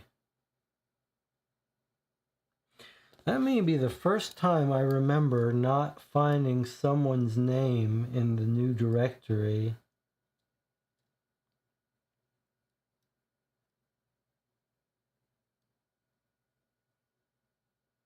That's important in a case. Okay, well, that's a good reason not to use the new directory anymore.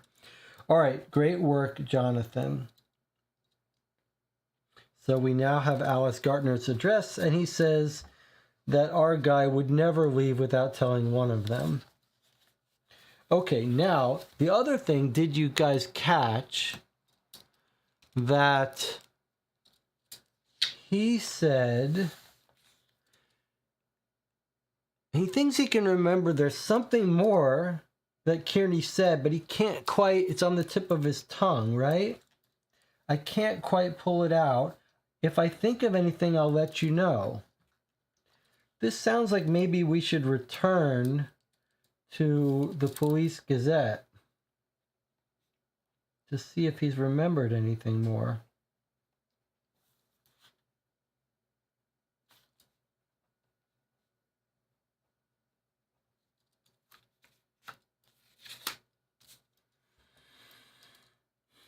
Clearly, there's a tie-in with the Temperance Society.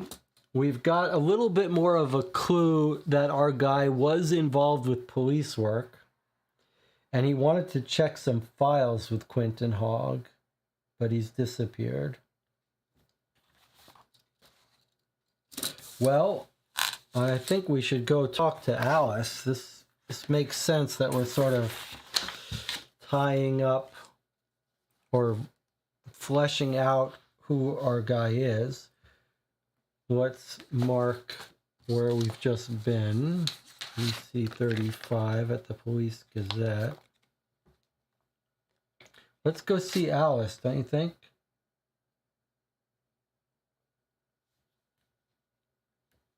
It'll also give us better feel for this guy. Anna agrees that we should come back here. All right, let's go visit Alice. 3 Northwest is Alice Gardner.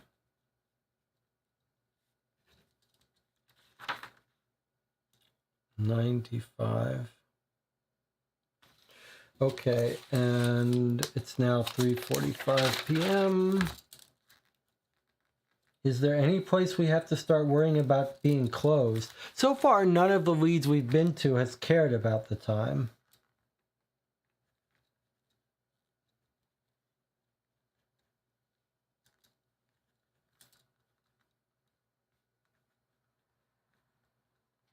This woman's going to be worried, or she's going to know where he is. If he's on the run, he might very well tell her. So let's pay attention to how she reacts. If she sounds like she's really worried about him, or if she's just pretending she doesn't know where he is. 95.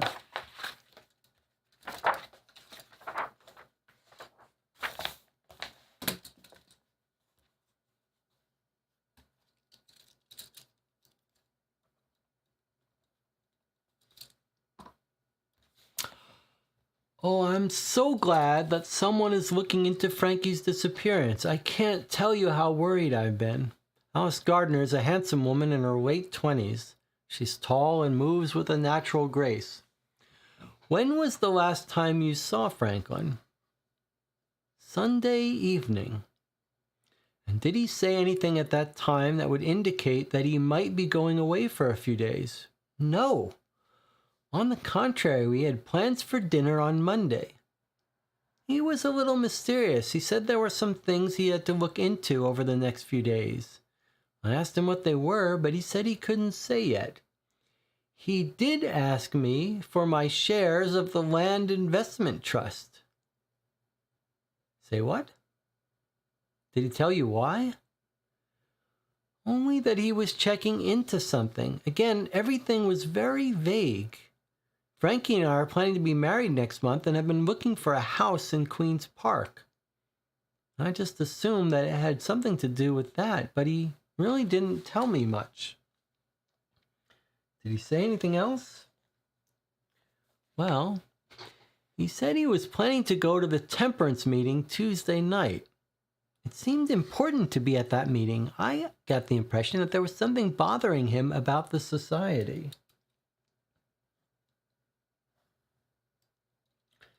Planning to go to the temperance meeting on Tuesday night. Are you a member of the Band of Hope? Yes, because of Frankie. I'm not as active as he is. You know, Frankie had a drinking problem. Is it possible that Franklin is, how would you say it, on a drinking binge? Yeah. No, I really don't think so. He hasn't touched alcohol in more than 6 years. I've checked everywhere and can't find him. Please let me know if you find out anything. Oh, well, we will. 30 minutes. Okay, so she's the second person who's heard from him Sunday night. So we know he was around Sunday night. He was supposed to go to the Police Gazette on Monday and never showed up. So it sounds like he's disappeared. Maybe we should write this down somewhere. He's disappeared somewhere between Sunday night and Monday morning.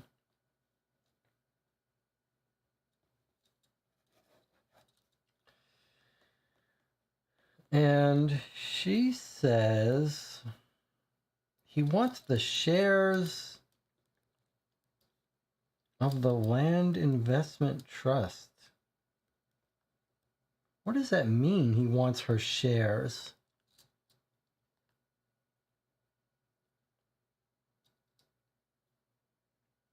Something bothering him about the Temperance Society.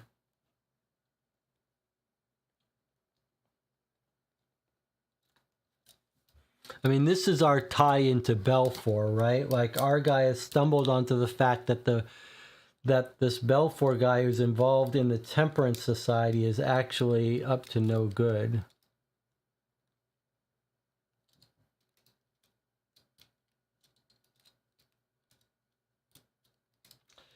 She sounds like he really is missing, though, right?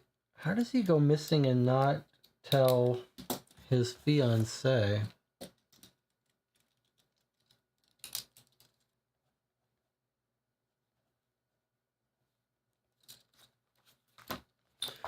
Well, we've got our tie-in finally with the Belfour and Temperance Society and the trust. Now we've got Belfour has pulled in, right? Because Belfour's involved in temperance. Now we've finally heard that Franklin Kearney is suspicious of the Temperance Society and wants her shares in the trust. Maybe he wants to investigate that.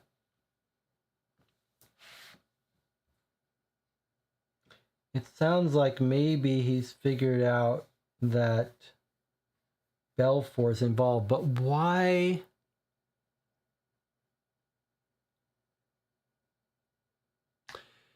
Anna says, isn't the land investment Belfour's? Yes. All of this is yes.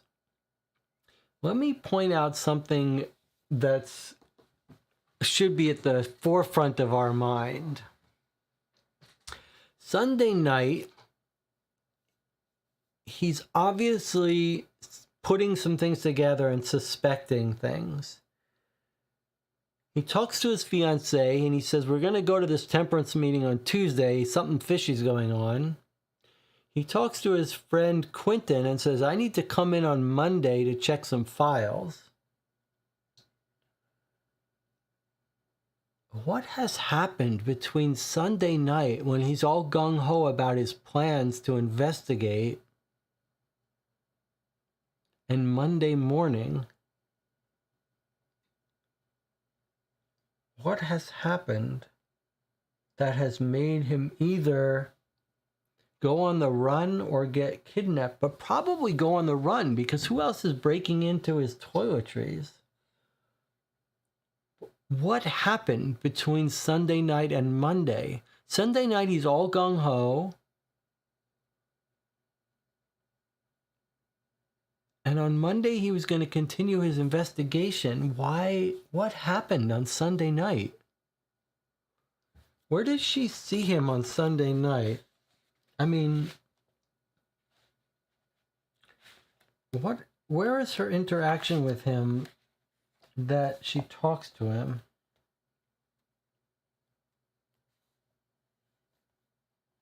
We had plans for dinner on Monday. He said there were some things he had to look into over the next few days. He wouldn't say.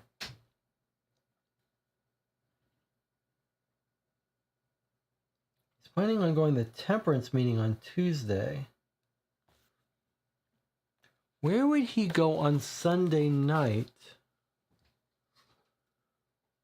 where he got himself into trouble?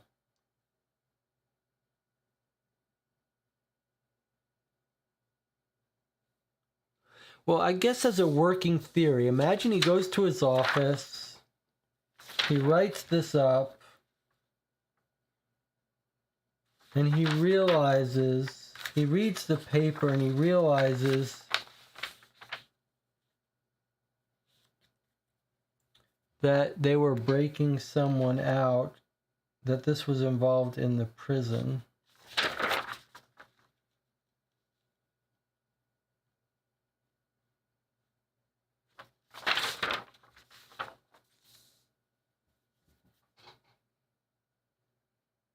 Could he have on Sunday night been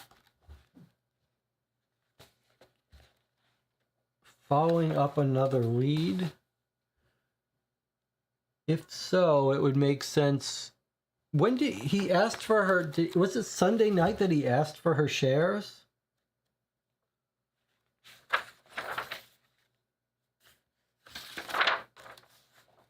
Let's just look at that.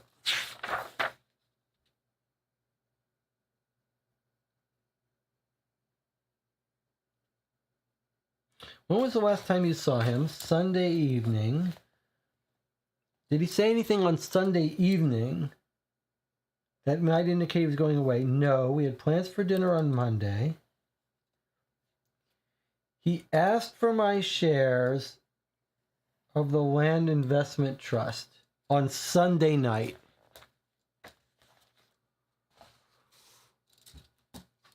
I think we should go investigate. That's our primary thing. He took them, he looked at them, and then he went to research them. That's our best lead for someplace he might have gone on Sunday night, right?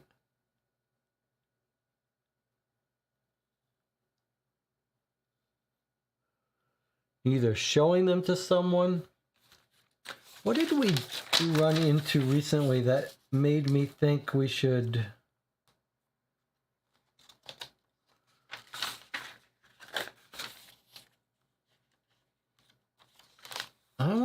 I just want to quickly look at the Quentin Hogg entry.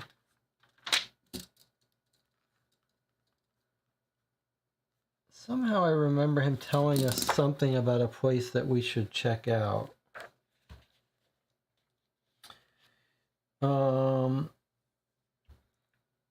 He was a police reporter. Salvation Army. Married next month. The Band of Hope, which we don't know exactly what that is. I talked to him on the phone Sunday. He's going to come in on Monday. But he needed proof. He had no proof. All right, he's coming for proof. He's going for proof. Then the betting stubs. I don't see how that's relevant for us.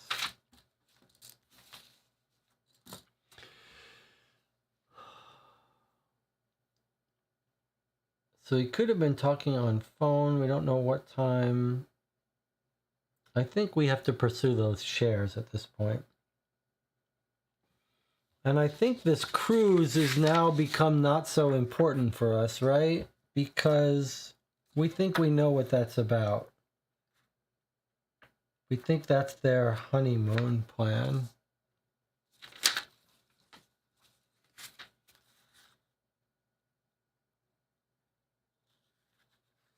Hey, you know where you might go to ask about shares?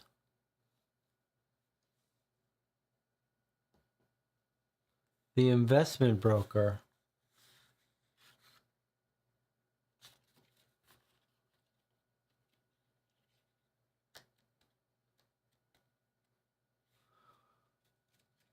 We're already,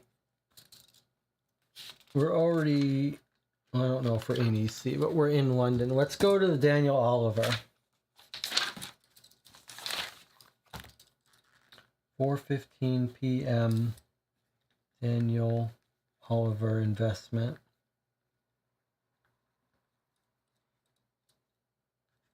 $85 EC. And then let's follow up on the trust. Maybe even it might even be time to go to one of our informants that knows about financial stuff. Like the London Times reporter.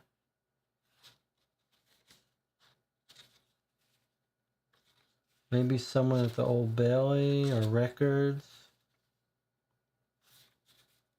First, let's go to this guy, this broker, investment broker. 85 EC.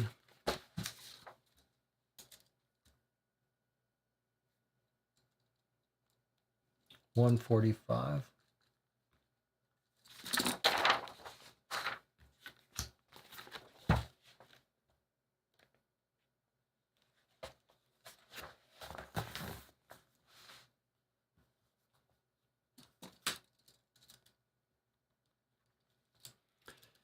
$4.15 day one.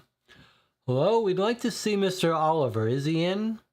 Asks Wiggins of the neatly groomed young secretary. Do you have an appointment? He asks. No. Well, let me see if he can see you now. If not, I can make an appointment for you. What is your name? Tell him we're friends of Franklin Kearney. The young man has barely closed the inner office door behind him before it reopens as he beckons for us to enter. Mr. Oliver will see you now. Daniel Oliver appears to be in his late 30s. He's got longish brown hair, clear blue eyes, and is clean shaven. He's working in his shirt sleeves, his jacket hanging in the corner. Several different newspapers, as well as numerous sheets covered with numbers, are spread over his desk. Please come in and have a seat. You say you're friends of Mr. Kearney. What can I do for you? Well, Mr. Kearney's been missing since Sunday. We found your card in his desk, and we've been following up all possible leads. Well, I really don't know how I can help. I hardly know the man. May we ask what his business was with you? Well, he just wanted basic information about investing in building societies. He was particularly interested in the companies owned by Jabez Balfour. And what'd you tell him? Well, 8% return, especially with the minimum investment required by these companies, is quite favorable. And these companies have impeccable records. None have ever missed an interest payment. Is that all? Yes. He did also ask my opinion of brewery stocks as investments. I told him I could not recommend them. They would be quite speculative, whereas the building societies are a solid conservative investment, much more suited to someone in Mr. Kearney's financial position. Although, come to think of it, he did say he was primarily doing research for an article. In any case, I certainly claim no expertise in brewery stocks. I recommended that he talk to Joseph Lufkin at the stock exchange if he wanted more information. Thank you very much for your time and cooperation. Oh, you're quite welcome. I hope you find him. He seemed an agreeable chap. Okay, Joseph Lufkin at the stock exchange. And then that's 45 minutes. Okay, he says talk to Joseph Lufkin at the stock exchange. And he wanted information about, he asked for info about Jabez Balfour's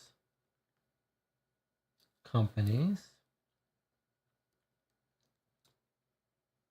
And then he asked about brewery stocks. And he's writing a paper, an article. Okay. And then that was plus 45 minutes.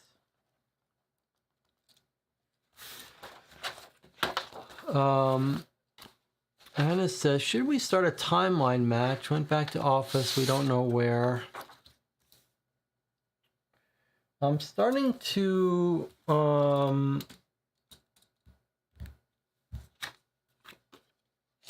worry about running out of daytime. I think we should go to Joseph Lufkin at the stock exchange before they close down. Let me see, where are we going to find Joseph Lufkin? Or rather, the stock exchange.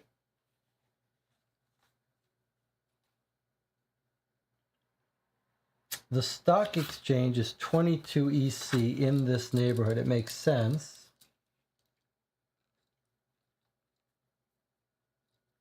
All right, so it's 5 p.m. Let's go to the stock exchange and hope it's not closed and see if we can talk to Joseph Lutkin. 5 p.m., 22 EC.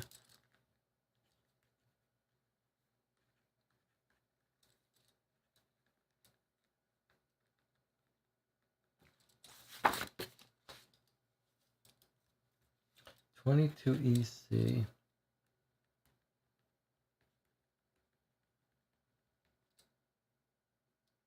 I guess before we do, well, let's just do this one first, then we'll take a break. So this is 205.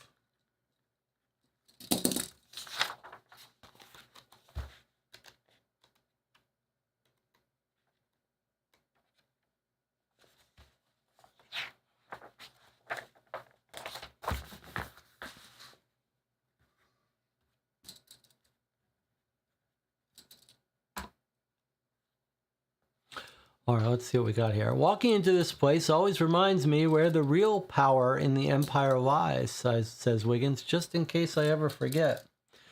The third person we ask directs us to the short, bespectacled blonde man who seems to be successfully managing at least a half-dozen tasks at once.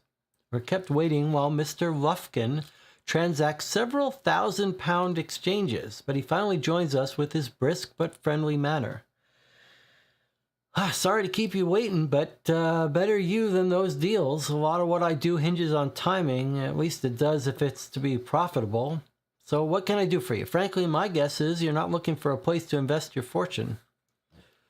Your guess is right, of course. We heard that you are quite knowledgeable in the area of brewery stocks. I like to think I'm quite knowledgeable in many areas, but that's certainly one I would like to include. But again, why the interest? To be quite honest with you, Mr. Lufkin, we're trying to find Franklin Kearney. He seems to have been interested in the brewery stocks, and we're simply following all the leads. Mr. Kearney spoke with me just last week, asking my opinion of brewery stock investments. He said he was doing some research for an article he was writing. I think the stocks are undervalued and thus a good investment. Not all of them, of course. One must be selective. Selectivity and timing are the secrets of success in all things, not least in the stock market. A lot of smaller breweries are being bought by some of the larger ones. I think this will benefit both buyer and seller. The brewery stocks are depressed, but at least a couple of big investors agree with my analysis. What do you mean? Well, I've noticed David Sadler making a number of substantial purchases, and Sadler has only one client, Jabez Balfour. I truly treasure life's little jokes. Jabez Balfour, one of London's most prominent advocates of temperance, investing in breweries. Maybe he thinks if it's good enough for Charrington, it's good enough for Balfour. You said there are at least two big investors. Who's the other one? Well, that's a puzzler. He obviously doesn't want his identity known. And at least as far as I'm concerned, he's been successful. I don't really know who it is. I do hope that I've been of some assistance to you, but I really must get back to the fore. Thank you for your valuable time, Mr. Lufkin. 45 minutes have passed. Okay. So, David Sattler is buying brewery stocks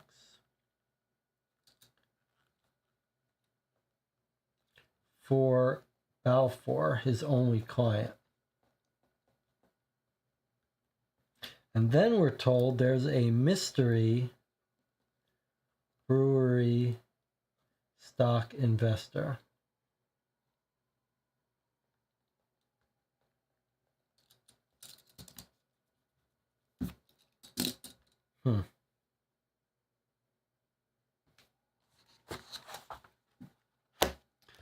Could the other one be Moriarty, says Anna.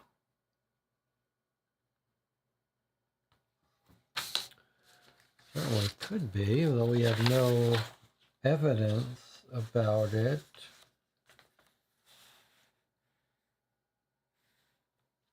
So we've got the temperance movement. And they're tied up with buying brewery stock.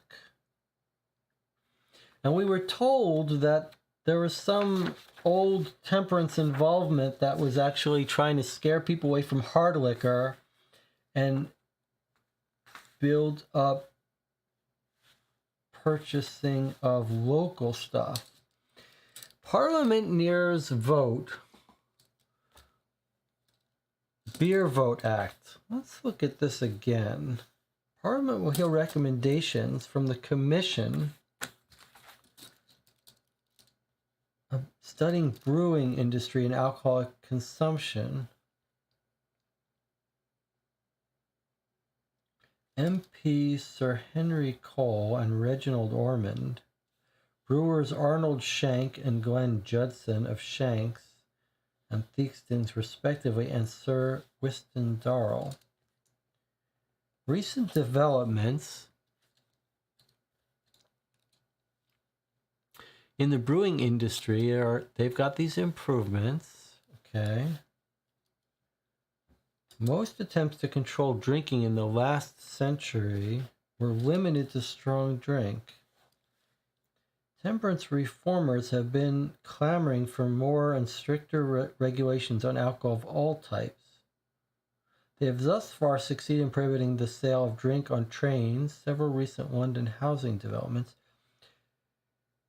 Temperance leaders and William Booth urging their prohibition of spirits and beer. Something's wrong with this picture. They're investing, these two people are investing in brewery stocks, and yet they're claiming to be against drinking of beer. And Parliament is going to hear recommendations about the Beer Act. Are we going to find out that this is really an attempt to sabotage this temperance movement from the inside? Yeah, I'm thinking the same thing. Balfour's doing something special. He's against alcohol, but maybe just to depress the price of the breweries and buy them.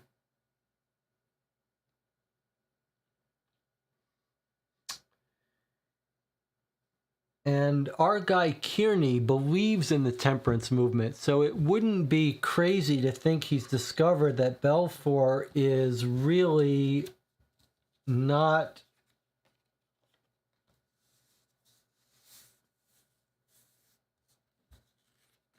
is really buying up these breweries, depressing their prices, and then he's going to sink this Beer Act, and then the value is going to go up. Is that what's happening? And our guy has stumbled onto it. Yeah, I like this theory. And it says maybe Balfour doesn't want the Beer Act to pass, just wants everyone to think it will pass.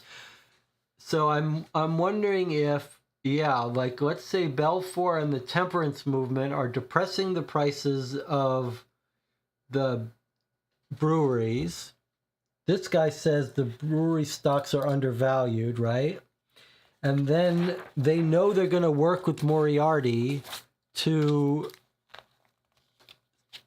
sink this Beer Act. And I wonder if we aren't going to find out that the MP that was in favor of the Beer Act was the one that was beheaded.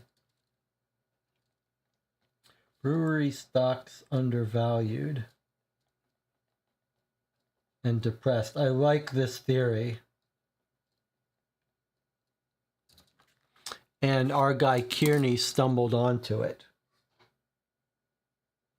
Now, how that ties into Northrop escaping, I don't know.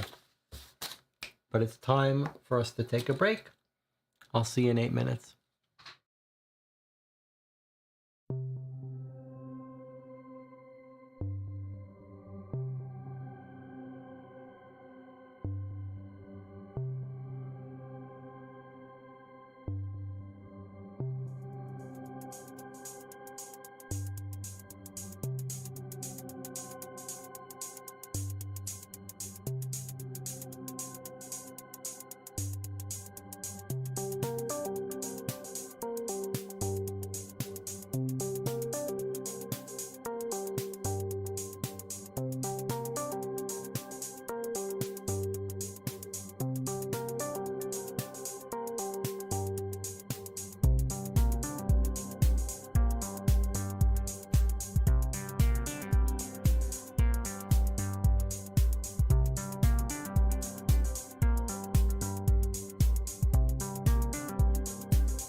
Okay, we're back.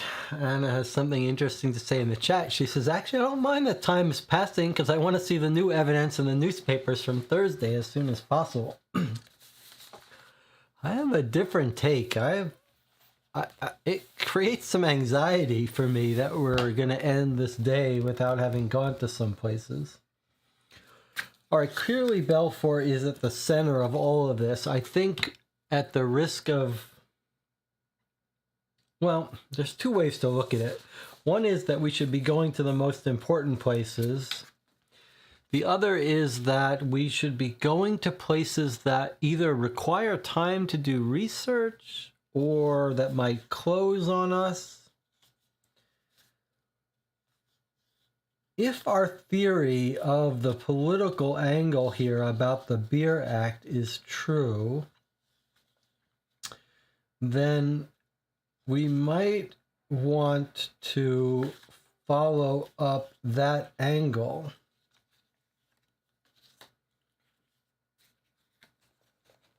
What is that angle? Let me just get this little thing here to remind us.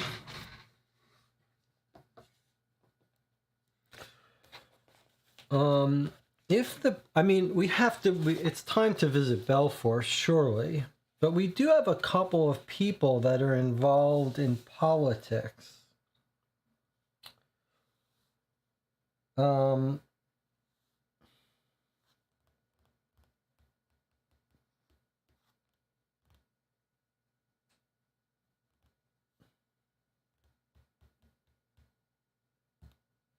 Mycroft Holmes is the person who knows politics and government.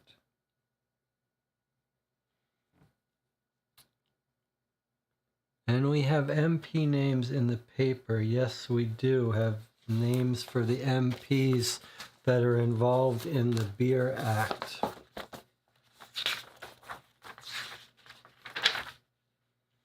MPs Henry Cole, Reginald Ormond. Brewers Henry Cole and Reginald Ormond. Let's see if they're in the directory. Henry Cole.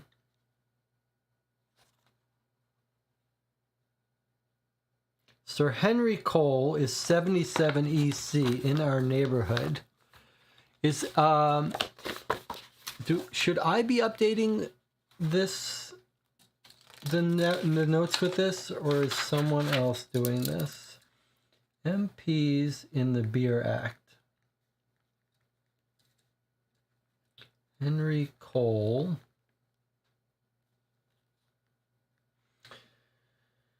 Henry Cole is 77 EC. And then Reginald Ormond.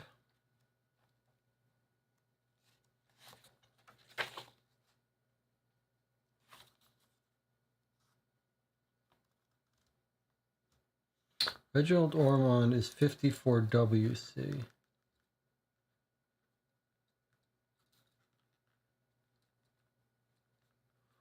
Ormond. This is from the news. And then we've got brewers that are involved. So they're having the commission. He says, diverse views are represented on the commission in the persons of Sir Henry Cole and Reginald Ormond. Are we going to find one of those had their head cut off? Jonathan says, I feel like taking a break from addresses for a bit, so I'll let you take those down. Okay, I think that's a good idea. It's an important part of playing these games to realize when some activity is not fun and is burning you out. And then Frederick Charrington would be another person that would be interesting to talk to. The question is,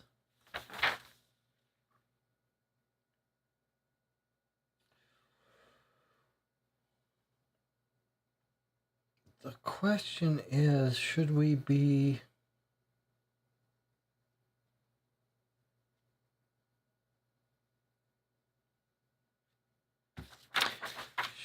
following the MPs? Or should we be going for Belfour, who's our primary suspect? I don't know why we're not more focused on Belfour. I guess we're sort of circling around him until we've got some good evidence for him.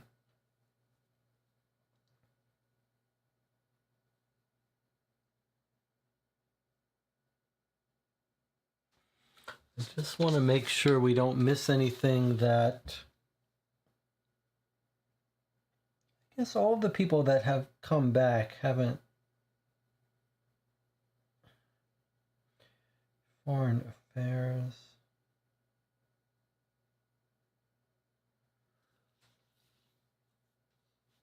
Let's go to the MPs.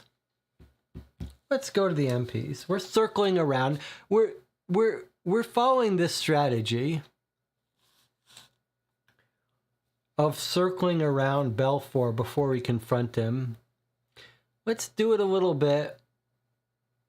And it reminds us, there was also the robbery at Belfour's place.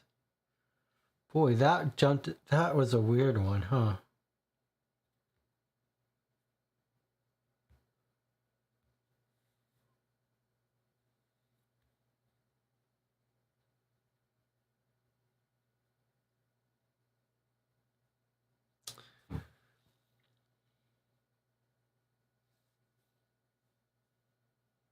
This is a weird case.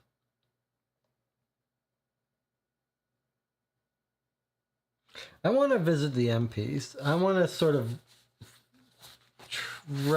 do a little bit more while we're chewing, while we've got our mind set on this idea that it's a beer act. I don't know if this is the right way to spend our time, but I'd like to pursue this a little bit before we go off it and confront Belfour with some information. So I want to talk to these MPs. And also I want to see if we can find one of the beheaded MPs that the police are talking about. Because beheaded is pretty serious. So 77 EC. Although Shay Smith makes a great point. Okay, so pause for a second. So I often talk about avoiding the carriage depot until we've got some reason for it. But we spent a lot of time talking about how we've narrowed down that something must have happened Sunday night to Kearney. And now Shay Smith pointed out, wow, we've got a great opportunity now to find a carriage ride Sunday night. So I think we got to stop what we're doing and follow that theory. That is a really good theory. That is a really good angle. If we've narrowed down something must have happened Sunday night to disrupt his plans. We know where he lives. We should go to the cabs. We should go to the cabs and see if we can't catch a cab from his house to meet with someone or to go somewhere. Absolutely. Absolutely. That's what we should do. All right. Where's our cab depot? I mean, I know where it is, but I want to find the card for it.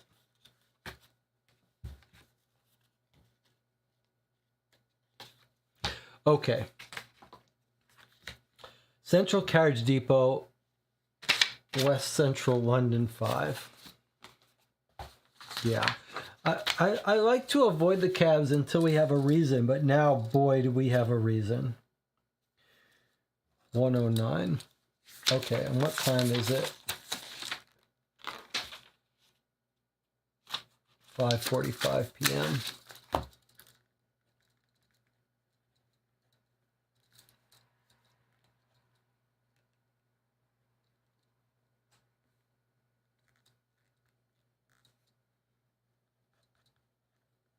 All right, let's see what we got at 109.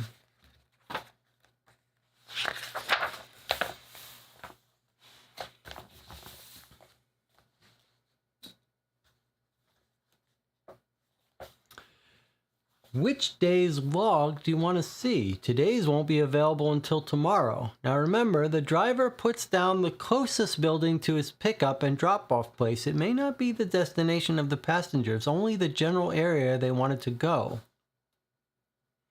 So that costs us 20 minutes, and we have two choices.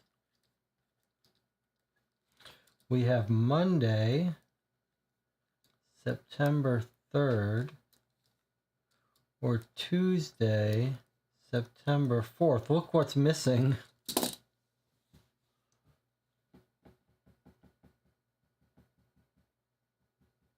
Hello, can we see Sunday's log, please? Well, he could have gone somewhere early Monday morning. So I guess we want to see Monday, but I really would like to see Sunday.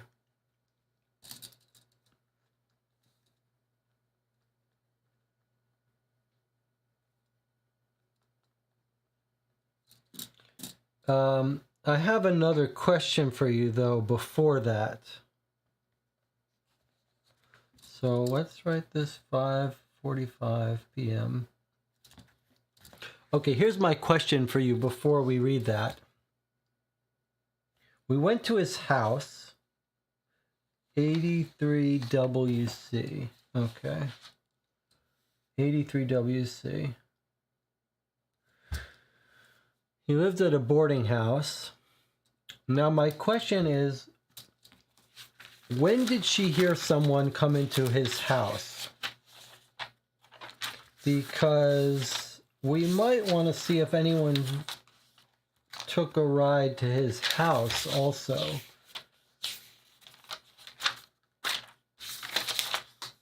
Okay. 61. I want to see. She told us someone was marching around in his place last night, she says.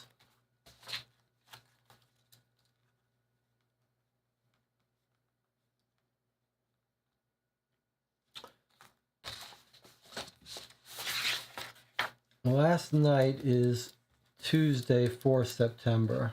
Tuesday, September 4th. Okay, so that means we care about Tuesday's logs too, because we might be able to catch who arrived to search his house or left after searching his house, right? So actually, Monday and Tuesday's logs we care about.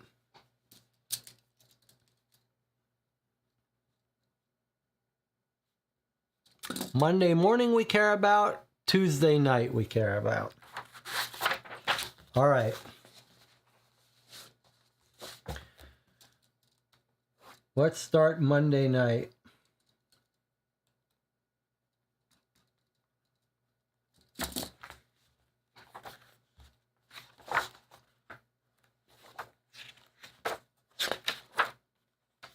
Oh boy. Now you remember that when we, well, I guess I don't want to talk about gaslight, but I want to show you what 154 looks like. Okay. Here's 154, but also continues on the other page.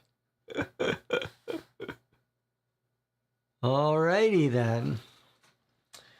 We've got our work cut out for us. 154 is Monday.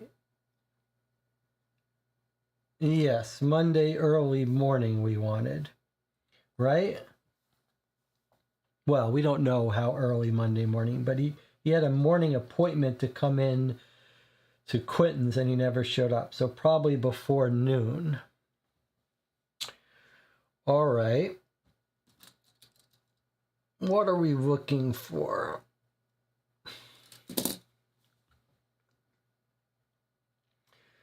He lives in 83 WC. Wow, look at this. These aren't by neighborhoods either. These are streets.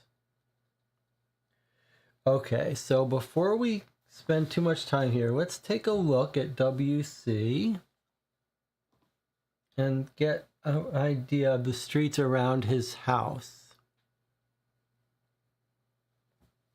What have we got? So the closest to his street would be his house would be Harrison Street.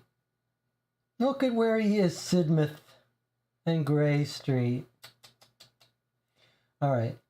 Hastings, Judd, Harrison, Gray's Inn Road. Hastings, Judd, Harrison, Sidmouth, Gray's Inn Road. Maybe Charlton Street.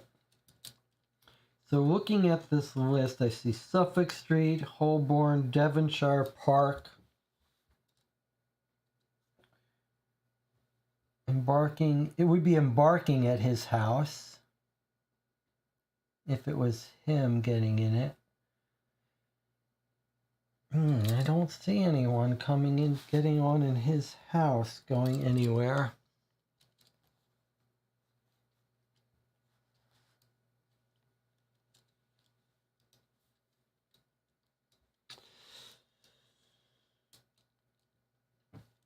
There's early in the morning. And then here's a little bit later.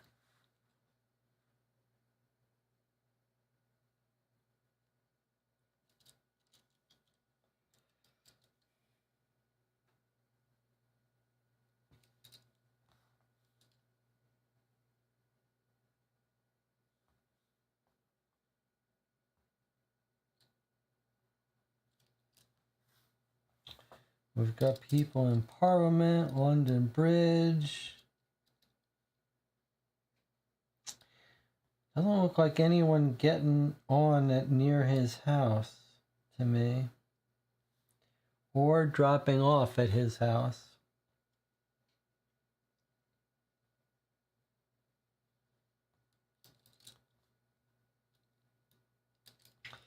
This clue apparently took us an hour to read through. So 7:05 p.m. We're running out of daytime here.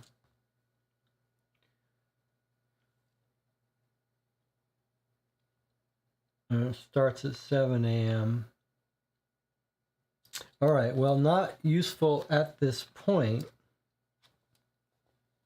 It's weird that this takes an hour, though. Let's check Tuesday and see if we can't catch someone coming to his apartment. All right, so that was 6:05 p.m. day one, and then here we have 7:05 p.m. day one. Let's look at Tuesday. This would be, we would be trying to find someone visiting his house at night now. So not in the morning, but at night. Let's see what we can catch. Well, here's someone going to Sidmouth Street. Let's just mark this as possibly interesting. For Sidmouth is pretty near him.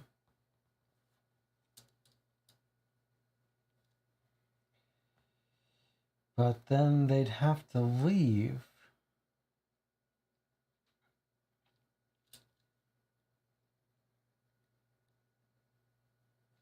She says he went out a window, which might make him come out the back of the house at Hastings Street.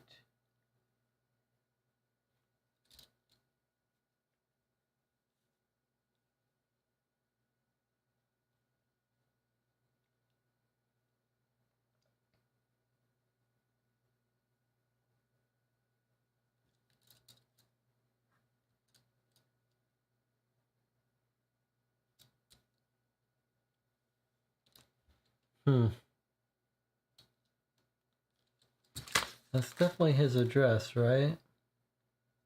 You know. But he was with the girlfriend. Was he at her house?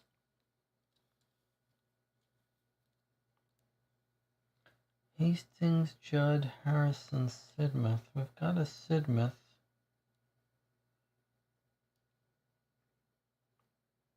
Well, she heard, I guess on this night we need to find someone at his house. And we don't seem to see anyone, although this could be it.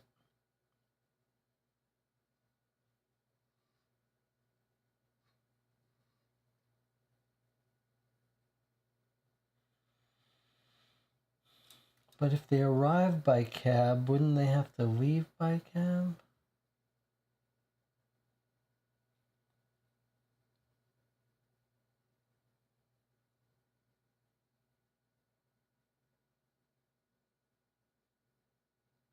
Hmm.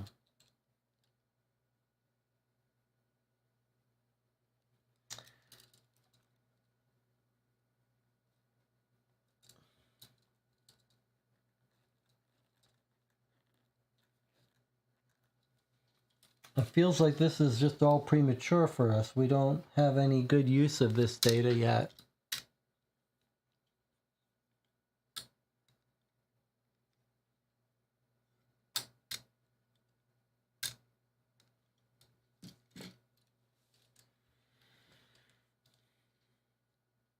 We don't have good use of this. Surely this will be useful to us at some point. But right now, he's already missing by this point.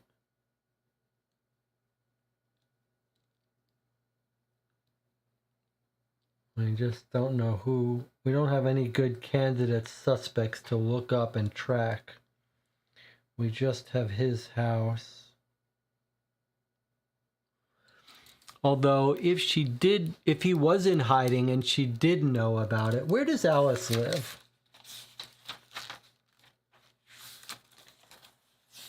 I want to see.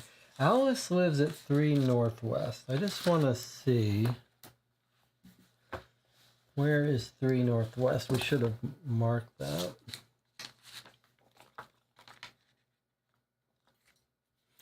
All right, so she's up there.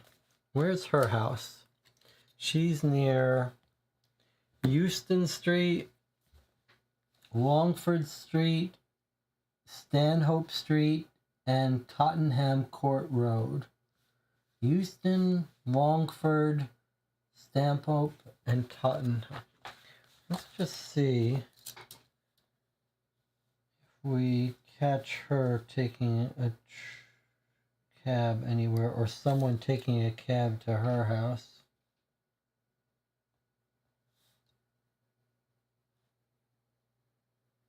Although why she'd be searching for him?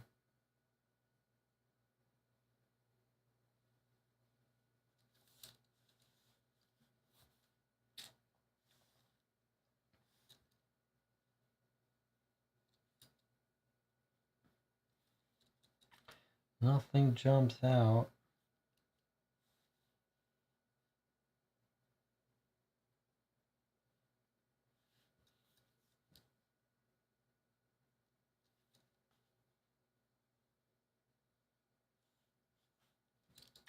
Well, this is a nice dense clue though.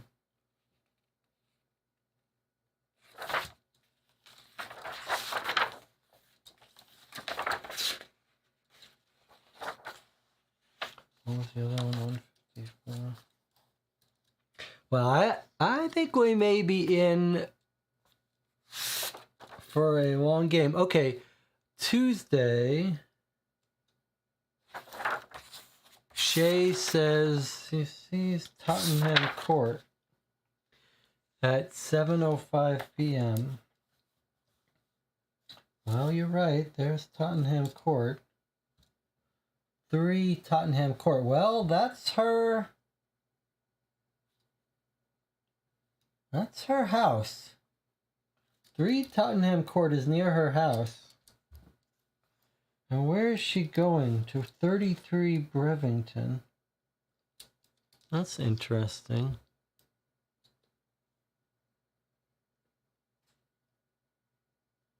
And what's at 33 Brevington? Let's just say this is Alice. Or probably say this is Alice. This is Alice's house, at least. What about, let's see if there's an entry on the previous day from Tottenham as well.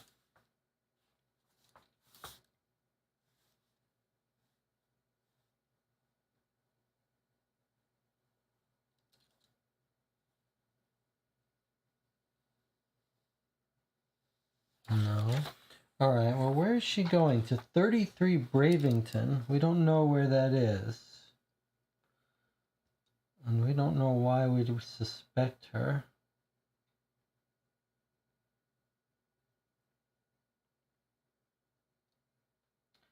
"33 Bravington." We'd have to try to find that if we really suspected her of being up to no good. Let's keep that in mind in case we come across a place that's 33 Bravington that we don't think she should be at. I mean, it could be her work. That could be where she's the nurse. We just don't know. All right, we checked out the cabs for a bit. We didn't find anything of much interest. Anna says it's too early for this list. I tend to agree. The one thing we did discover is I think we've got our hands full with this case. And we have to be serious about marking places we visit on the map, because it's clear now that we need to be able to notice when we've found a place. So let me just mark the stock exchange that we went to that I forgot to mark. Like, we need to, please remind me if I forget. We need to keep track of the places we go, especially if they're people's houses. All right, it's time to do Belfour a bit. John says, go to the medical examiner to hear about the decapitated MP. I think we're going to have to wait till tomorrow till we see it in the news. Like, maybe it just happened, so it hasn't been in the news yet. I think that's going to break open, but I think it's probably a waste of our time to try too hard to track that down until it comes out in the news. But it's time to hit Belfour and all his places. So let us start with the Liberator Building and Society in Queen's Park. Let's just go to Queen's Park and start going to all Belfour's places, and let's see if we can't get more information about this guy. All right, where was the stocks from? Was that from the House and Land Trust? Let's do that first. He asked to see her stocks. Shares of Land Investment Trust. Okay, so we've got House and Land Investment Trust, 56 QP. Let's go there. Yes, okay, let's go there. It's already 7:05 p.m. at least. All right, we're going to Land Trust 56.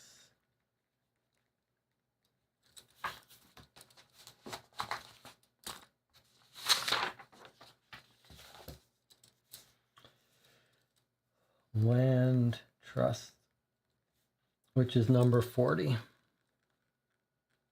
All right, finally we're going to get a glimpse of this. Anna says 56, yeah, 56 QP, which is number 40. Okay.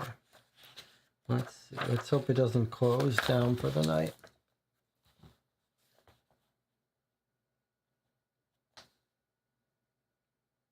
Is that right? It doesn't feel right.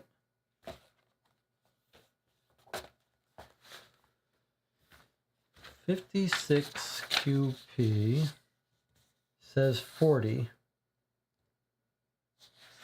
The House and Land Investment Trust. Okay, so if we go to 40, here's what it says. I'm very sorry, but Sir Vincent is in a very important meeting at present. Without an appointment, it will be impossible for you to see him today. Perhaps I can be of assistance. I am Randolph Scott, Sir Vincent's secretary. Actually, we wanted to ask him about last Sunday's cricket match. No, we didn't. No, we didn't want to ask him about that. What have we done wrong here?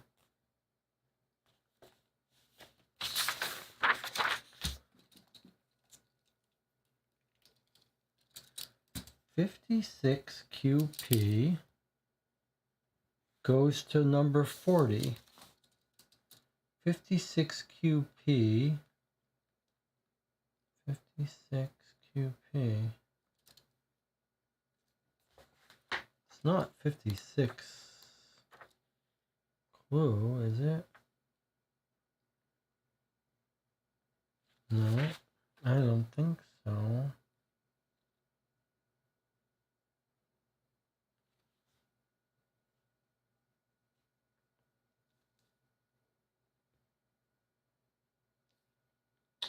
Well, that's a bit confusing. I'm just going to put a question mark around it and we'll come back and see if we can't get a better understanding of this. Let's go to his other places. Let's go to the Lands Allotment Company at 50 QP. Go to his other places and we'll circle back. Okay, that's number 65. We went to the local place too. 65. Let's try that.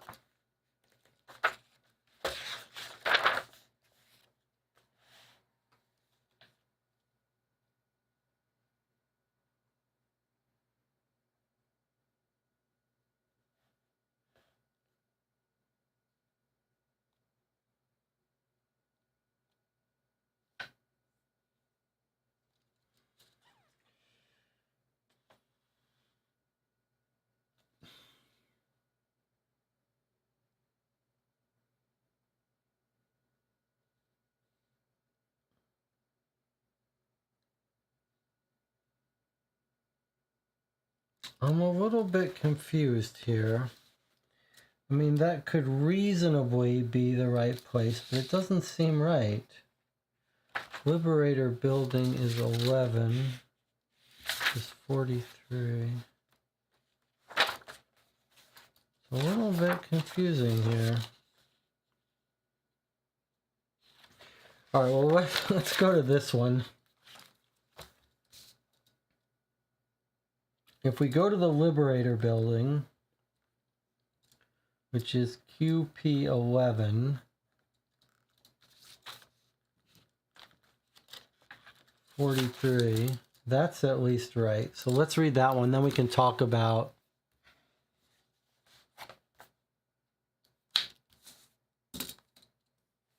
let's do this one and then we'll talk about what's going wrong and how we want to deal with it. Marianne Jabez Balfour is only tall enough not to be called a dwarf. He's enormously fat, has a short satyr's beard, and small sparkling eyes. He's full of energy, and his movements are much faster than one would expect from a man of his size.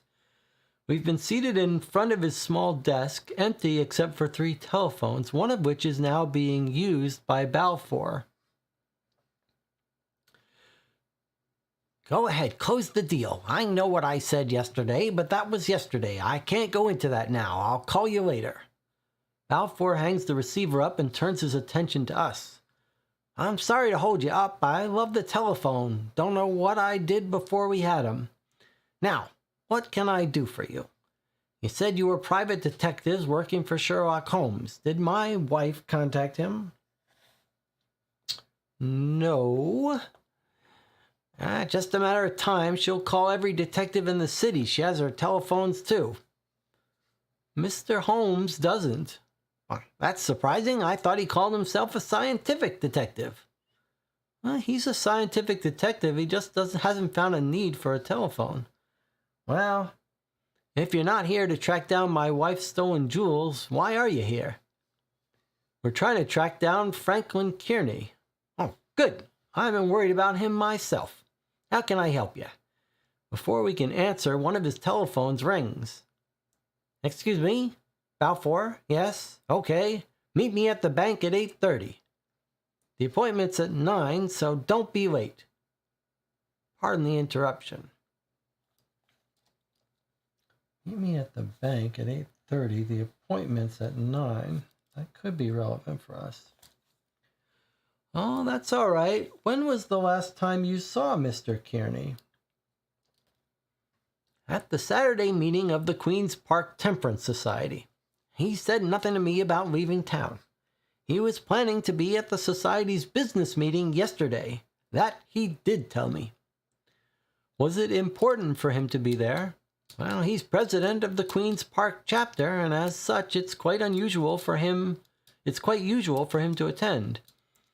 Again, the telephone rings and Jabez answers it. Could you please excuse me? I have work I must attend to. If you leave your card, I'll call you if I hear anything from Franklin. Thank you. And then 30 minutes pass. So he says he's going to the bank at 8:30 and meeting at 9. That sounds like maybe we could follow him.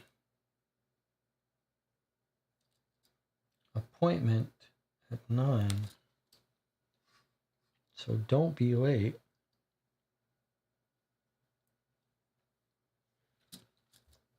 That needs to be on our return list, maybe.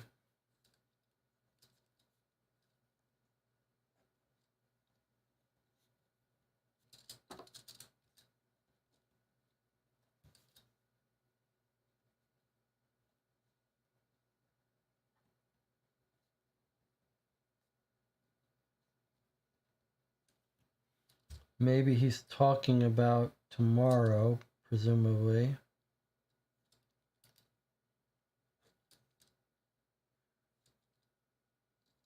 Day 2. Maybe. Okay, where is that? Queen's Park 11. Let's make sure we mark where that is. Here.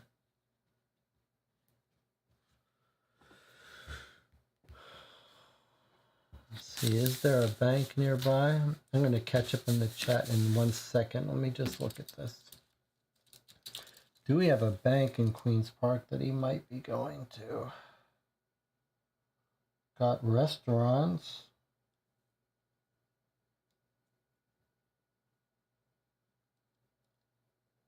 We've got church.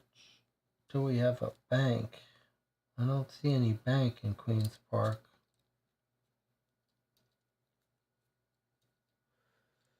Well, that's not great. There's too many banks in London to know which one he's going to. I suppose if we showed up at his house at 9 a.m. No, that's no good, because he's going to go to the bank at 8:30 and his appointment at 9. Maybe it's an appointment at his house. Could be Worthington Bank, because we read in the paper that he was involved in Worthington. Boy, that's a nice idea. That's a clever idea. Where did we hear that?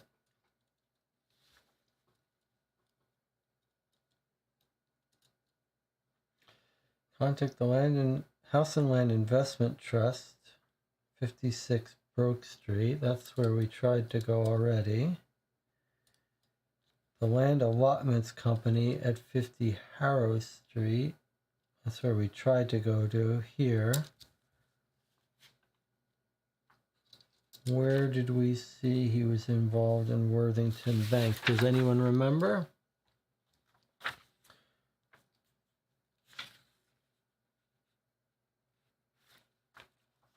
He was robbed.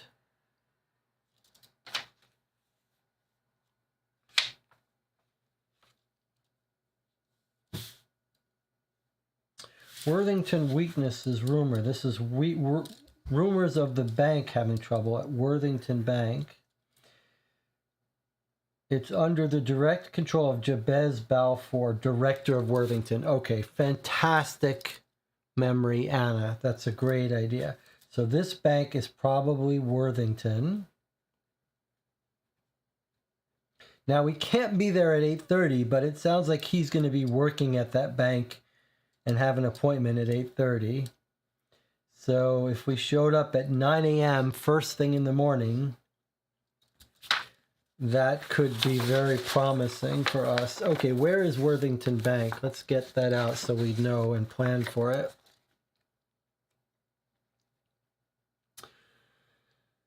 Worthington Bank is 67 Northwest.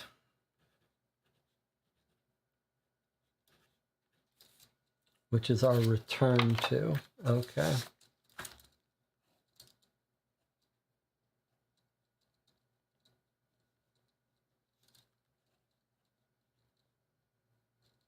So maybe the first thing we want to do tomorrow morning is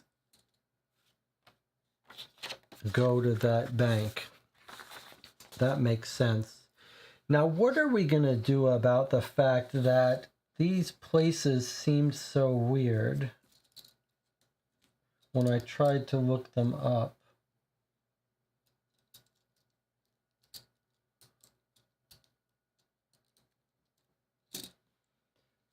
So he talks to her about her shares in land investment trusts. That's 56. All right, I think we need to read that. Maybe I was just too nervous about it. 56 goes to 40. Let's read 40 and see. I guess Sir Vincent. Why do we know about Sir? Why do...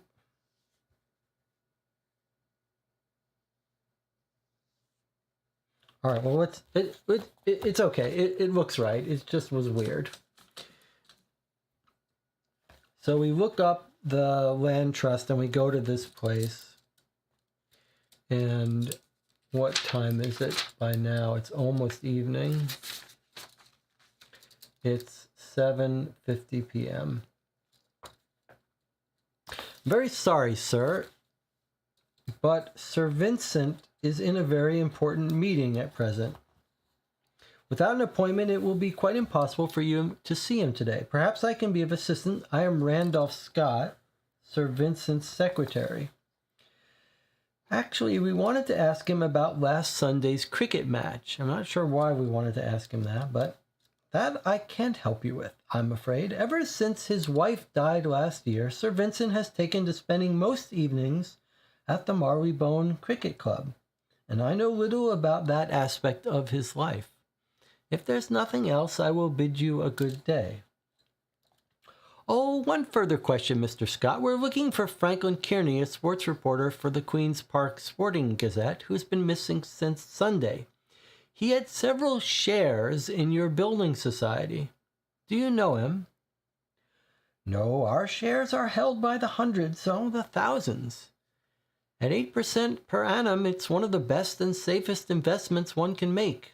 I do believe I've read an occasional article by your Mr. Kearney, but that's all. So we are asking about the shares. It's just it turns out that this guy Vincent is also happens to hang out at the Marleybone Cricket Club. Maybe a coincidence? The game seemed to think that we already knew that.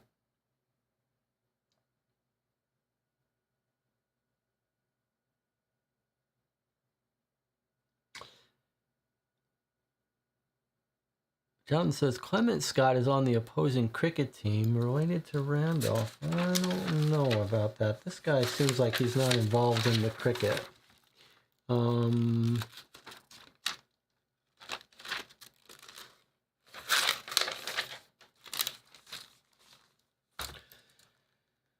think we're at 7:35. I'm just going to say this is... Let's see. This was 56 QP Land Trust, and Sir Vincent and Randolph Scott, secretary. And let's mark this on our map.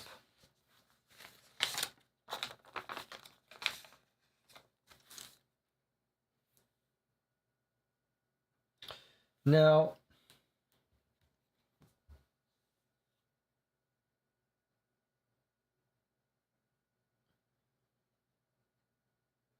what's the tie-in with Belfour and this place? Any that we know of?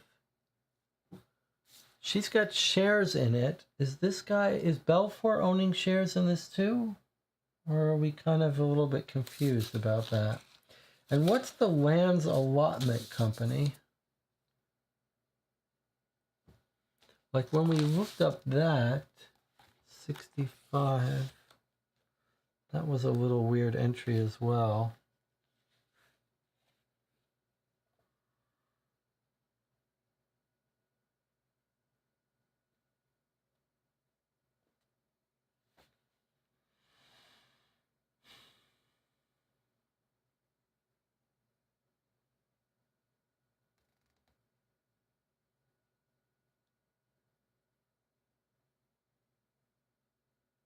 I'm just looking for... Well, okay, let's read this. At the Lands Allotment Company, I'm a little bit confused about what it has to do with anything. Anna says Sir Vincent Needham is on the team.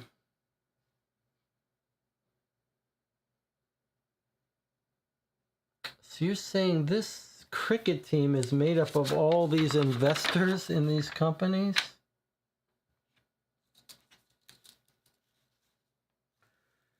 Where's our Sir Vincent? Sir Vincent Needham.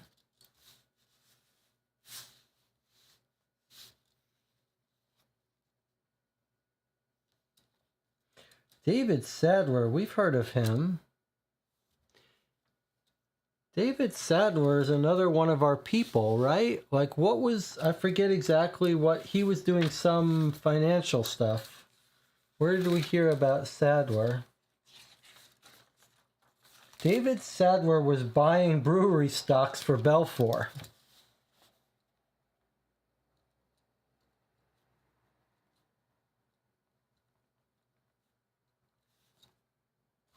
Vincent Needham runs the Land Investment Trust.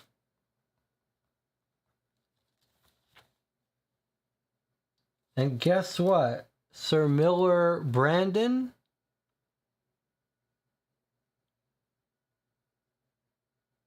Sir Miller Brandon is the guy at the Lands Allotment Company. Look at this.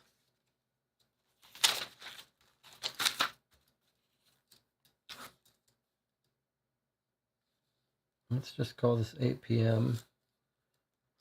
50 Lands Allotment Company, 50 QP. Okay, 50 QP goes to 65. Let's read this now.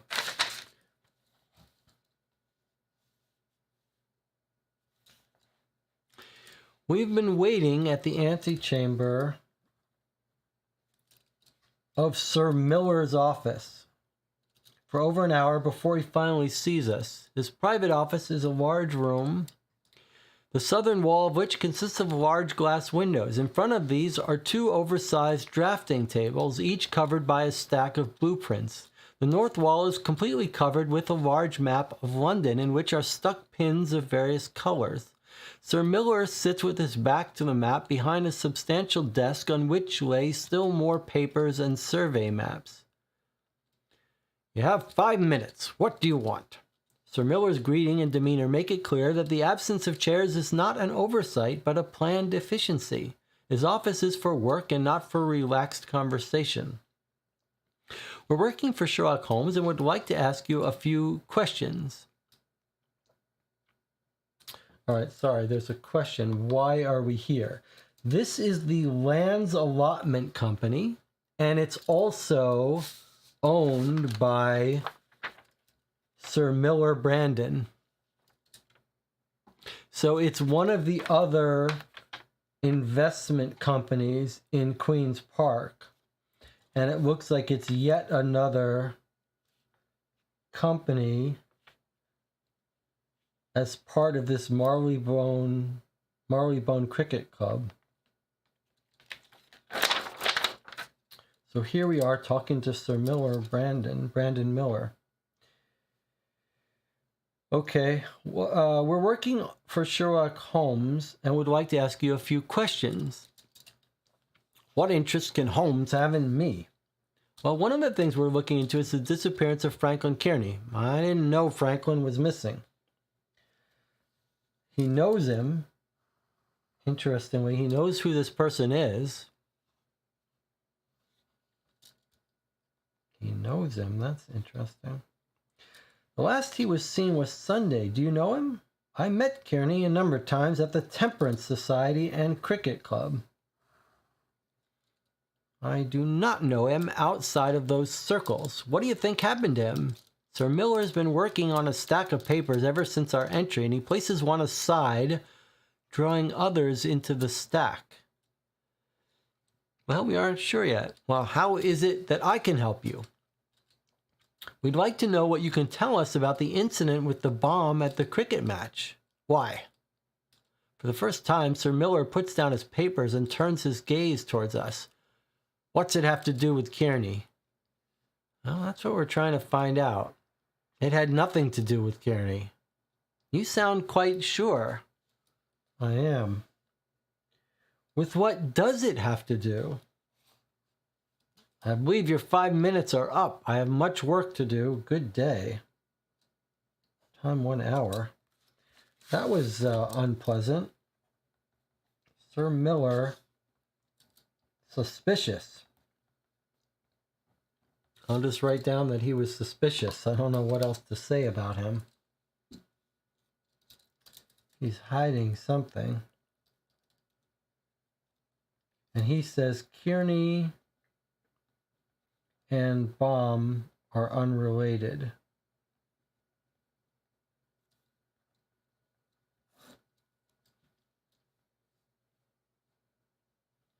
So we've got this cricket club and the land investment and the Temperance Society all are in the same circle.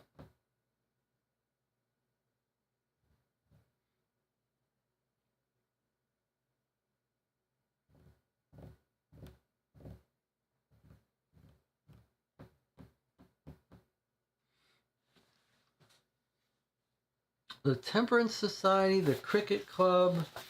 I think maybe the Temperance Society is a natural place that for us to go that ties these places together. There's the cricket ground. Is there, what else is there related to this cricket club here in Queen's Park? Queen's Park Temperance Society was 37. Is that what we said here? Yes, it is. I can see. 37 QP Temperance Society. Yeah, I think maybe we should go there. I think our night's just about over here. I think we've got one more clue left.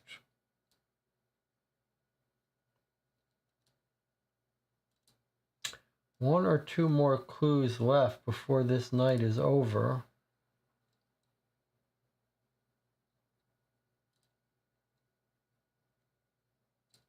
We're in Queen's Park. It sounds like we should probably go to the Temperance Society.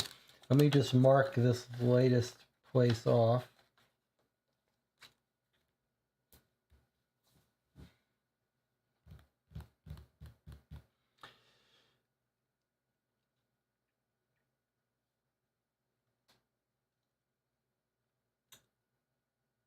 All right, let's go to the Temperance Society, and then I think we might be done with all the places we can go. Boy, we only went to a few places of all the possibilities. That just seems crazy to me. Our Temperance Society is 37. But they could be much the same on day 2. Okay, that goes to 73. So it's now 9 p.m.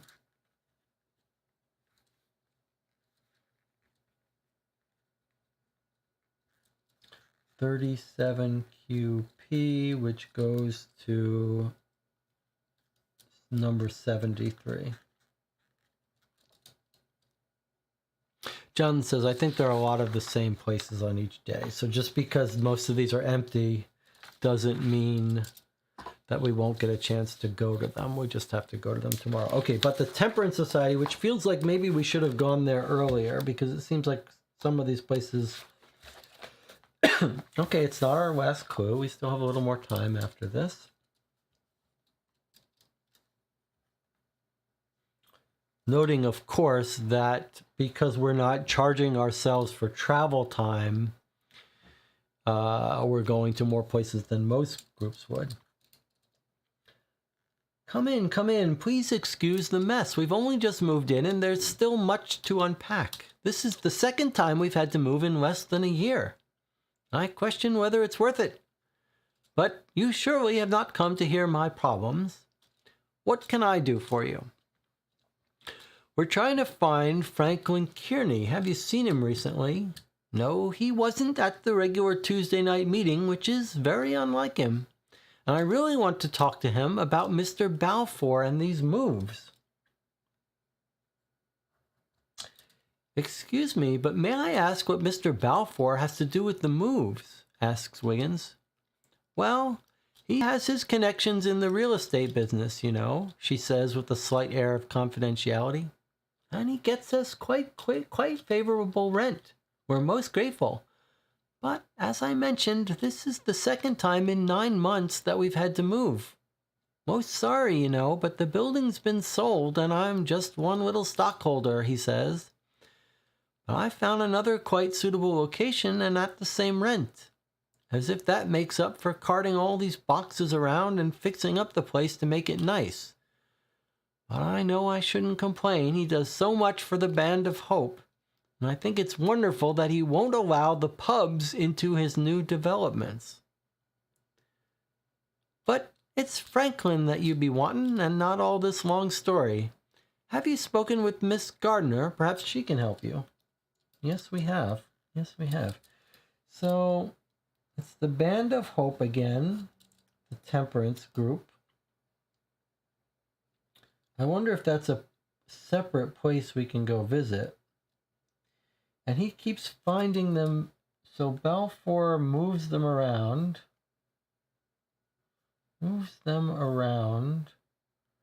as buildings are sold.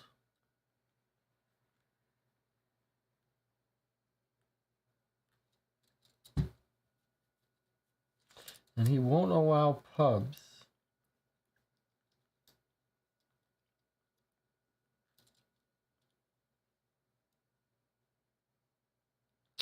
Something is fishy, but I don't know what.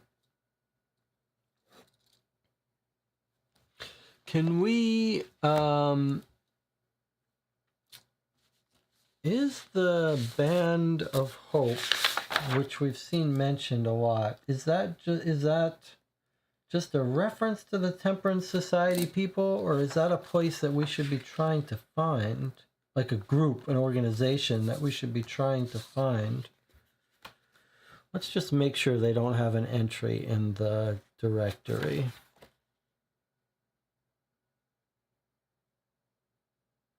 Yeah, I don't see any Band of Hope.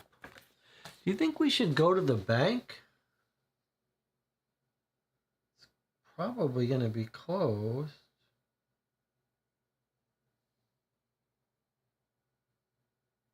We're definitely going there tomorrow morning. I just wonder...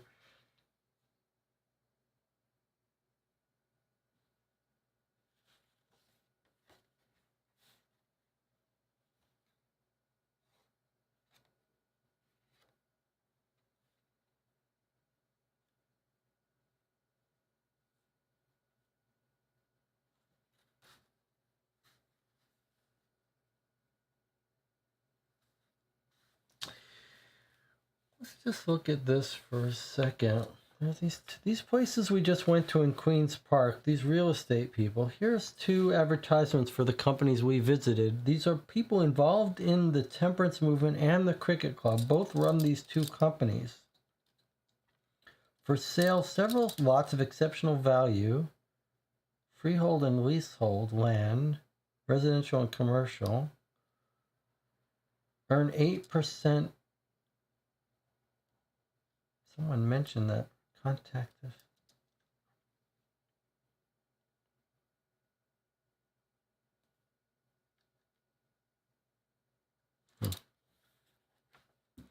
Well, it's 9:20. We still have one or two more lead. The Marleybone Cricket Club, can we go there? Oh, you mean the place that was at the head of this? That we know the address for. Why do we know the address for? Where did we find the address for? It's not in Queen's Park.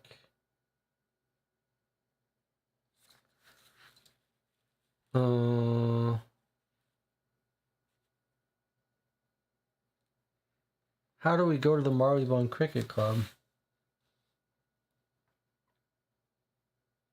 We go to the cricket grounds, but that's a different... That's the North Cricket Field up here.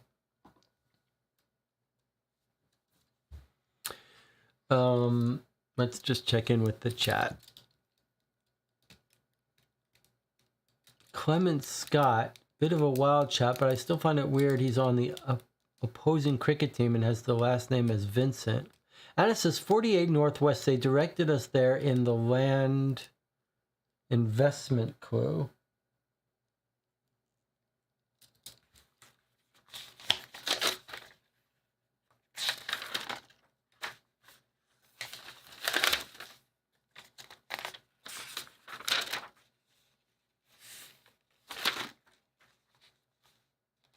Can you just clarify what clue that was, Anna, so I know for my records? So you're saying it's a normal entry in London. I guess we don't know where, we don't need to know where we were directed to if it's in the directory. Marleybone Cricket Club, 48 Northwest. Okay. I don't remember who told us about it, but okay, 48 Northwest. That's a good catch.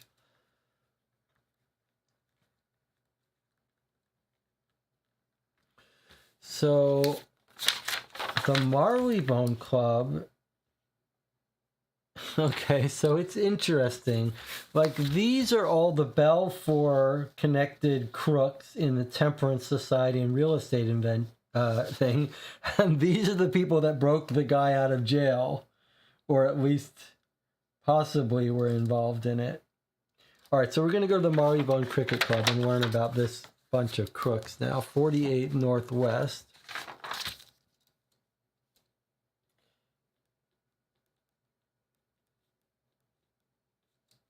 Is number 20. And it's 9:20 p.m. We haven't gone to the umpires yet.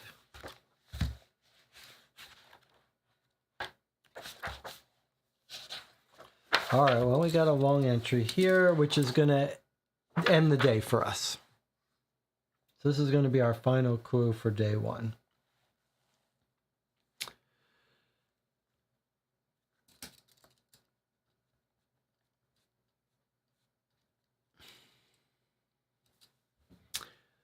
And it says 56 QP said Sir Vincent's at the cricket club. Okay.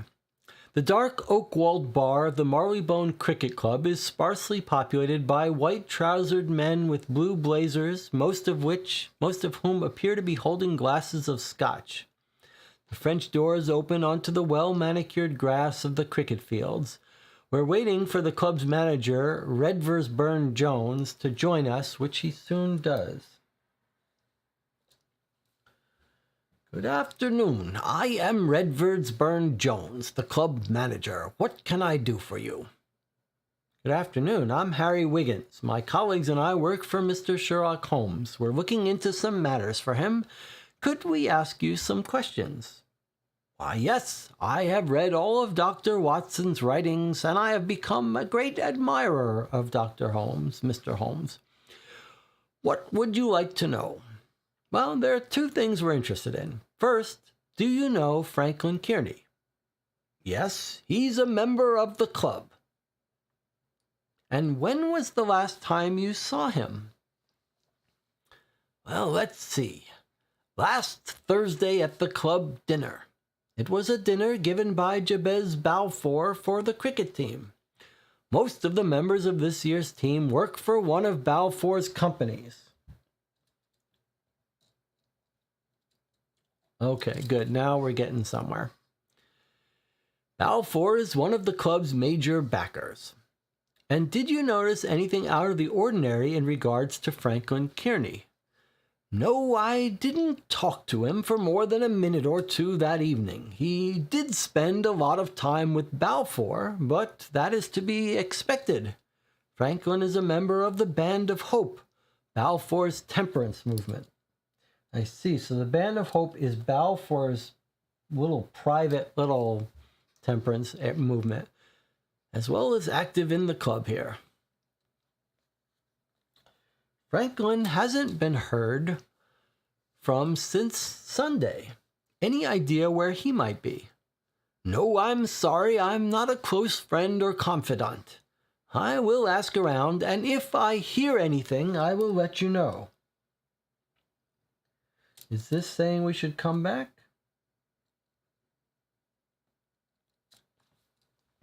Well, what can you tell us about last Sunday's cricket match? Again, not much. My duties here made it impossible for me to attend the match. So all I know is what I've been told. Each year, the professional players choose a team to play our club's team, which is made up of amateur players. This is a game put on for charity. Which one? Which charity? Well, this year it was the Band of Hope. Balfour's charity.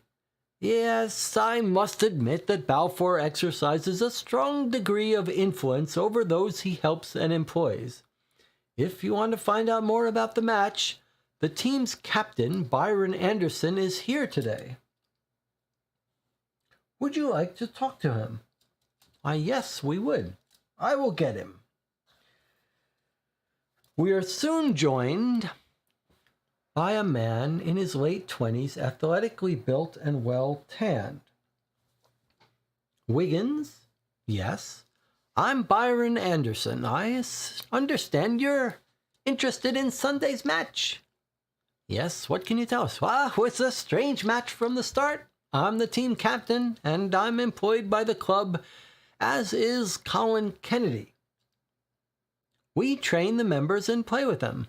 Most of the members here are very good players. The club members who play on the team are chosen by the board members. This year, all the players were cronies of Balfour's, not the club's best players, but all right. On the day of the match, everything seemed to go wrong. The umpires were late. The game started late. We lost the toss. Couldn't do anything. We were 300 runs behind. Then the batsman is blown up by the first ball on the 40th over. More like a music hall comedy than a cricket game. All right, this is getting interesting here. All the players were cronies, not the club's best players. Umpires were late. We suspect the umpire.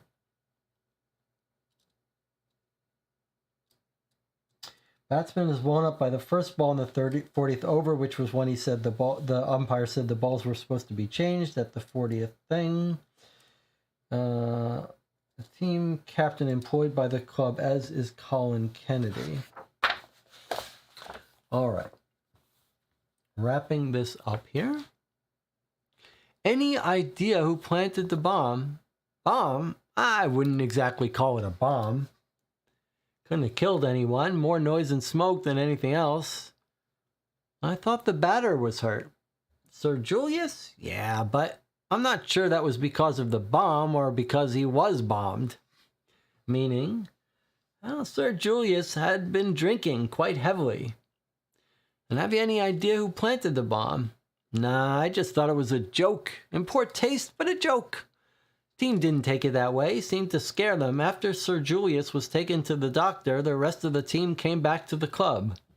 Lord Goodwin was extremely upset. He and the other members of the team, minus Kennedy, Lloyd Perkins, and myself, went into one of the private rooms. They were in there for close to 2 hours. The first to leave were Sir Vincent and Clive Dornan, charged out of there like Napoleon was on their tails. Any idea what they were upset about? Not really. Only thing I heard was Sir Vincent telling Dornan that he wasn't going to be controlled by some underworld thug and that they were not without their power. I have no understanding of what that means, but that's what he said. Now I must get back to the cricket field and earn my keep. Whew, this was a dense crew with lots of names. The first to leave was Sir Vincent and Clive Dornan. Vincent telling Dornan wasn't going to be controlled by some underworld thug. All right, well, we need to make some notes here. So we got lots of info. Sir Vincent. And who is this Dornan guy? Clive Dornan, we haven't talked to. And they say we're not controlled by underworld thug.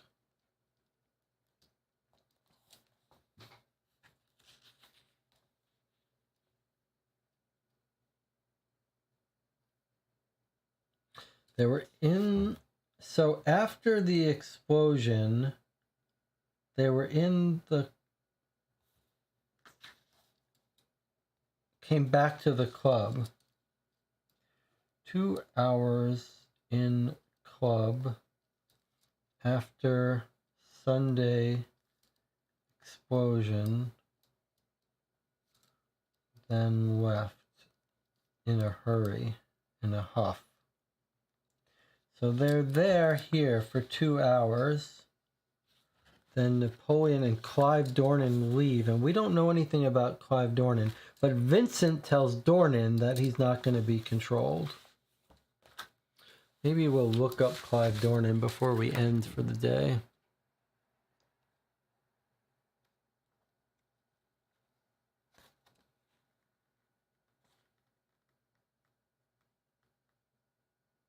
Clive Dornan is 34 Northwest.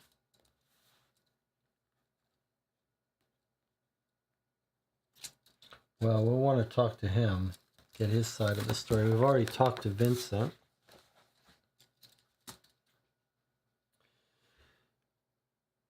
So it does seem like, does it not, that this explosion diversion to break this guy out of jail is a side case, doesn't it? It doesn't feel like it's related to our main case at all. It's just the convergence of these two groups happening at this cricket field. There's Clive Dornan on the playing here. He's involved with Vincent. And there's Colin Kennedy. And there's Jack Knox. So I guess I was thinking it seems like a big coincidence that these people are related, but I think Jonathan was right now that these people are related to Belfour's little circle of real estate crooks. Anna says, my reading is that Vincent and Dornan tried to convince Julius about something related to the bomb, but Julius was drunk and brave and doesn't want to listen to them, so the other two got scared. Wow, I did not pick up such details. Let me see that again. Didn't Julius get hurt? And she says, or he says, I'm not sure that was because of the bomb or because he was drunk. He was drinking heavily. Do you know who planted the bomb? No, I just thought it was a joke. After Sir Julius was taken to his doctor, the rest of the team came back to the club. Lord Goodwin was extremely upset. all these people on the Marleybone Cricket Club. That's Lord Goodwin. He's another person on the club roster. He and the other members of the team, minus Kennedy, Lloyd Perkins, and myself, went in to argue in a private room. So I don't see the stuff you're talking about, Anna. In fact, it seems to me that Julius was just hurt as part of the plan for a diversion, wasn't involved in any of this, and that we're told here from this section, I believe what we're finding out here is who's the conspiracy group. And we're told here, basically, here are the people that hung out to talk. And this guy is saying, well, Kennedy didn't join in, Lloyd Perkins didn't join in, I didn't join in on this group. But the private group with Lord Goodwin, who was upset, met with Vincent and Dornan, and they said they're not going to be controlled. I guess you could ask, why is Lord Goodwin upset, though? Is this bomb have something to do with them? But it seems to me like it's just a coincidental thing.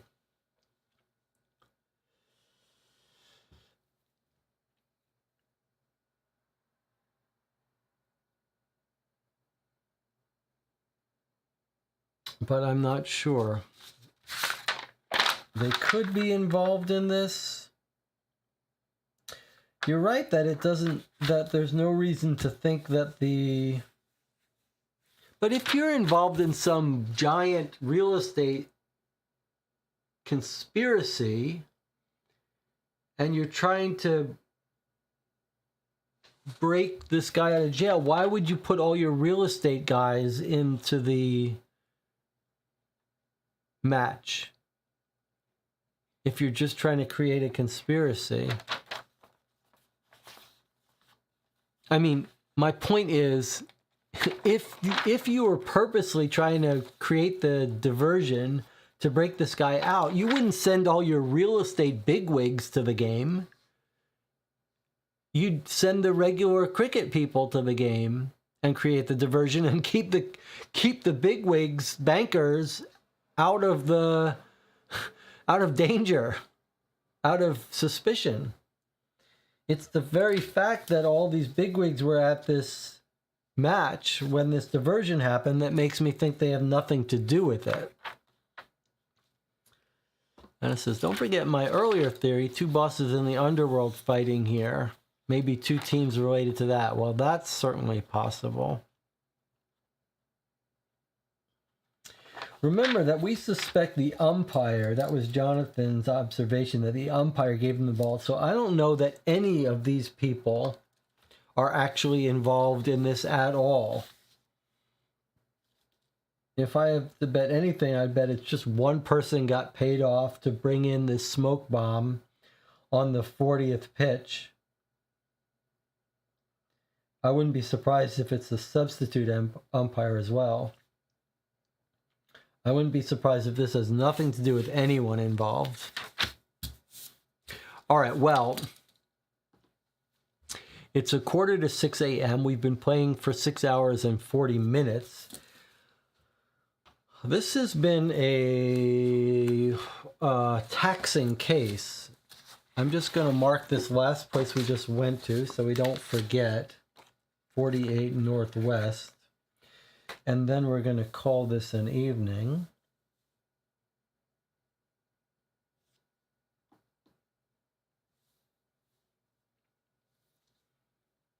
The good news is, it looks like 48, the Marleybone Cricket Club is all the way up here. Okay.